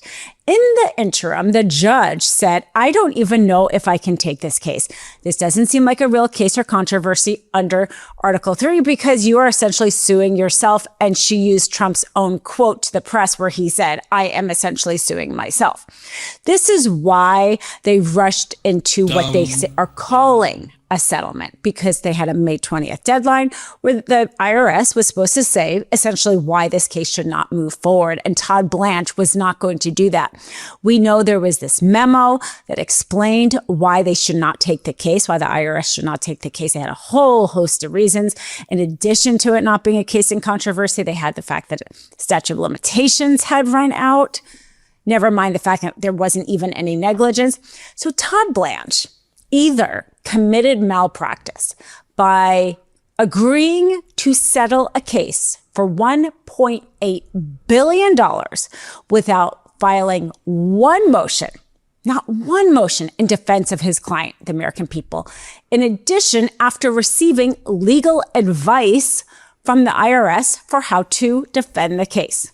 That is one scenario. Or this isn't a settlement whatsoever, and it needs to be approved by Congress because instead it's a congressional authorization of funds. Congress has the power of the purse. And exactly. So he did it this way to avoid Congress. But listen, the thing about American people right now is that this, the Congress is supposed to have the power of the purse. That's the whole point. That's what the Constitution literally says. Okay, the Constitution, not further constitutional law, the Constitution, right? So American people, why do you accept that? Why do you make exceptions for others to have the power of the purse when the actual Constitution itself says Congress does? So don't you want to reverse that ruling? Because it is your money. And here's the other thing. Talk about treasonous. Talk about the world watching, right? The whole world watching. The whole world sees that Donald Trump is in war. His administration is going right along with, they all in war. They've been doing all these things, going to Venezuela. Now it's Cuba, Iran. All they've done is make a case for countries to have weapons. I mean, that's all they've done with their actions. They've proven they really make a better case than any of these countries have ever made themselves, that they need weapons. And why would they need the weapons? Because that's the only thing Trump and the U.S. respect. That's what it is, because you're going around threatening everybody. You see what I mean? And the only people that the people that are able to stand up to you are the people that get weapons.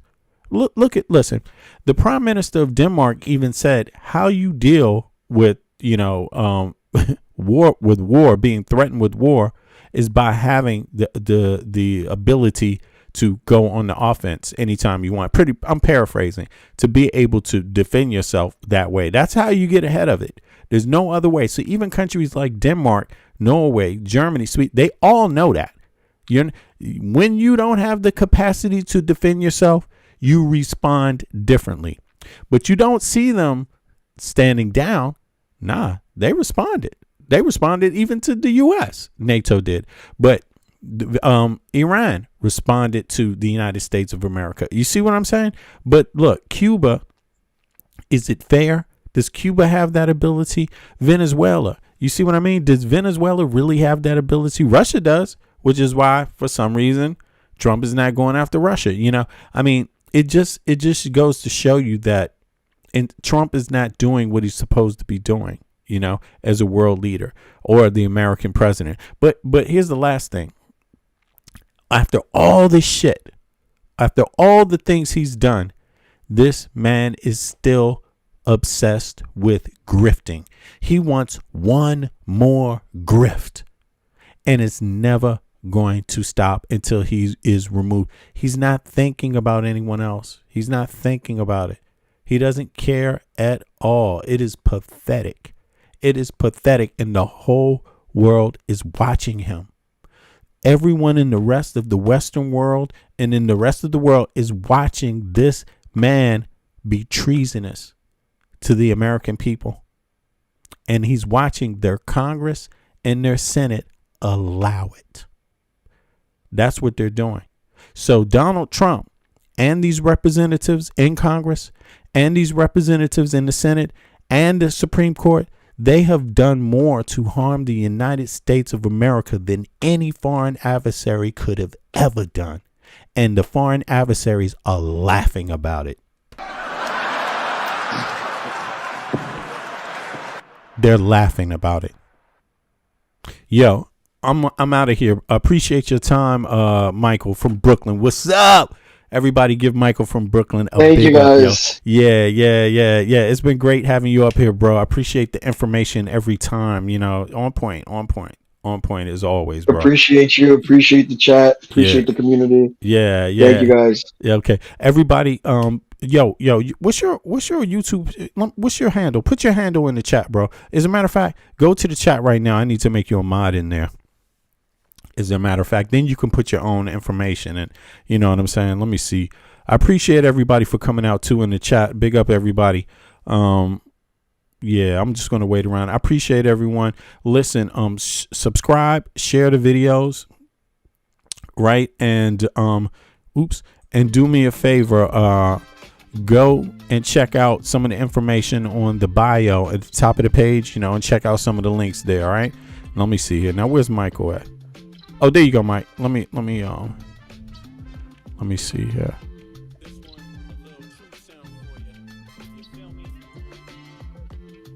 Boom. Yeah, you should be able to put your handle so people can come and like your page, bro, and subscribe also. All right, y'all. I'm out. I'll be back in 18 hours. See ya. Fuck Donald Trump. Impeach Donald Trump. Release the Epstein files. Yeah, Southern. Have a good day, guys. And better than our society's identity. But then again, can you tell me that's free? They explain to you what your mind should perceive. Suggest things they want you to believe, like your skin color dictates your race. They're calling you an idiot to your face. Like, life is much more simple than that. We're all slaves and the cards are stacked. While we fight over problems we can fix. Industrialists turn our kids to addicts. The television does a job, introduce you. The radio's right there to seduce you. Keep you locked on the wrong damn track. Cigarettes is just legalized crack. They want you to catch a damn heart attack. They want you to catch a damn heart attack. What? Stop believing in the flag, it's a trap. Cause men rule this world, that's a fact. They don't know, but I'm gonna make it right tonight. They don't lie, but I'm gonna say it like I know. They don't know, that I'm gonna hit them with the shit. They don't lie, that you're gonna free your mind tonight. That you're gonna free your mind tonight. That you're gonna free your mind tonight. That you're gonna free your mind tonight. If you see a man that needs help, then help a brother. If you see a sister on her own, still love her. Cause life is about how you choose to see it. But you gotta teach people how to learn to see it. The planet's been through suffering many times. We propagate many wars many times. The people need to wake up and stop accepting deceit from their own government's deception. You can't blame the people for needing protection from the government's bad reputation. We need to sing a song called Free the Nation. Cause we done had a whole lot of separation. Racism, classism, nationalism, based on keeping people out on the plantation. That's the plan, no doubt. Cause rich people got a plan, no doubt. If you still don't understand and believe that we are all one from the same mother and respect each woman and man with the same consideration you would like to be given on a daily, then you need to retire so the new generation can take over and show you how to live and govern this place we call Earth home.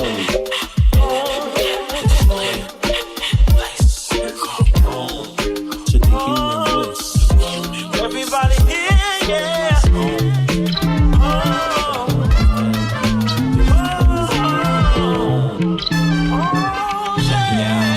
they don't know, kid. They don't know, but I'm gonna make it right tonight. They don't lie, but I'm gonna say it like I know. They don't know, that I'm gonna hit them with this shit. They don't lie, that I'm gonna feel mine tonight. They don't know, that I'm gonna make it right tonight. They don't lie, but I'm gonna say it like I know. They don't know, that I'm gonna hit them with this shit. They don't lie, that I'm gonna feel mine tonight.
I know how to see a whack MC when he bustin', but I just back away real cool, no fussin'. I'd rather go kicking in the streets with the bums and use the knowledge to collect what? Some funds. Open a non-profit and build a damn school. And this is the story of how a great king rules. There's many that claim to know the local demographic, but don't have the nerve to tell you the truth. It's tragic, but I do, so sit back and let me spit this shit to you. You feel better when I spit this shit to you, despite the system trying to clamp down on the people.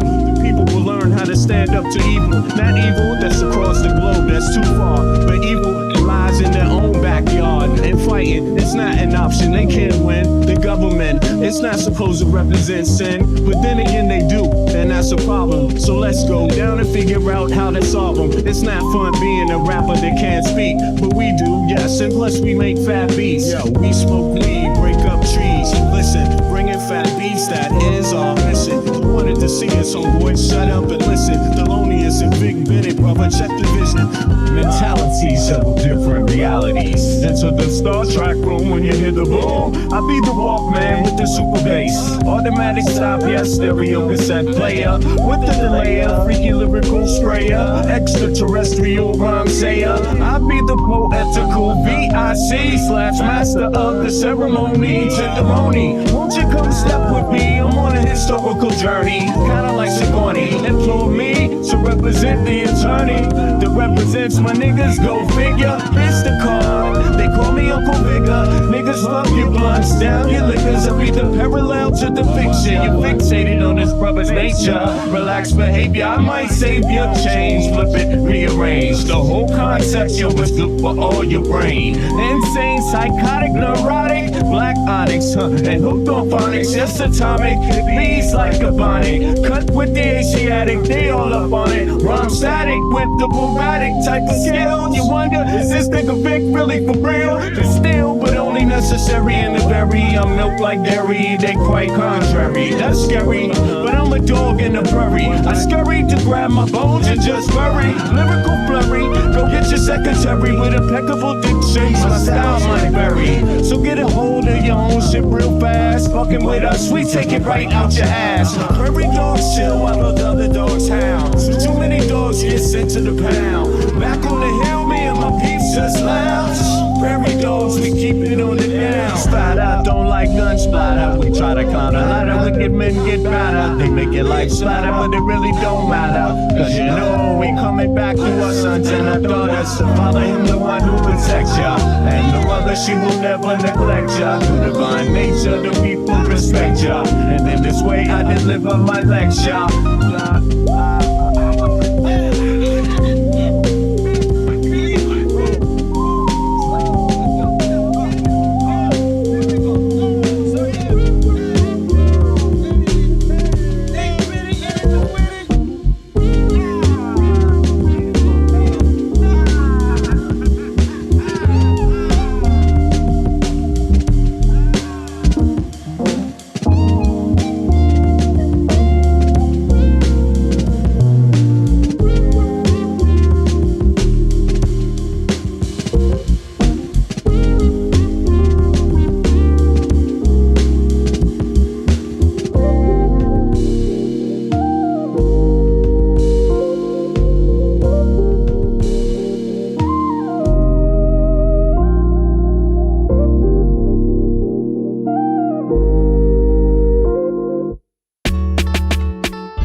wrote this one because I love you, and I want you to love me too, girl. I just want to love. Just love the way you love. Love the way I love. I love you. I just want to love. Just love the way you love. I love the way I love you. You my TRL, I'm looking at you. The look in my eye, you can tell that I wanna know you, better yet show you that I treat you right, this I owe ya. The feelings I feel are not obscene. It's no secret I'll go in public and scream. I'll LOV you, my baby girl. The feeling's so true, we can make our own world. We were made for each other, I feel like you love. We had a child, we be father and mother. There ain't no other I'd rather spend my time with. This love can endure anything that splits. If it wasn't legit, you wouldn't hear it.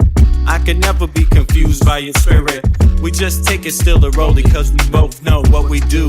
I'm in LOV with you. I just want to love. Baby girl, love the way you love. Love me. Love the way I love. I love you. I just want to. Hey. I want to love. Oh, love the way you love. Love me. Love the way I love you. I love you, girl. Just relax. Just relax. Just relax. Just relax. Just relax. Just relax. Just relax. Just relax. Just relax. Just relax. Just relax. Just relax. Just relax. Hold your hand when we in town. Protect this love, even in the underground. Joy to God, eating brunch on a blanket. This God that granted us these days, I thank it. It's no wonder why I'm comfortable with you. It's all the simple things for me that you do. When you rub my back, it's feeling so nice. Much more than reunion and ice. It's about the kindness I can see in your face, and the way it's at the right time and place. No other woman I'd rather spend my time with. This love is so fresh I can taste. I just want to love. Love the way you love. Love the way I love. I love you. I just want to love. Love the way you love. It's about you. Love the way I love you. I love you. Just relax. Just relax. Just relax. Just relax. Just relax. Just relax. Just relax. Just relax. Just relax. Just relax. Just relax. Just relax. Just relax. LOV you. My GRL. What? It's like that.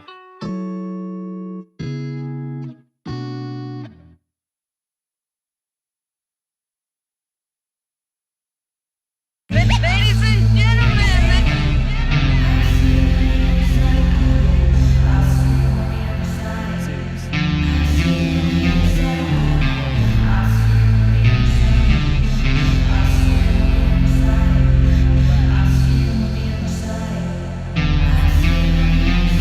They want more. Crime babies looking for food. Starvation, the recipe. People subdued. When the people you trust got it in for you. Deceit is the word of the day in every clue. Don't let it go. It's from the days of old. Time is up, but some still do not know. Can I make up my mind? Is it worth the dime? Do I have to take a minute just to make it mine? Life's never fair, but don't listen to the TV. Go out and take a listen to the streets with the people in the slums and the homeless bums with degrees and degrees sitting under a tree. It's not easy in the world for the poor man, the one that brought you to reality. See, they don't want you to know about the black sheep, leaving 7 roads to the 12 families all around the globe with an ancient code. Is it really asking a lot to say a death old? Cause we sitting on the earth looking back at extinct, and I'm standing on some ground that's about to sink. I ain't scared for a minute, I ain't about to blink, but I documented for the world what I see and think. Feel we on the call and I feel we on the break. All Congress gonna do is waste paper and ink. Vote or die. You voted and you'll die. You can have it both ways, can't say it's a lie. You can march all you want, but they playing you wrong. They only understand war, it's the same old song. They want war, all they really want is a war. Diversionary tactic to make the big score. The diamonds in the morning, you know they want more. But they wanna keep you low, so they manifest the war.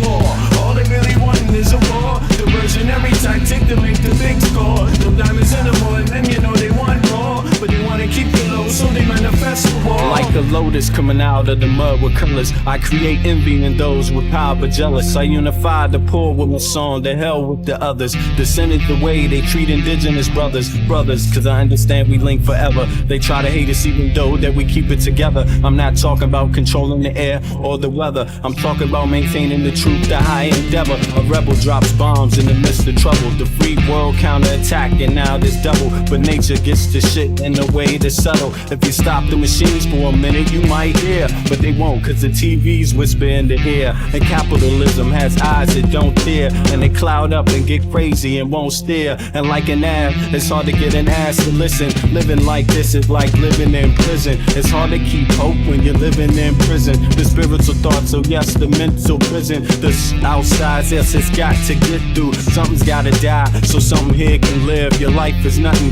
if you got nothing to give. Keeping the spiritual, yes, disguised as religion. Controlling your mind, the mental prison. They want war, all they really want is a war. Diversionary tactic to make the big score. The diamonds in the morning, you know they want more. But they wanna keep you low, so they manifest the war. War, all they really want is a war. Diversionary tactic to make the big score. The diamonds in the morning, you know they want more. But they wanna keep you low, so they manifest the war.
I traveled the globe just to gain perspective, the theory of relativity applied. Of course, it took a while to decide how I should proceed, but even my life is truly based upon need. So I move forward with more deliberate speed, smash corny motherfuckers that stuck on greed. My seed is worth more than $1 million in future stock. The goal is to break the safe, the padlock. Mad cats can't stop it, need a rocket. Your style is boring and cold, mine is tropic. Battles you want, commit, you'll change the topic. My partner stood there to put your beat in the pocket. So this nigga here can proceed to destroy your stereotypical pop rap gangsta ploy. Not hating on niggas from the ghetto, but I'm hating on copycat rappers from the meadow. They procreate bullshit without paying the price. That's like talking about CeeLo with no dice. I drink milk, but that's about it. I won't compare dairy MCs to dope shit. I want you full undivided in this here place. We came to entertain and to educate your bum ass niggas and your non-believers. You know we change your membrane every time you see us. The others can't stand the way we make away ease, the way we get love from the finest ladies.